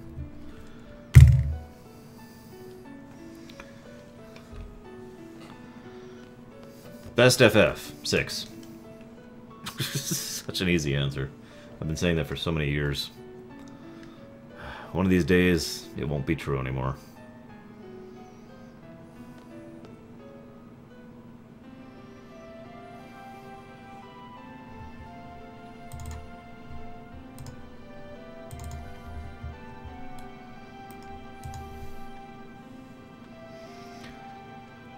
Here, okay, so anyways, the twist is the fact that I actually already explained this. Guardian forces take up a piece of your brain that removes your memories. Now, Irving hadn't actually junctioned to Guardian forces except for very recently. But Selphie had actually junctioned to Guardian forces when she was really young, which is why she didn't remember anything despite being a Trebia Garden.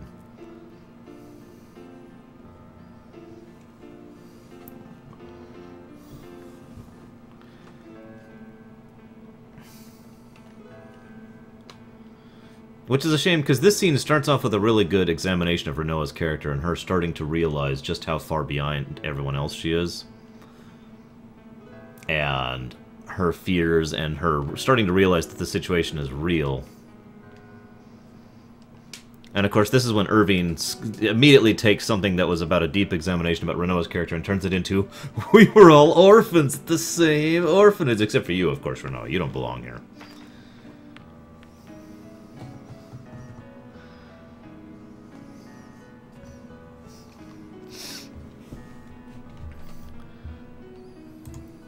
But yeah, a lot of people died during the Sorceress War, so the orphanage actually had a lot of kids at it, in addition to these ones. So the fact that these kids were in the orphanage isn't that unusual, really.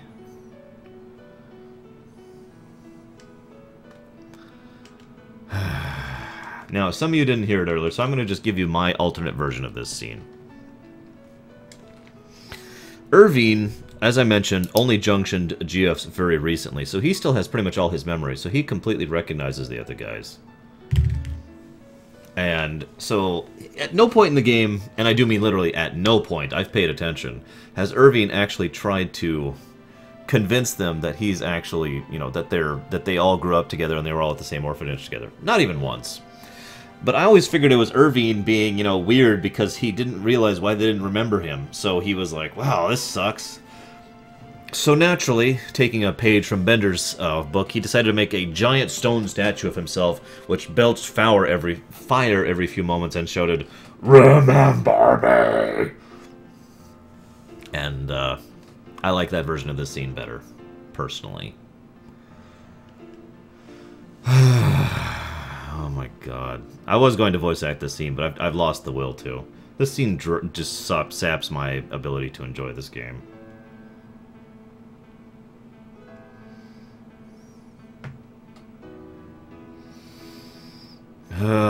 Yep, there's you, Squall. You were here too.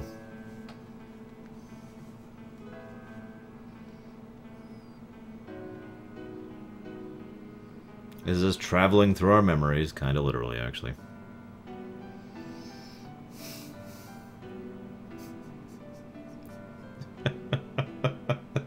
That would have just turned this scene completely around, wouldn't it? Irving just getting so frustrated and messed up, fed up with the rest of the party that he has to resort to this giant statue just to get them to remember that he exists.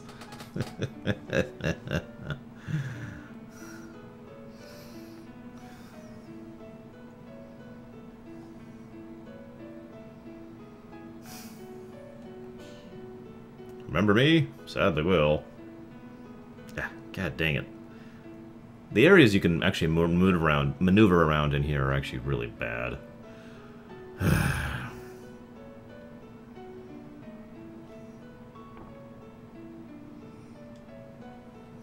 Telling you, if the statue was there, that would improve this game 10 times. And this is where the big secret is let out. See, there is one bit of info that's actually interesting from this section, and it's not the fact that they were all orphans together. It's the fact that Alone was there. Oh my god. That's right, I need to go down to the thing. Bio, don't spam. The bot will actually nuke you itself, even if I don't do anything, if you spam. And I won't be held accountable for you having a situation where you can't post because you're silenced.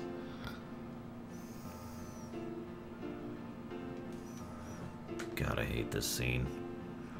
It doesn't help that the song that plays through it, I associate this song with this scene now. So, I no longer like this song because of this scene.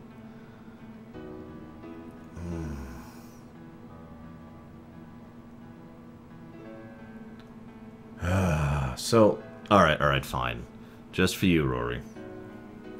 Let's talk about why this scene is stupid. As viewers and as gamers, what does this scene add to our enjoyment of this game? Now, there's several different ways that you can actually enjoy a game based off of things that they do within it. For example, it could increase our enjoyment of the story of a game. It could add to some significance with the characterization. It could have little tidbits that actually make tons of sense. You know, there's plenty of ways you can do that. But instead, this scene gives us nothing, because this scene doesn't actually have any significance. tying all the characters together as orphans doesn't change anything when it comes to the characters. Tying all the kids together as orphans doesn't change anything when it comes to the story. It literally accomplishes nothing. So, they did this whole thing for no reason on that regard. Okay, well, maybe it'll add something to the gameplay mechanics. Yeah, this will be how the GFs come into play. No, the GFs still do the exact same thing in gameplay and have no other impact on it. Okay, maybe we're doing this to set up the setting somehow. Maybe people forgetting people is kind of one of the reasons why so many people,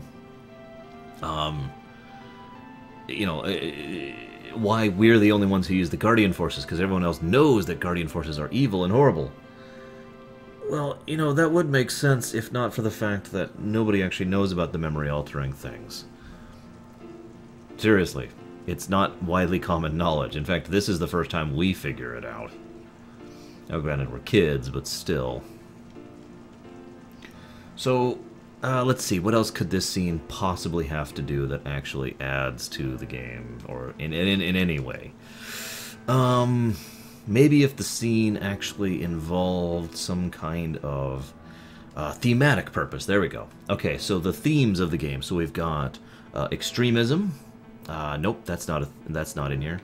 Love, that's definitely not in here. Let me think here.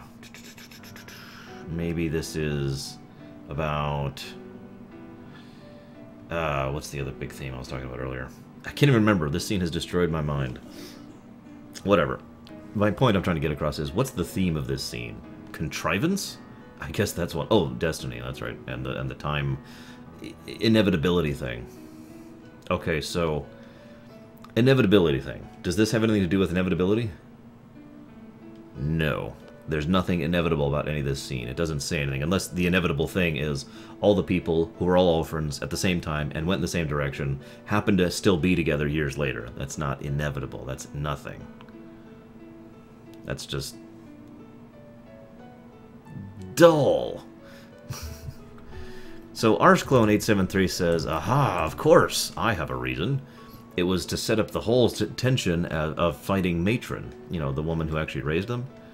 Well, two things wrong with that. First of all, the fact that they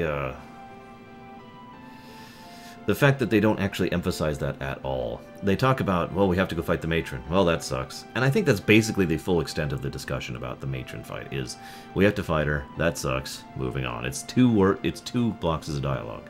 If they wanted that to be significant, they needed to at least do something with it. Second problem with that, it would have been much more worthwhile, it would have much been more personal, it would have actually had some kind of impact if they had made it so that instead of the entire group or all orphans who are all raised by the Matron, just make Squall, or just Renoa, or just somebody. Add some kind of personal connection between just one person and the Matron, and use that as a way to actually make there be some significance between that. After all, we don't know about Ultimacia at all at this point. So, yeah, no, this scene sucks in every way. I cannot think of any possible reason for this scene to exist. I cannot think of any net positive of it. And the fun thing is, I tend to forget when I'm playing through this scene that there are two plot points in this scene that have nothing to do with the "we were all together as kids" point that actually are significant. One is the analysis of Quistis' character and her real feelings about Squall. In other words, the fact that she was trying to become an elder sister for Squall and actually had no real romantic feelings for him to begin with, which is significant to her character and her interactions with him at the beginning of the game. And the second is the point that this is how Guardian Forces work in general. You know, that little bit of a reveal, which at least has some significance, or at least potential significance to it. And that's it. That's all I got, guys. I'm sorry. Let's give you some trivia while we're at it. Did you know that the local basketball teams of Trabia Garden are the Mog Mog Moogles, the Mock Chocobos, and the Mumba Sambas?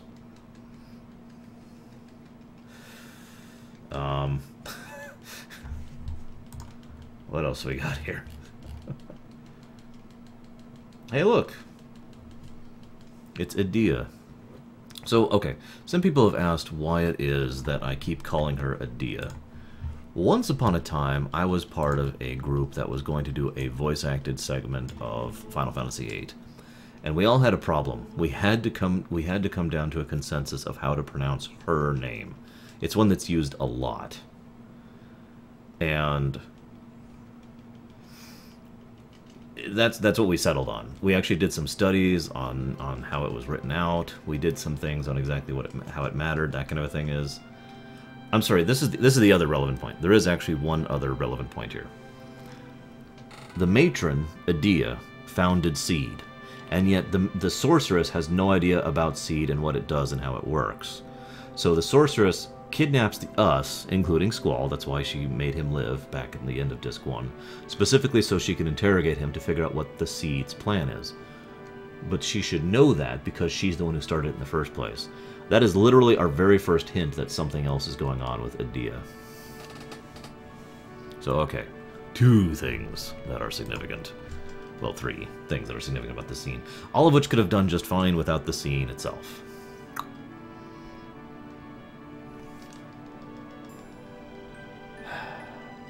By the way, you can get Selfie's card here.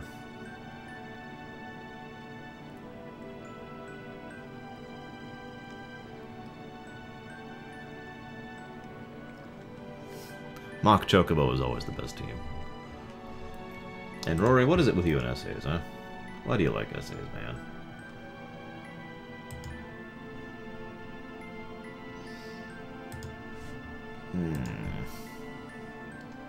Suppose I should update this.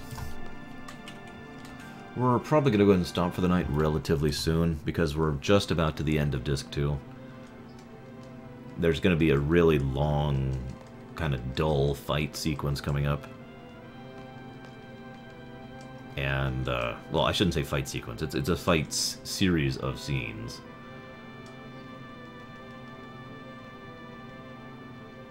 And then a boss fight, and then another boss fight, and then another boss fight. And then it starts snowing. And then we're on Disc 3. God, this game is taking way longer than I thought it would to go through.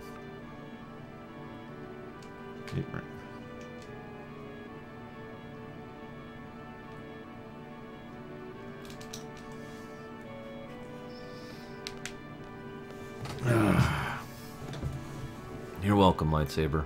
I hope you've enjoyed. I feel like I'm being really boring during the FF8 stream, so I hope that's not true, at least for some of you. FF Gundam, I usually stop at 11 PM every evening, yes.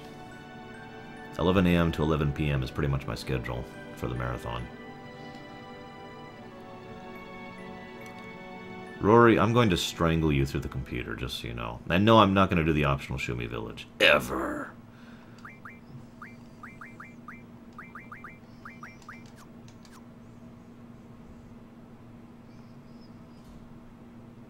I'm going to keep calling her Edea. I don't care what it's supposed to be. That's what we called it back then. That's what we decided to do it for the voice acting. That's her name now. Any questions? Whoop whoop.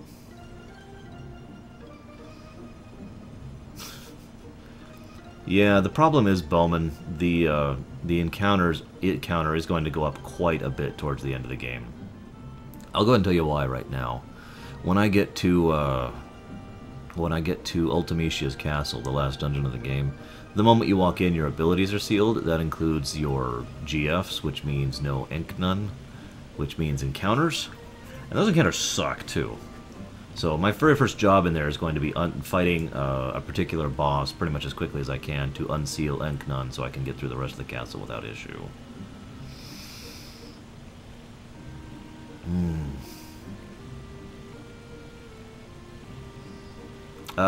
Actually, it was Da Vinci, because the whole point was that they were actually from the world below. They were actually from the realm of light, not the residents of the floating continent.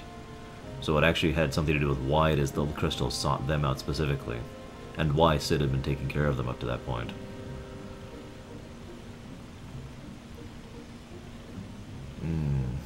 God, I'm tired.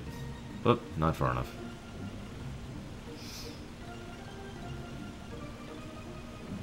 No, I hope to actually finish it tomorrow. FF8, I mean, because it would be really nice to start FF9 on Friday evening during the weekend. And by the way, there's Galbadia Garden. But, well, let me think about this. I think I can get there right now. I think. So anyways, by the way, look at the map here really quick. This is what this southern series of archipelagos and larger things. This used to be a solid continent, and this is where the Centra, excuse me, were focused in. We also know, thanks to some backstory elements, that they had a deeply religious element to them. Ah, crap, I got too close. That had to do with their following of this individual called Hein, the original sorceress, or rather, sorcerer. And of course, finally, by the way, I admit I kind of look how Galbadia looks like here. That's Galbadia Garden, which is floating just like ours is. Although those are terrible binoculars. Anyways, yeah, I'll talk about that later. I got tons of time to do it. There's more story to the Centra story, basically. So apparently we're going to be ending Disc 2. I didn't actually mean to get this close right now. However, we are going to do really dumb orders just for you guys. Okay, give orders. Hang on. Prepare for attack. Prepare for defense. Take care of the junior classmen. Call my comrades. The gardens course. And what to do with the hot dogs. This is a dead speaking. This is an emergency, so listen carefully. We're going into battle against Galbadia Garden. The garden will proceed straight ahead, set speed at 50% in case we need to take evasive maneuvers. First and second class sabers assemble in the parking lot. Those at MG rank 3 or above, head to the second floor and wait for instructions. Be sure to warm up. The enemy will probably come aboard. We must concentrate our forces at the front gate and at the quad. If your student ID number is even, go to the quad. If it is odd, report to the front gate. Quistis, Zell, and Selfie, come to the bridge right away. Cafeteria team, collect all the hot dogs and store everything in the secret shelter. Don't leave anything for the enemy.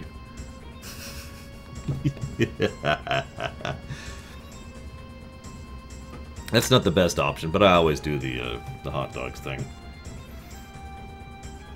Do they 7th? I didn't even know that. Whoops. Okay, so I guess we're doing this. I was gonna go get Odin, but I suppose Odin will wait.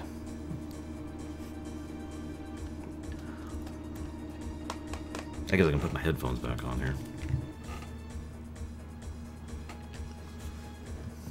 So this is actually a pretty cool sequence, in all admittance.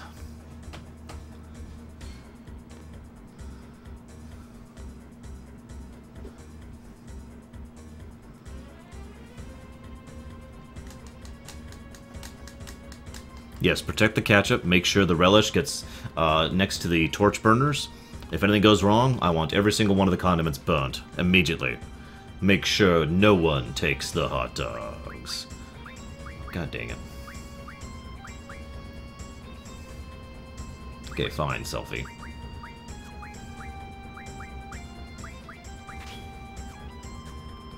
They are pretty good hot dogs. Don't forget, those were actually originally those flavored bread buns in the Japanese version. I like how it says, don't equip your GF yet. Yeah, uh-huh.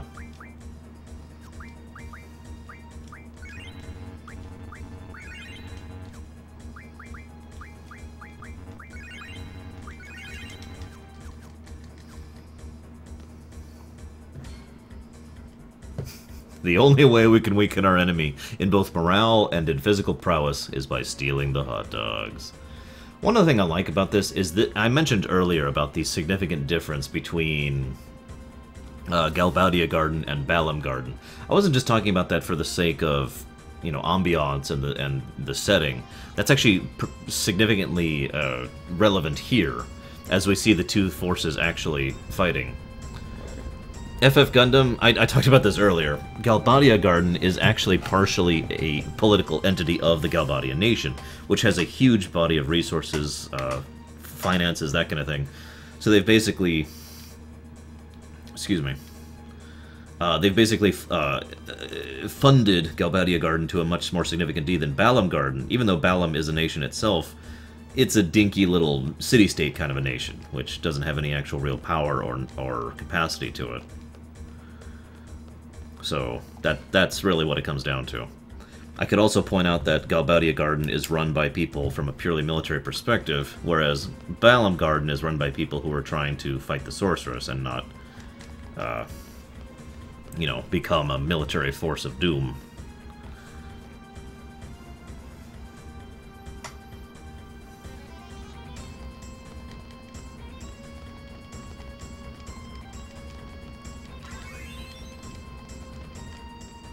Now, whatever it's going here.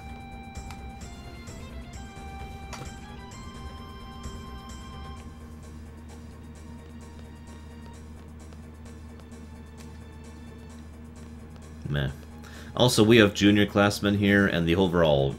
I mean, the overall atmosphere is much more relaxed here because of Sid's leadership style and the way things are done at Balam. So we have kids, we have people who aren't fully trained in military hardware, that kind of thing. So yeah, Galbadia completely outclasses us.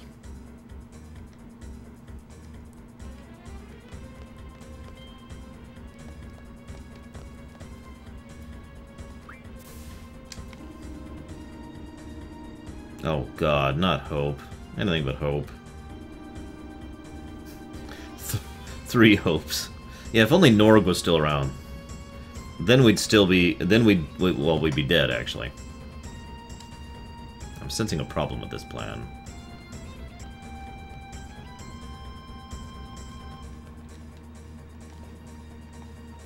Our morale is soaring because of your leadership about the hot dogs.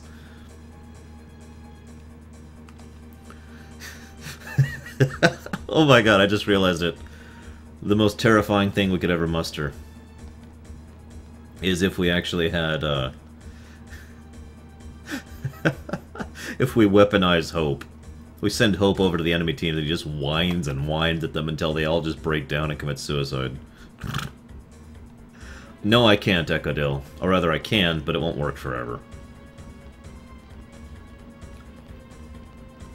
God, the timing of this is terrible. Because Zell was kind of doing something for Renoa, and that's one of the reasons why he's kind of been weird.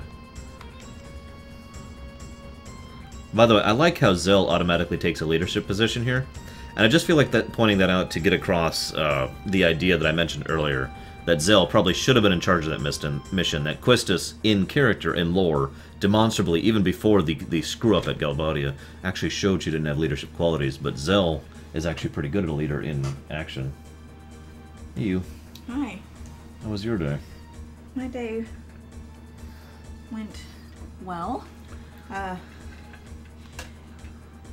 sending you the thingamajigger. Yeah, I'm grabbing it as we speak. Did you see the title? Mm-hmm. I'm curious why there's 2. Because Snark... well, because I had to stop it in the middle. And it's 2 hours long. Gotcha. And the first hour... it's Doom. No, the first hour I had my speakers muted, so you heard Snarg through my mic, through my headset. Wow. Yeah, by the way, when you get a chance, I want you to take a look at my OBS settings. Okay. For some reason, if I have my camera active on Skype... Yep, it won't activate. That's true. Yours was. No, the way I did it was I had OBS not capturing my webcam at all. I was actually just capturing Skype. My image on Skype. That's how I did it. Your image on Skype was tiny, though. Mm-hmm. That's how I did it. Because you have to. Webcam can't outsource to 2 sources at the same time.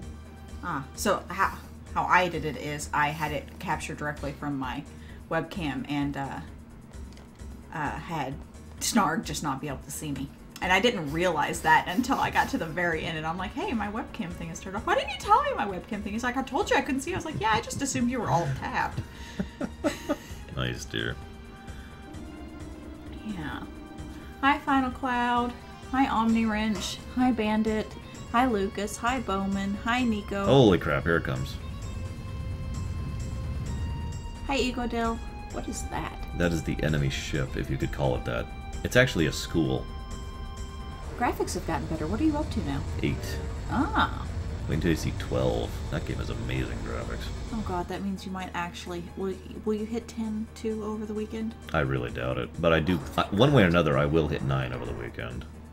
But one way or another, 10-2 is probably coming sometime the next week. Hi, Torin. Yeah, that means it'll happen while I'm at work, and then I won't have to sing. Uh-oh. Okay, guys, new plan about 10-2. We're going to delay 10-2 just so she has to sing. Damn. Because if I have to sing, she has to sing. Damn it. You missed my singing earlier, sis. Remind me to explain a joke to you, by the way. So this scene's kind of cool, even though it's a little excess. At least it's significant excess. In other words, this is something that actually does have something to do with the setting, with the scene, with the themes, and with the story. I'm with that. Jumping off of an airship Onto our airship. onto another airship They're attacking us. with motorcycles. Mm-hmm. It's cool factor, but at least it has something to do with the damn story. Instead of just, oh, I don't know, a racing scene in a certain other game that I'm not allowed to talk about thanks to my own rule. I was going to make... And that's how you go right, apparently. I was going to make lasagna for dinner. That sounds really and good. I started the preheat on the oven. Xenoblade Chronicles is awesome, and I highly recommend it. Where am I going? I'm going this way. Hi, Tabrin. I almost went into a battle not junctioned. That would have been suck. Like, really, really suck. So, anyway. So you've decided food is for the weak and the dead, is what I'm hearing. No. I started the oven and set it to preheat, pulled the lasagna out of the freezer, and Michael came in there like 40 minutes later while I was recording and goes, "How long has it been in the oven?" I was like, "It's not in the oven. It was preheating." Oh, gosh. So he put the lasagna back in the freezer and turned the oven off. And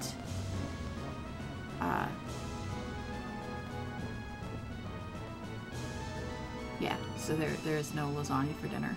Okay. And Michael ate the last of the chicken. Okay. So there is spaghetti sauce, which I will take to work with me tomorrow. By the way, I probably shouldn't point out the irony of this, but you remember how they had banned those little skateboard floating things earlier on? And now there's all these motorcycles going through here? Just saying. Uh-oh. Run away, little girl! No! Oh my god! And now a scene that, even for someone who enjoys this game, like me, just kind of shakes their head at. We're going to go ahead and take note of this. She is now dangling from that thing. I don't know how many of you guys have actually done, stretch your arm out exercises where you try to see how long you can hang somewhere without, before you can't hold on anymore. It's not very long. It's not very long. But I got it. I see we're at the timer that started. So she is now dangling there.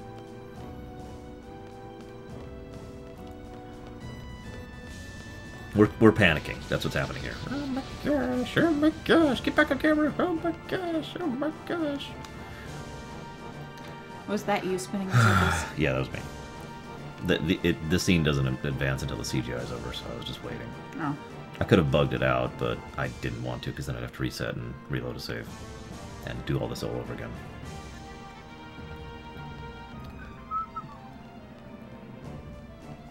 Sudden hug! Hug? My sister is not reciprocating my hug, guys. Whoa, I'm sorry. No, I wasn't returning your hug because of the angle that I was actually actively hurting my back, and I probably need to sit up.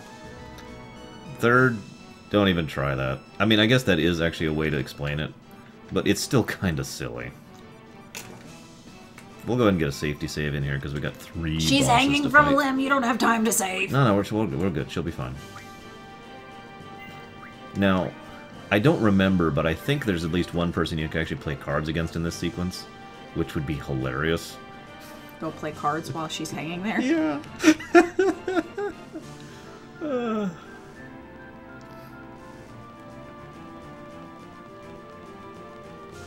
This jacket is falling off one shoulder. It's a really, really loose jacket, apparently.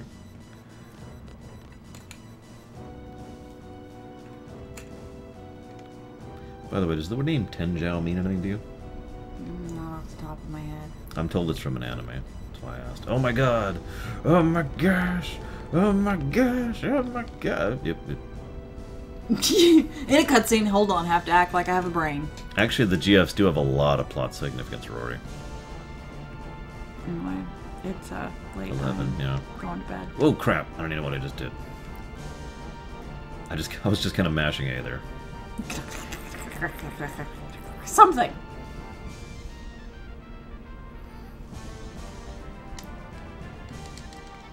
All right. Gotta panic. Gotta panic. Oh my god. Oh my god. Oh my god. They're ramming us again with the magical field that keeps their hovercraft school afloat. Because that's smart. It is a school. I want to stress that again.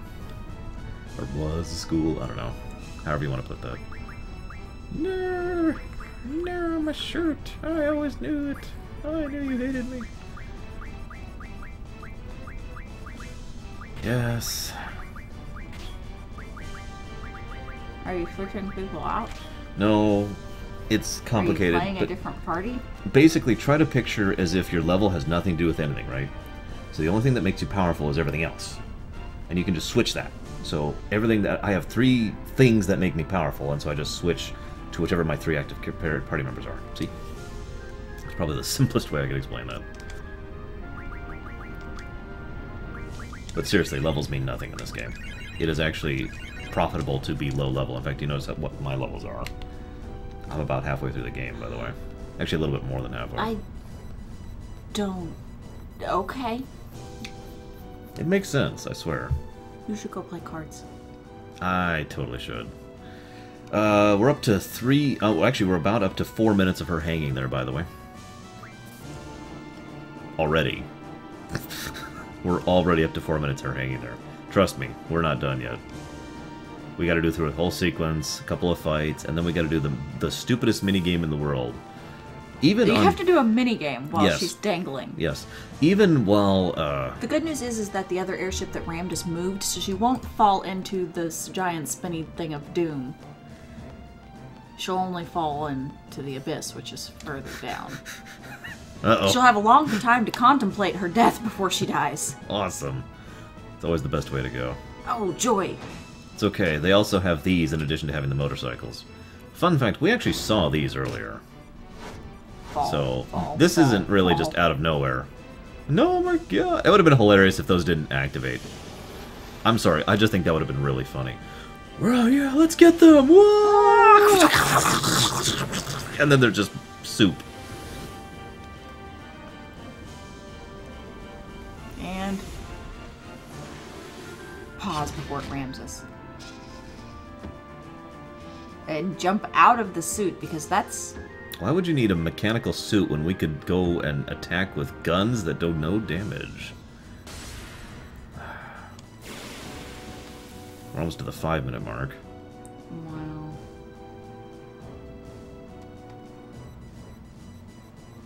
Because suddenly they're on the opposite side of them from the window.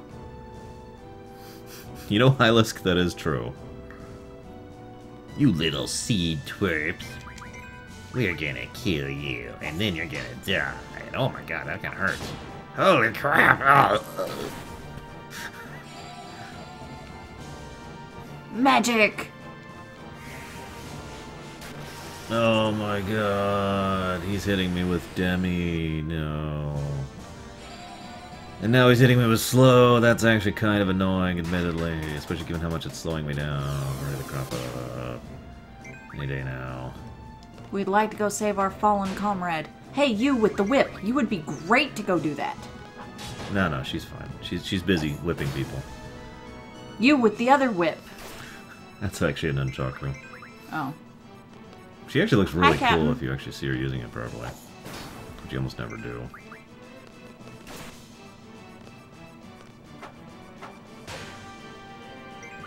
By the way, I lied. They're not using guns, they're using swords. But I like how the desks in this really cramped classroom just kind of go whenever the battle happens.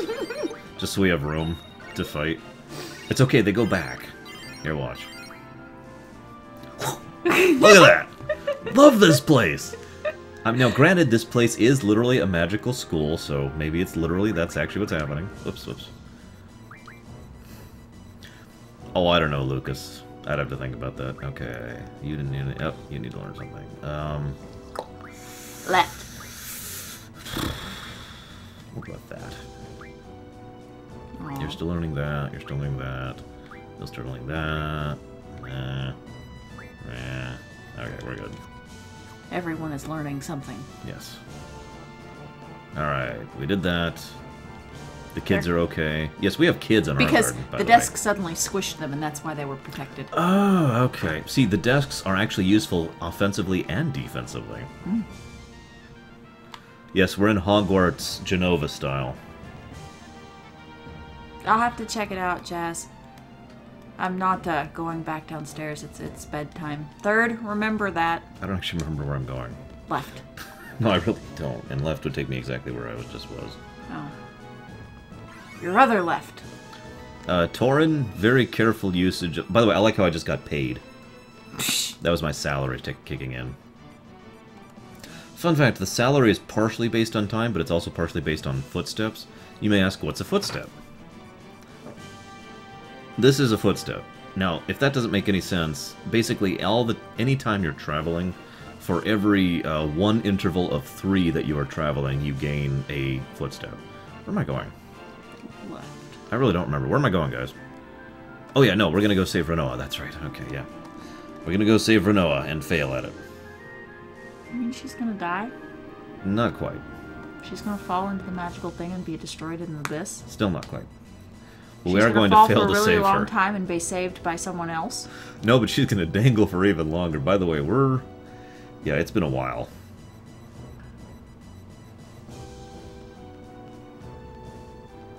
Can't go that way. Yes, I know we're in the middle of a battle. Can't go that way. Yes, I know we're in the middle of a battle. I think that's a fairly obvious sign on where you're supposed to go. Would you like to play cards? Oh my god. This isn't where we left her. Actually, it is. It is? Looks different. Adam West. Adam West. Adam West. What? I'll explain later. Okay, now to go save Renoa. Adam West. Adam West. I can't even say it without laughing. Okay, Renoa! We're here to save you! I know you're here. Okay, gotcha. Can't save her. Haven't done something. Yeah, see you around, Bandit. So you can't save her because you're not with the right people? I don't frickin' know. Renoa is dangling. So this is a good image, this is a good example, sis, of how much difference context can make. I bet that makes no sense to you at all.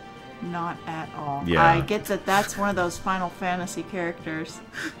And that was Batman. And someone I couldn't recognize without their head. It's And actually some that- other dude with Oh, no. a gunfire. Never mind. These, yeah,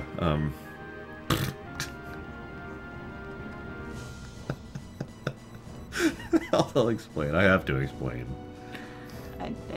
Now, okay, I make tons of fun, but there actually is, believe it or not, a genuine reason that can actually explain how Renoa has been hanging there this entire time. And that reason is... Wait, no, that wouldn't make sense. Never mind. That actually wouldn't work. Yeah, I've been going crazy this whole game. You should see it.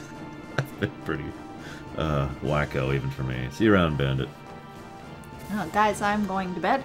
No. Look forward to it. I just finished recording the latest tea time. Which one am I uploading? He already did final. Both of them. It's part 1 and part 2.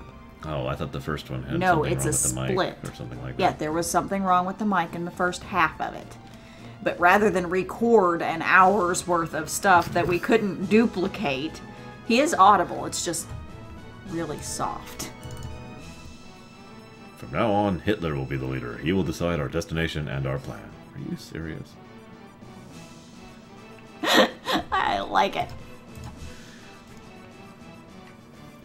And oh, we've just passed the 10-minute mark that Hey, she's we're been back in the dangling there. we're back in the room with the desks. I don't know where to go. I really don't know where to go.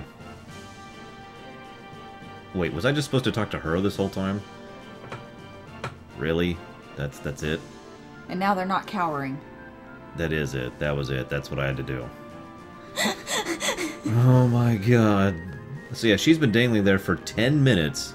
Because you forgot to talk to the lady. Hey, I'm playing a 17-year-old teenager. Give me a break. A 17-year-old teenager. Yes, I really had to emphasize how teeny he is. As opposed to a 17-year-old adult. Well, he was a young adult. Uh-oh. Cutscene. No! Eat some dinner before you go to bed. Okay. I'm gonna come bug you later.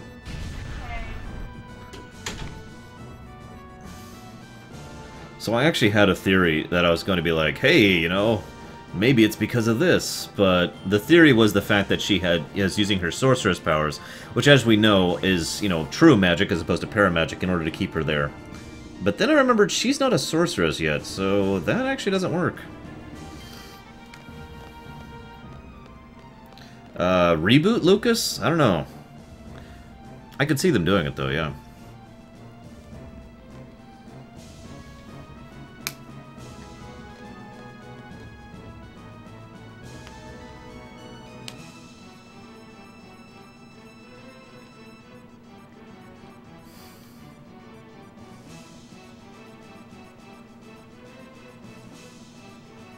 Yep, we lost.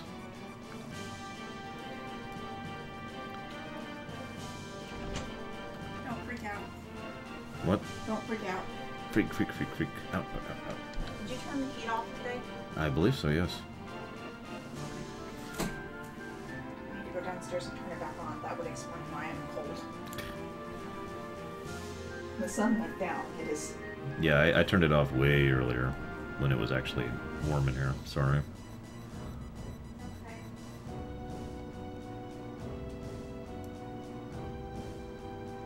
Oh god, that would be even worse, Joss. Can you imagine being held up by your fingernails? And as they slowly just kind of start ripping out of your fingers, inch by bloody inch, as you're screaming bloody murder?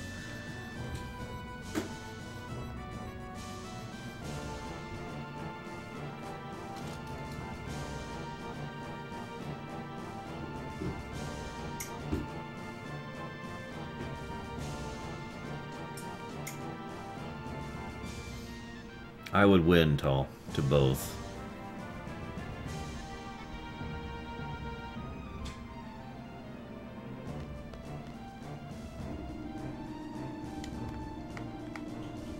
Now, I have to imagine that this sequence is one of those ones that's very divisive, but I like this because this is Squall doing what he's good at. He is actually a pretty good leader, all things considered. He doesn't want to be. He doesn't like doing it. He hates the responsibility. He hates the reality of having everyone depend on him, especially given his mentality of inevitability and the fact that nothing matters. But he is a good leader. So he gives a really good speech here, I think. What are you doing? Reading a speech. How's everyone doing? You're all probably too tired to even stand up after all the fighting. But I want everyone to listen to me. We still have a chance to win, and I need your help. This is going to be our final battle. We're going to attack them again before they come in after us.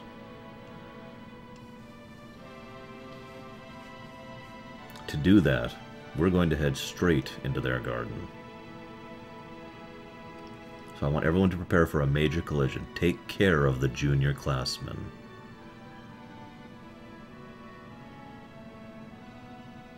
Irving, Questus, Zell, and Selphie will lead the attack into their garden.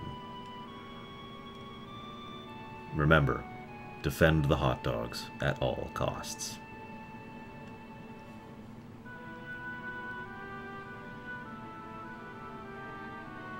If I hadn't been reading just then.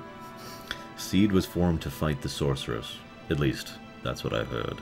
And the garden was created to train seeds. So this battle is Garden's destiny and our destiny. It is a grueling battle, and I'm sure you guys are all exhausted. But I don't want to have any regrets. I don't want anyone to look back and regret this day. So just this once, I want you guys to give everything you've got. For yourselves. And for me.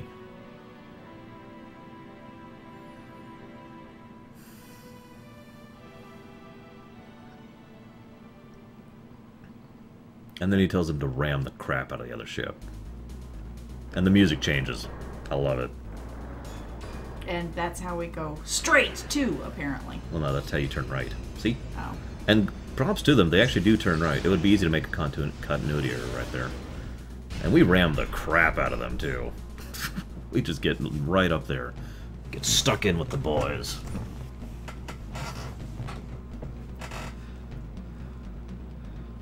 Did we save her yet? No. She's still dangling. Are you kidding me? No. She's still dangling. Keep that in mind, guys. She's still dangling. We're up to almost 20 minutes of her dangling. And now we play this guy solo. Hang on. Yeah, speaking of which, I want to make sure I'm good for this. What's my name? This is me. Which one of these am I? Whenever I do a rename that other people request, I have a problem remembering who they are, and I'm like, Caladrius, I'm planning on it, but it's not going to happen until I'm not working. Probably tomorrow, and he's not maybe? streaming. Hopefully. No, I missed a day this week, remember? Oh. Yeah, I'm not helping you, lady. Okay, fine, I'll help you. Renoa's dangling from death, but, you know, sure, I'll go ahead and help you find him. It's amazing that the two rammings that happened just now didn't knock her off. I know. Like I said... Did he save her? The kid? The guy you're playing right now. Well, I hope so. We already failed to save her once. Hey, kid. Please stop throwing a tantrum. I have a gunblade that I will cut your head off if you don't with. So, go that way. Good job. I hate this minigame. Ow! It is actually very easy to fail this minigame, believe it or not, because of the amount of RNG involved.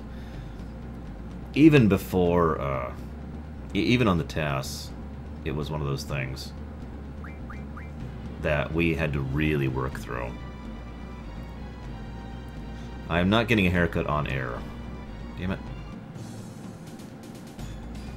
There we go. Go ahead, ram me again. Ram me again. Yes! Okay.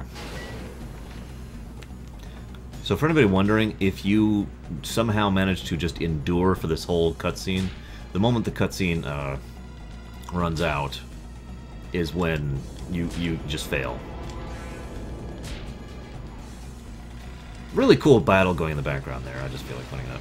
Yes, this is basically rock, paper, scissors, by the way. And yes, you get stronger each time you fail. Damn it, Ilisk. I like how the only part of that has string is the part where your hand is. No Yeah, I know. There's no actual connector up there. Thanks to the way they're rendering it.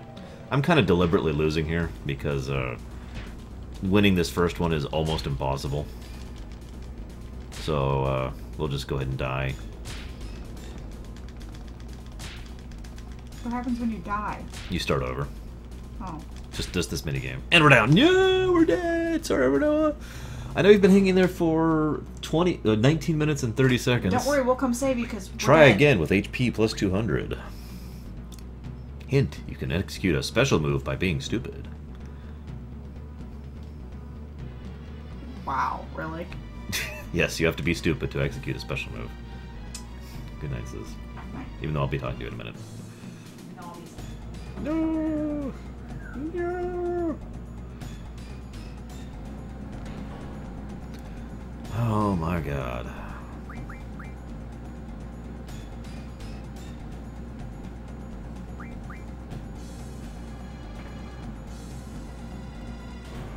So I guess we could not count that previous section because time just got reversed. But no matter how you're looking at it, we're looking at about 23 minutes of Renoa just dangling out there. And that's one of the reasons why people make fun of that scene, including me. Because she was dangling there for 23 fricking minutes. And that was with Ink Nun on. Yes, that's right. The enemies will actually attack you during that sequence. Yeah. Scene is over and we are switching over. Originally, this actually wasn't like this. By the way, a little bit of fun thing. Originally, if you died here, it was a game over like it would be in just about any other if. And so what ended up happening is, for some reason, the playtesters really hated that. Like, really hated that, especially due to the random nature of it. There we go. That's how you win the second time, by the way. Pretty much guaranteed. Now, the funny part is, there's nothing to do for a bit. By the way, who's piloting this thing? I'm just curious. Anybody? Anybody? I do like how they show the shadow, by the way. That is some really excellent work right there, showing the shadow.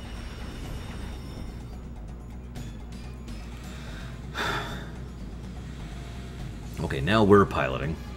Meanwhile, Renoa is still dangling in the exact same spot. It's okay. Renoa, quick, come dangle some more. On the rope, though, instead of the rock.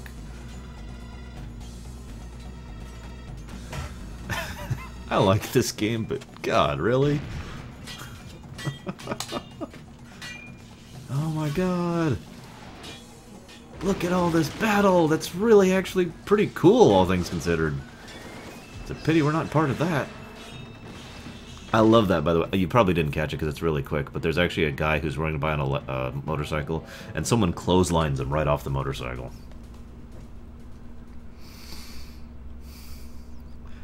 You're welcome for saving your life after 23 minutes. God, that just... By the way, this is actually the in-lore explanation for how she stayed that long. She couldn't afford to fall off that cliff because she had his ring. That's really it. I'm not joking. That actually is the reason. So you may be asking, what is the significance of that ring? Well, it's not actually significant. It's more like it's a ring that symbolizes something that Squall really believes on.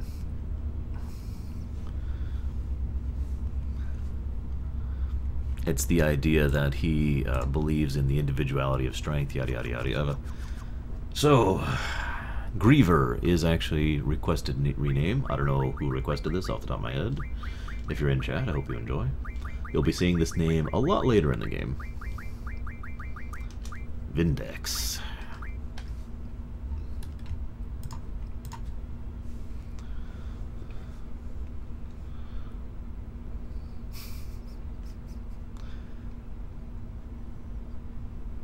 I like that line, by the way. Everyone's trying to get us together. It's so obvious, even I can tell.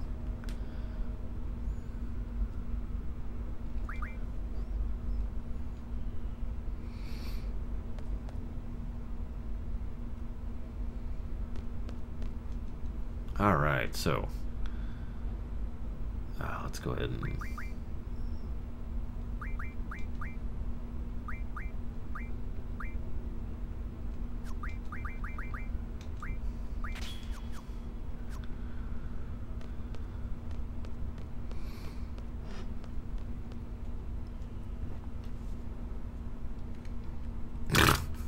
Shut up, Pax.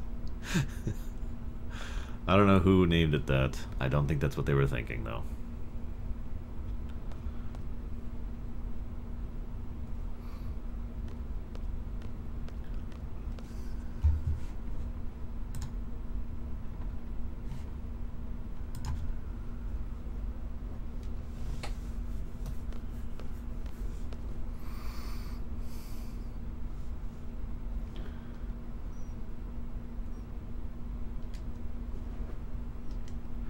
By the way, there's the two lines I mentioned about, you know, actually being able to fight our matron.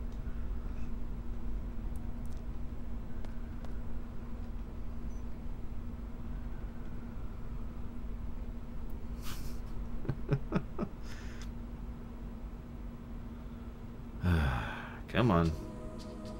And then we go back to this song. I actually kind of like the fact that it just plays the song again. I'm not going to do the Maelstrom glitch, by the way. Oh, I know, Bowman. You know, a small part of me was just a tiny bit worried that there was going to be an issue when I did this. Just a little bit. Oh yeah, I still need to show off Pandemonium. And Leviathan, I don't believe I've summoned either. Hey, Reaper. You're about to see me beat Disc 2. And then, you know, beat the game. God, I don't remember where to go in this place. By the way, this place sucks if you don't have Enknon. I know I've said that about like half the dungeons so far, but it's true. This place sucks without Enknon.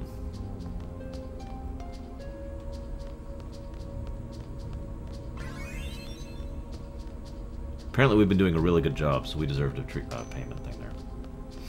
So Zombie Pleasure asks about the numbers. I've talked about this a billion times, forgive me for the repetition, those of you who've heard this before. Under FF13 and FF10 too, the idea is those are donation bidding wars as to whether or not I'll be playing those games during this marathon. The first number means whether or not I will be playing the game at all, being a positive being yes, and a negative being no. And the second number means whether or not we'll be skipping cutscenes in that game. Positive means we will be seeing the cutscenes. Negative means we will be skipping them. So, that's what those numbers mean. Hey look, it's Fusion and Rajan. What's up? Fatigued.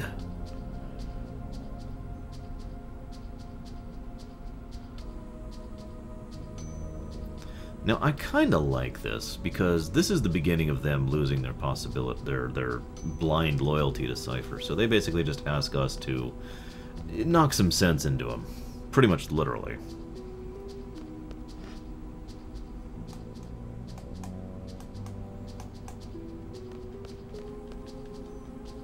This is also our only real look into this place, but I'm just kind of showing it off a little bit so you can get across the idea of just how different in feel and style this place is to Balam Garden. Whoops, I actually didn't want to go in there. One thing we do find out about this little sequence that I like, and again, fleshing out the setting, props where props are due. Most of the students, as he mentions, were actually kicked out of the garden or fled when the military took over. Most of the people who remain are actually the Galbadian military proper, not seeds, obviously.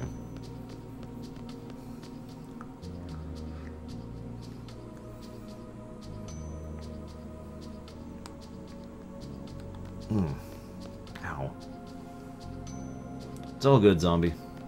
I know not everyone's been watching me since last Saturday. Man, we're almost at the 2-week point here, aren't we? I've been playing Final Fantasy for 2 weeks now, almost. As of 2 days from now, I'll have been playing Final Fantasy for 2 weeks.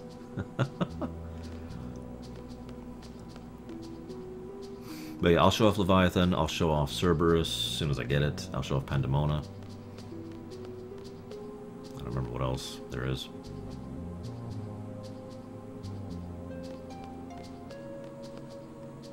Ah, that's a level 2 lock. Right, I need to go the other side. Oh my god. Yeah, this dungeon is just irritating when you have encounters on. It's all good, Zombie Pleasure, I understand. I try to keep the Twitch chat up. It's just very unreliable for me. I tend to have to refresh it a lot, and to... it just loses messages often, and I hate actually losing messages for my stream, because I like to actually interact with my streamers as regularly as I can. So, that's why I actually have the IRC chat up. Whoops, wrong way. Not really, Vicen. I get a little bit of outdoors time in my morning. Oh god, get me out of here. Yeah, FF9 is almost guaranteed to be happening over the weekend. It would, even if I take forever on this game, the absolute latest FF9 is going to start is Saturday. Just in time for all the LOL tournaments and whatnot to happen, so that we'll have tons of latency. Yay! Oh, right, everyone's got to remind me to draw Alexander, because I totally have forgotten any of the GFs so far. So I like this area. This is one of the only areas in the whole game to fight an enemy whose name I forget, but it's basically a hockey team. It's a frickin'... It's just soldiers on hockey sticks, and it's hilarious. I'm not going to turn off Enknon for it, though, so don't ask me to. Alright.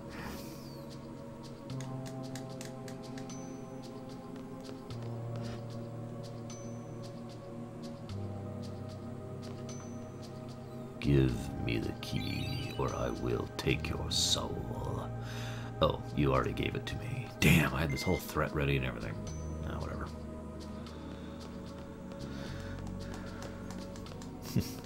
I like this game too, Striker C. I like the music of this game a lot. Let's go and get a safety save in, just in case Cerberus decides to troll me. He can do some weird stuff, and I think... Okay, no, I'm still not over level 20, thank God. If I went over level 20, this would suck. A lot of things would suck.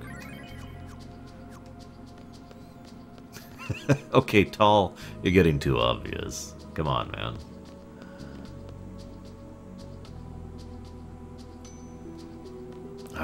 Must be Disc 2. So, Disc 1 ended on a weird cliffhanger that I didn't actually like that much, personally. It didn't really connect with me. It ended on the big, oh my god, Squall was killed by the sorceress, and Cypher's there, and nothing else really matters. I like the cliffhanger at the end of this one a lot better. This one really sets up the proper game, and the best way I can explain this is Disc 1 is all establishment. It's very slow.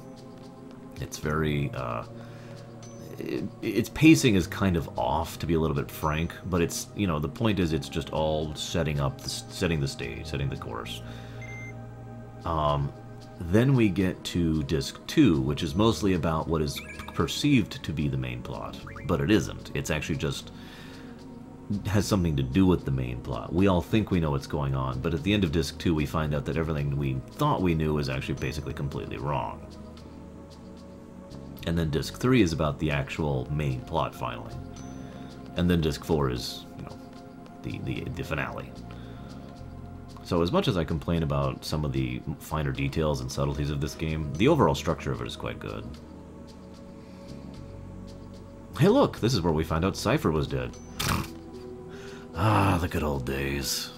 I remember those days of youth and innocence of like a week ago.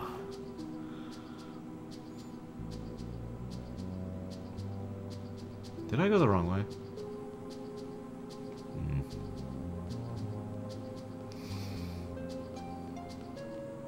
I think I may have.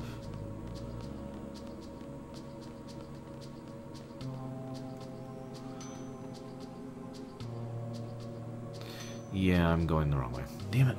Frickin'. No, don't.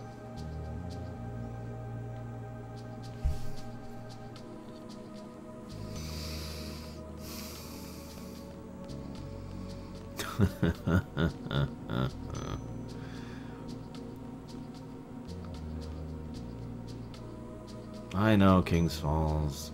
You can tell I haven't actually memorized this dungeon like I have several others I've played through. No, I don't, Kay. And I actually don't plan on ever getting it. Yes, I know you can mug this section. In fact, mug is actually really, really useful. Oh, God damn it. I need to find the other kid. Where's the other kid? I think it's this way. Man, this music is weird. Oh, well, let's go fight Cerberus. That's more important anyways.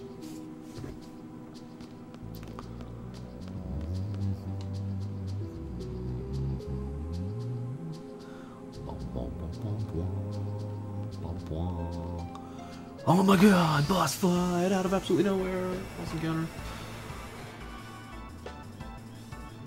Ah, gotcha, okay. Yeah, usually if I'm doing a real playthrough, I'll actually have gotten that already.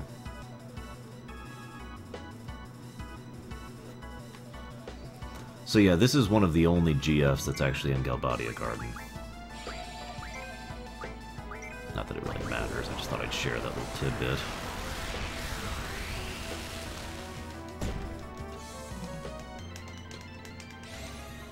He falls down because I killed him, Rory. We already been over this. Quakes, not useful.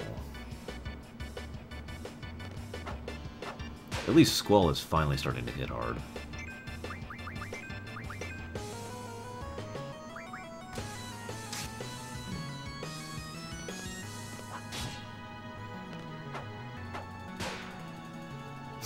I really need to get some strength junction on Quistis, or whoever my third guy is. Still working on it, though. Yes, Reaper, we're past the scene. I even ranted about it. And then I explained how it would have been infinitely better with the statue. Trust me, you would have loved to see the statue scene. Oh, right. Sorry, I actually meant to show off GFs. God, I'm not even paying attention anymore. Okay, I've shown off all those. There we go. And I think I need to show off him, too. There we go, okay.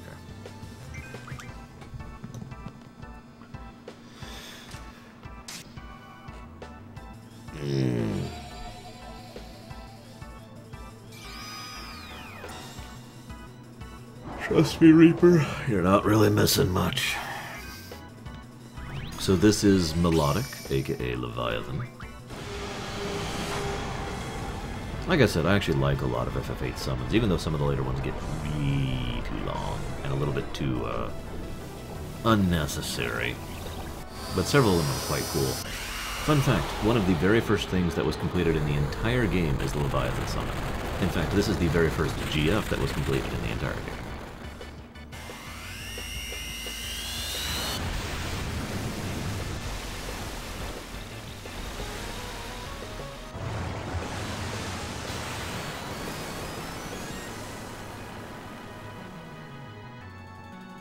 And I admit that looks pretty cool to me. Oh crap, I didn't get to show off Pandemona. I'll show off Pandemona next, after when I show off Cerberus. Speaking of which, we are actually renaming Cerberus. This was a request from someone who I'm almost positive is in the chat. Yeah, he's not on right now. Pity. See you around... Oh, good, we finally got strength bonus. See you around, Bison. This is another one of those junctions I tend to use as one of my primaries. No, he is a summon Pax. This is Guido.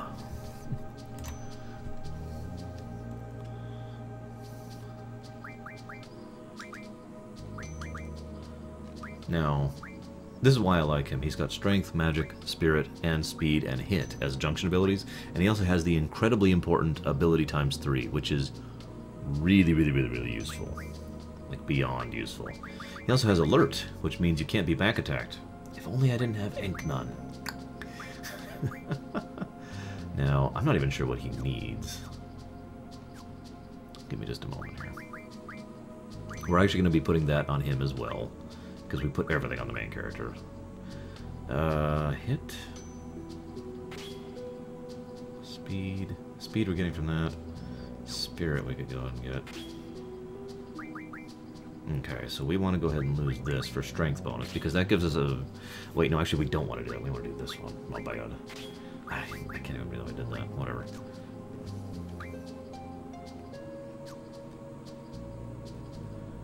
And... Sorry, give me just a moment to set up my GS really quick here, because I just realized I was doing something wrong. Is he level 10 yet? No, of course he isn't. I'm almost out of things to learn on him.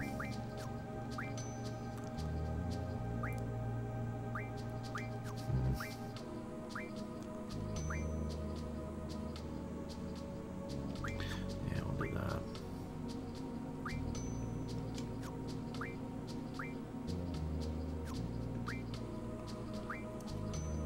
Still learning speed. Yeah, there we go. Okay.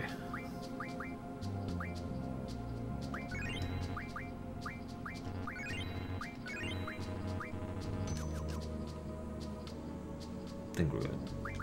Let's just do this really quick. Okay, we're good.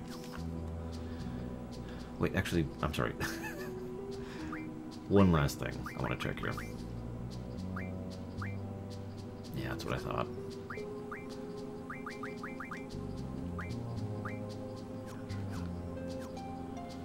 Yeah, lightsaber, I keep meaning to undock that on Carbuncle, I believe. Yep. Wait, no.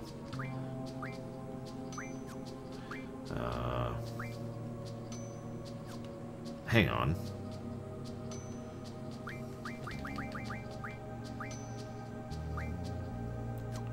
Hang on, my GFs are screwed up somehow.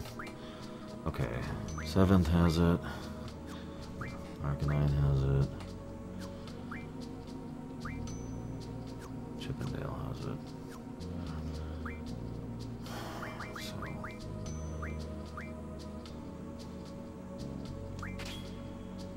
go ahead and lose that.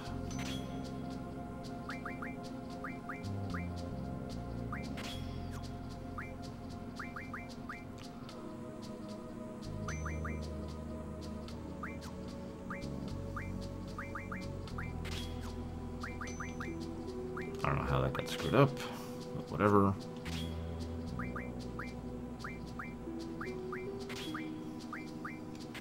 There, okay, okay. Sorry about that, guys. Now we have Cerberus.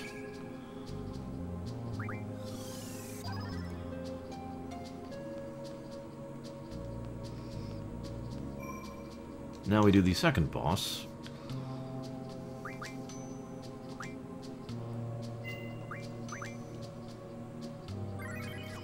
I did, Reaper. And I told you how incredibly foolish you were for wanting to try the basketball scene.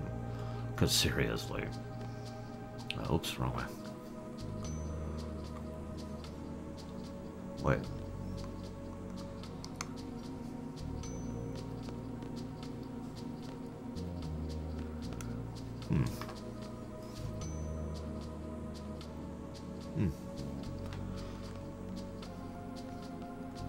God, this music. Ah, right, I still need to find the other kid.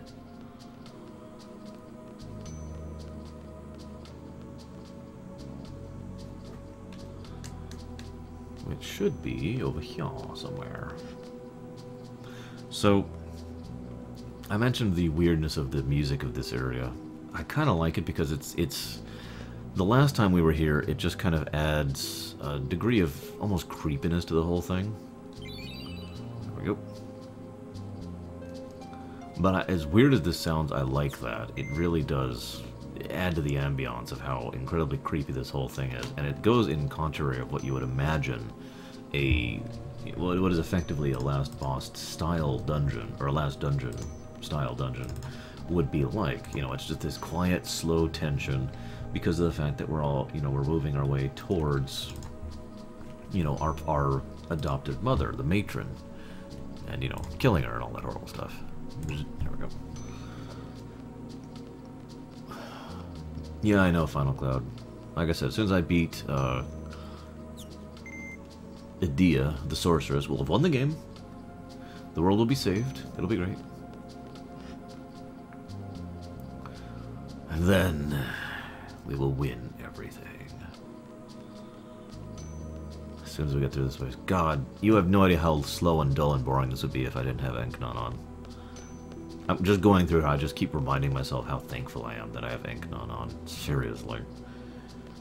For those who are wondering, there's only one other FF, other than FF6, that has an Enkanon that actually works. There's one in FF7, but it's materia and it's not actually really reliable. But there is another one in FF 10-2, believe it or not. Whoops, I went the wrong freaking way. God damn it. Anyways, yeah, there's one in FF 10-2.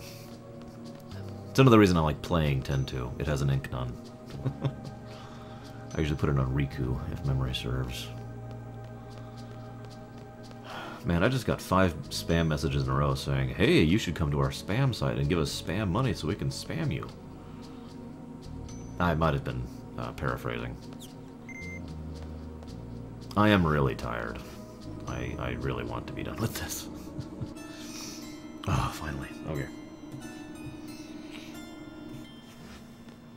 Safety save. Safety save. I would really hate to die at this point, because it would suck.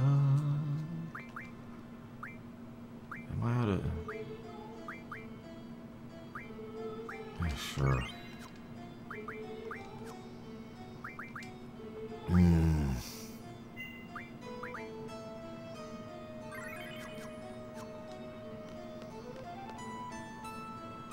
I guess that's true, lightsaber.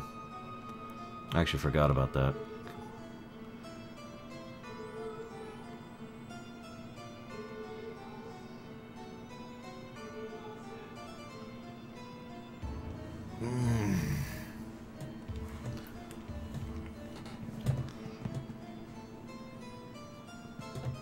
I like how this is so indicative of Cypher's character. He tries to do mind games with them, but he's an idiot, and a moron.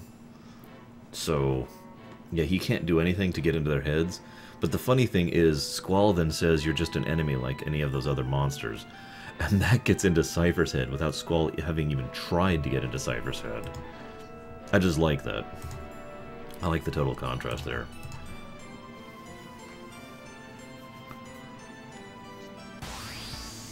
And of course, Cypher is now more delusional than ever.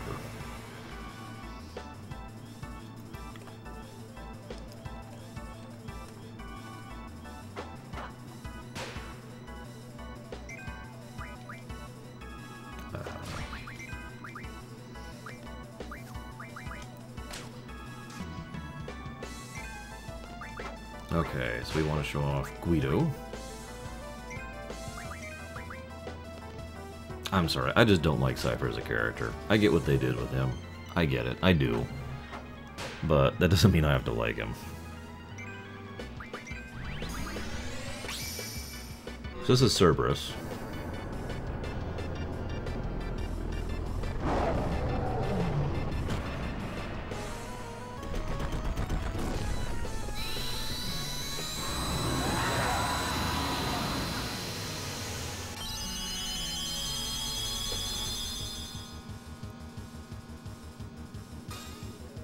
So yeah, that gives us double and triple.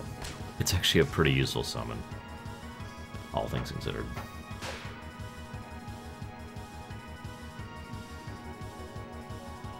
Kneel before me!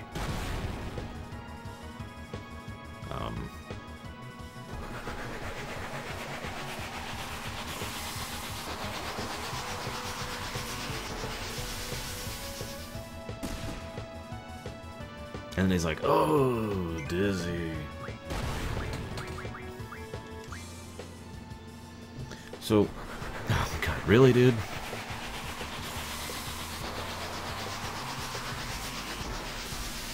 You done being boring yet?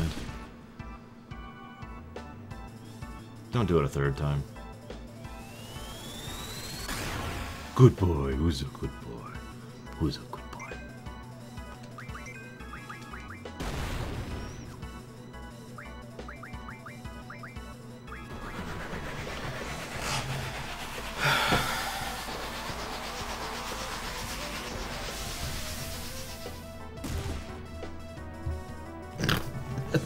Very nice, the dead.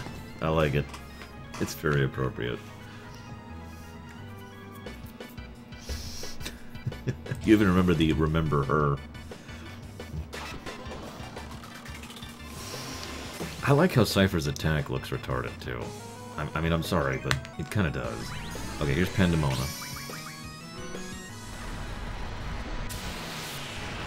One of the only sources of air damage in the game. There's only like 7 total.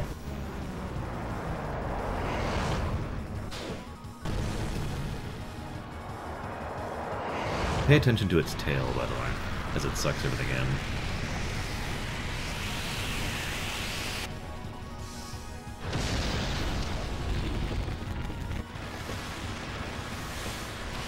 That's how you do a wind attack, Cypher. Moron.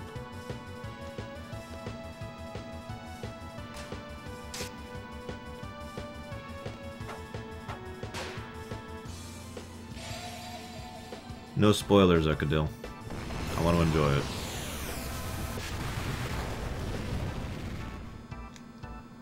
Seriously, no spoilers. I will ban you so hard. And we win.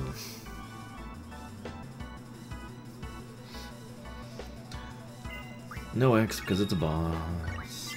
Ah, good. We even learned something.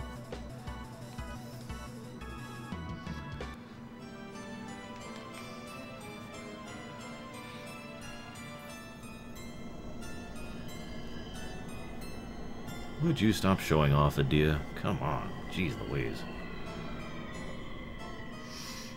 I know, Kings falls down.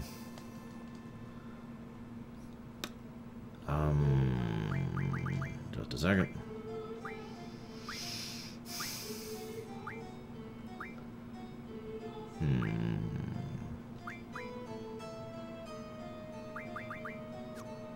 So there's a lot of GS who have an ability called, you know, stat up, which actually makes it so that when you level, you gain an additional stat up. That is completely worthless. Like, completely worthless.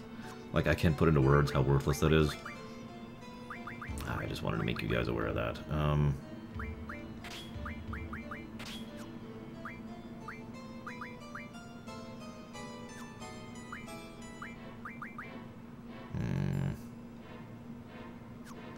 Yeah, we'll go with that.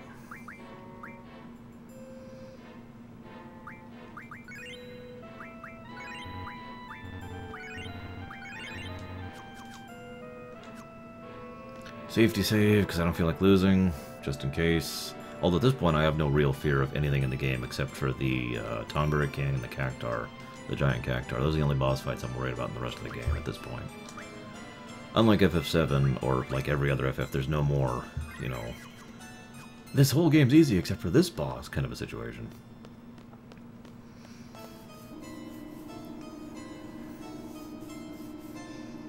This fight can be annoying. The stat ones, Dalton, Imperial, the ones that require you to level. If you can guess, bonus points. Yeah, down, I want to go down. Gothic in feeling? Not really. I mean, the sorceresses certainly are, but that's mostly the music. If anything, I would say FF8 is rather fantastical combined with technological, if I was to use words to describe it in such a manner.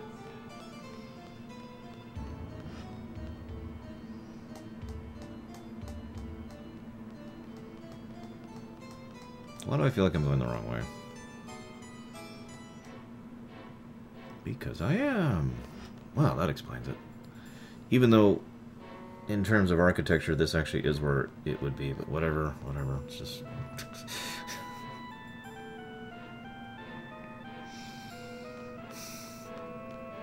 I need to take a pull here, just occurred to me. Which, I don't even know where they are, I'll figure it out after I'm done.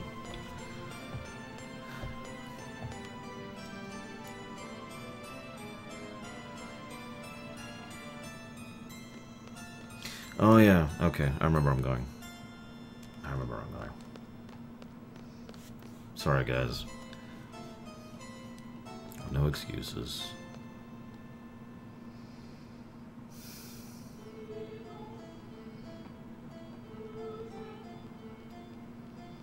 Must beat disc 2. Must beat disc 2.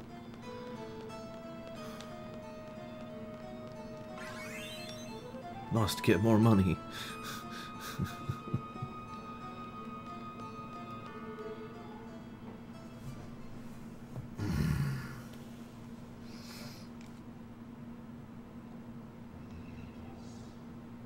Now that sound is creepy. There's another part where it plays and it is just...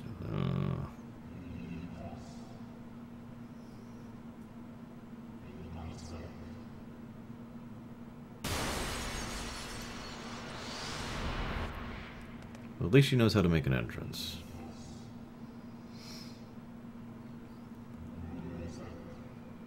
The legendary seed, destined to fight her. Hey, Cypher. You're still an idiot.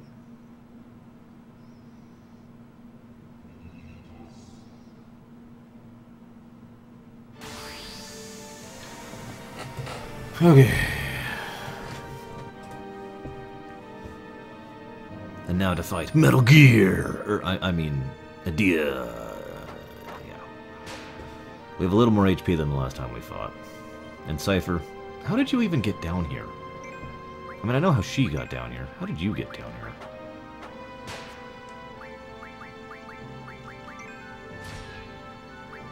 You know what? Sure, let's just make this funny.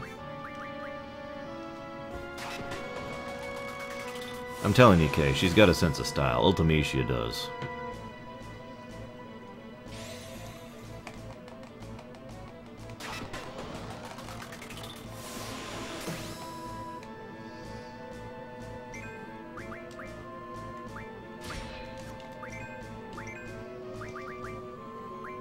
I can't afford to lose.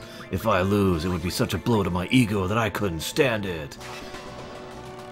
And I might go even crazier after this and actually try to murder my ex-girlfriend. Okay, that makes perfect sense.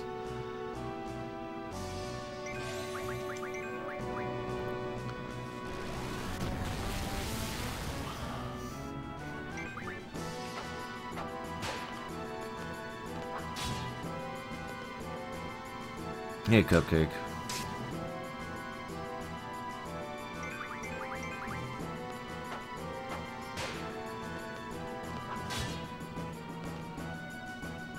I wish his defense wasn't higher for this match, but whatever. He's really just a nuisance. Technically, I'm only fighting him. I don't know if you've noticed, but Adia actually hasn't taken actions, and I actually can't target her yet. So... And he's down.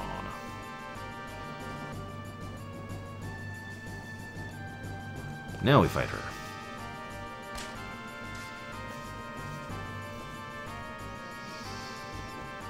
Useless fool. Maelstrom.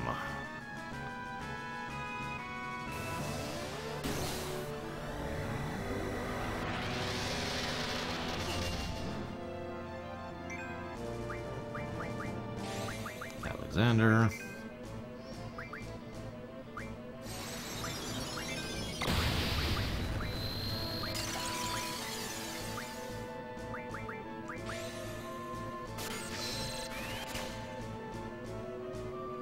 Was that Kirby throwing up the horns?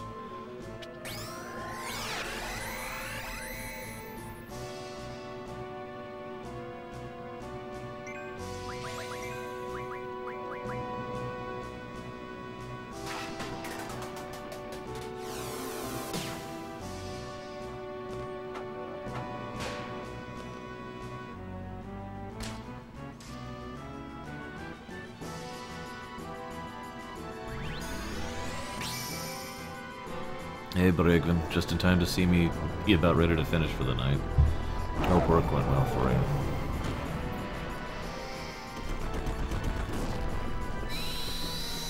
Let's go ahead and talk about one lore thing here, actually. Some people have asked, why is it that Adia and all the sorceresses have such mystical, vaguely reality-shaping powers, but they never actually use it on people. They always use their actual magic on people. The answer is that that kind of stuff, basically in lore, cannot be used on actual people because there's a will to defend against it. Kind of the same reason the Force in most of the Star Wars canon doesn't work the same way. We did get Alexander, right? Yeah, we did, okay. Guido requested it for Cerberus. I gave him the list and he requested Cerberus. So, what do you want from me, man?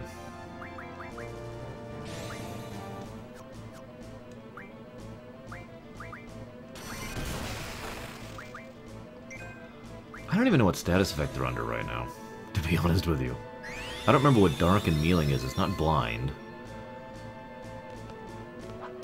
It's not affecting my physical damage, so I don't know what the hell she did to me.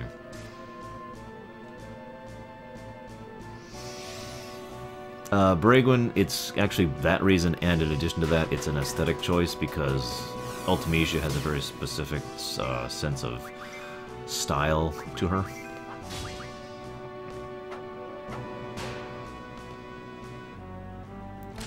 Speaking of which, what are we renaming Alexander? We actually had a request for Alexander, and I don't remember what it was.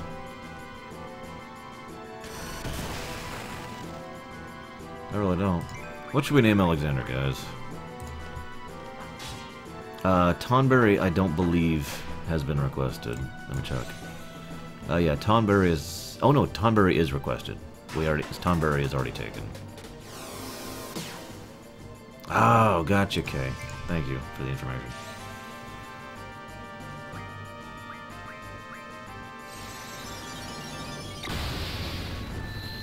No, let's just heal up.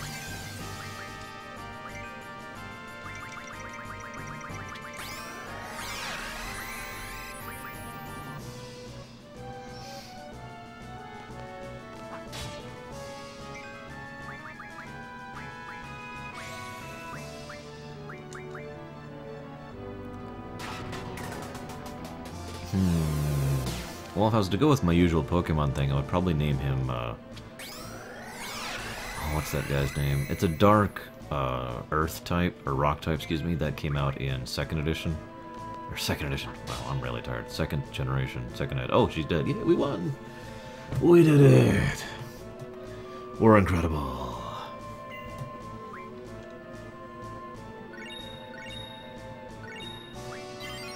And we learned lots of stuff.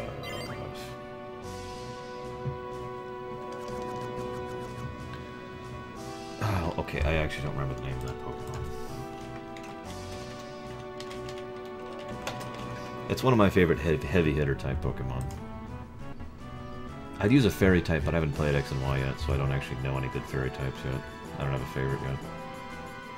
That was it. I don't think that'll fit, actually.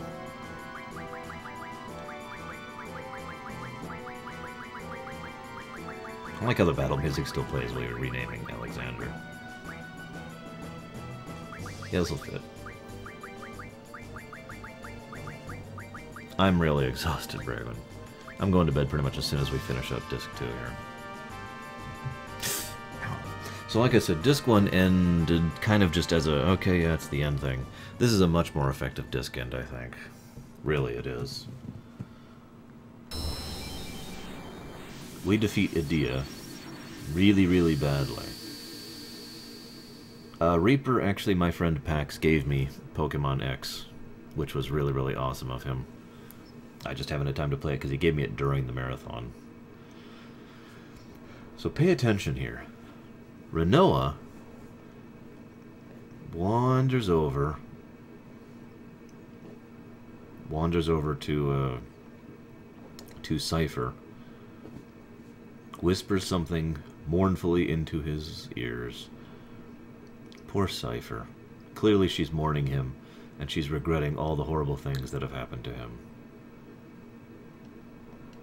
Oh, it's okay. Cypher's alive. Oh, whew. We're good, guys.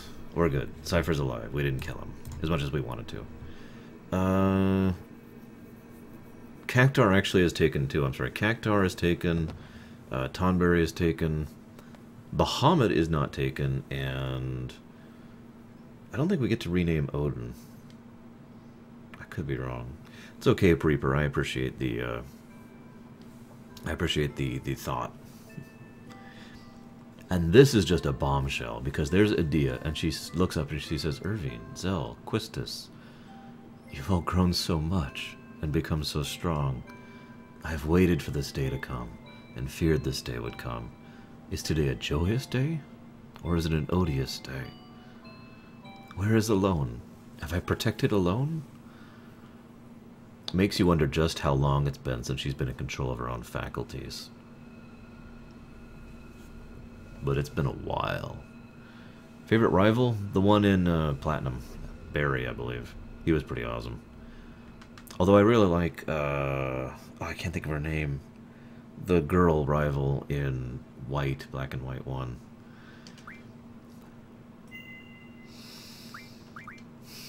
God, I'm tired. It's okay, though. We did it. Yeah, I didn't think you could rename Odin. Didn't think so. Rename Bahamut Pikachu. Someone was saying we should do Dragonite. Hey Dizzy, what's up?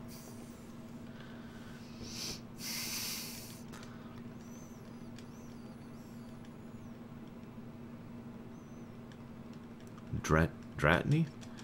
Yeah, sure. I'll do that, not so. Bianca, that was her name. So there's Renoa. Some people have asked, why is she unconscious like this, whereas Edea is different? Well, there is an explanation here. There is a very significant explanation here. Which I'll explain tomorrow, because I need to go to bed. But let's just say that it's not just a plot convenience. There is a specific reason why Renoa is so knocked out at the moment. Actually, there's two reasons. Where am I going? this way. So Bahamut will be renamed Ratini, which is actually my favorite dragon Pokemon, by the way, for anybody who's curious. Wait, where's the save point? God dang it. You know what, whatever, I'll just save on the overworld map. Anyways, I'm going to go ahead and basically stop the stream, so I'm going to be seeing you guys tomorrow, bright and early, 11 a.m. EST, just as usual. I'm really hopeful to finish Final Fantasy VIII tomorrow. If I forget to talk about the reasons why Renault is unconscious for some reason, please remind me. For anybody who's going to be there. Either way. See you tomorrow, guys.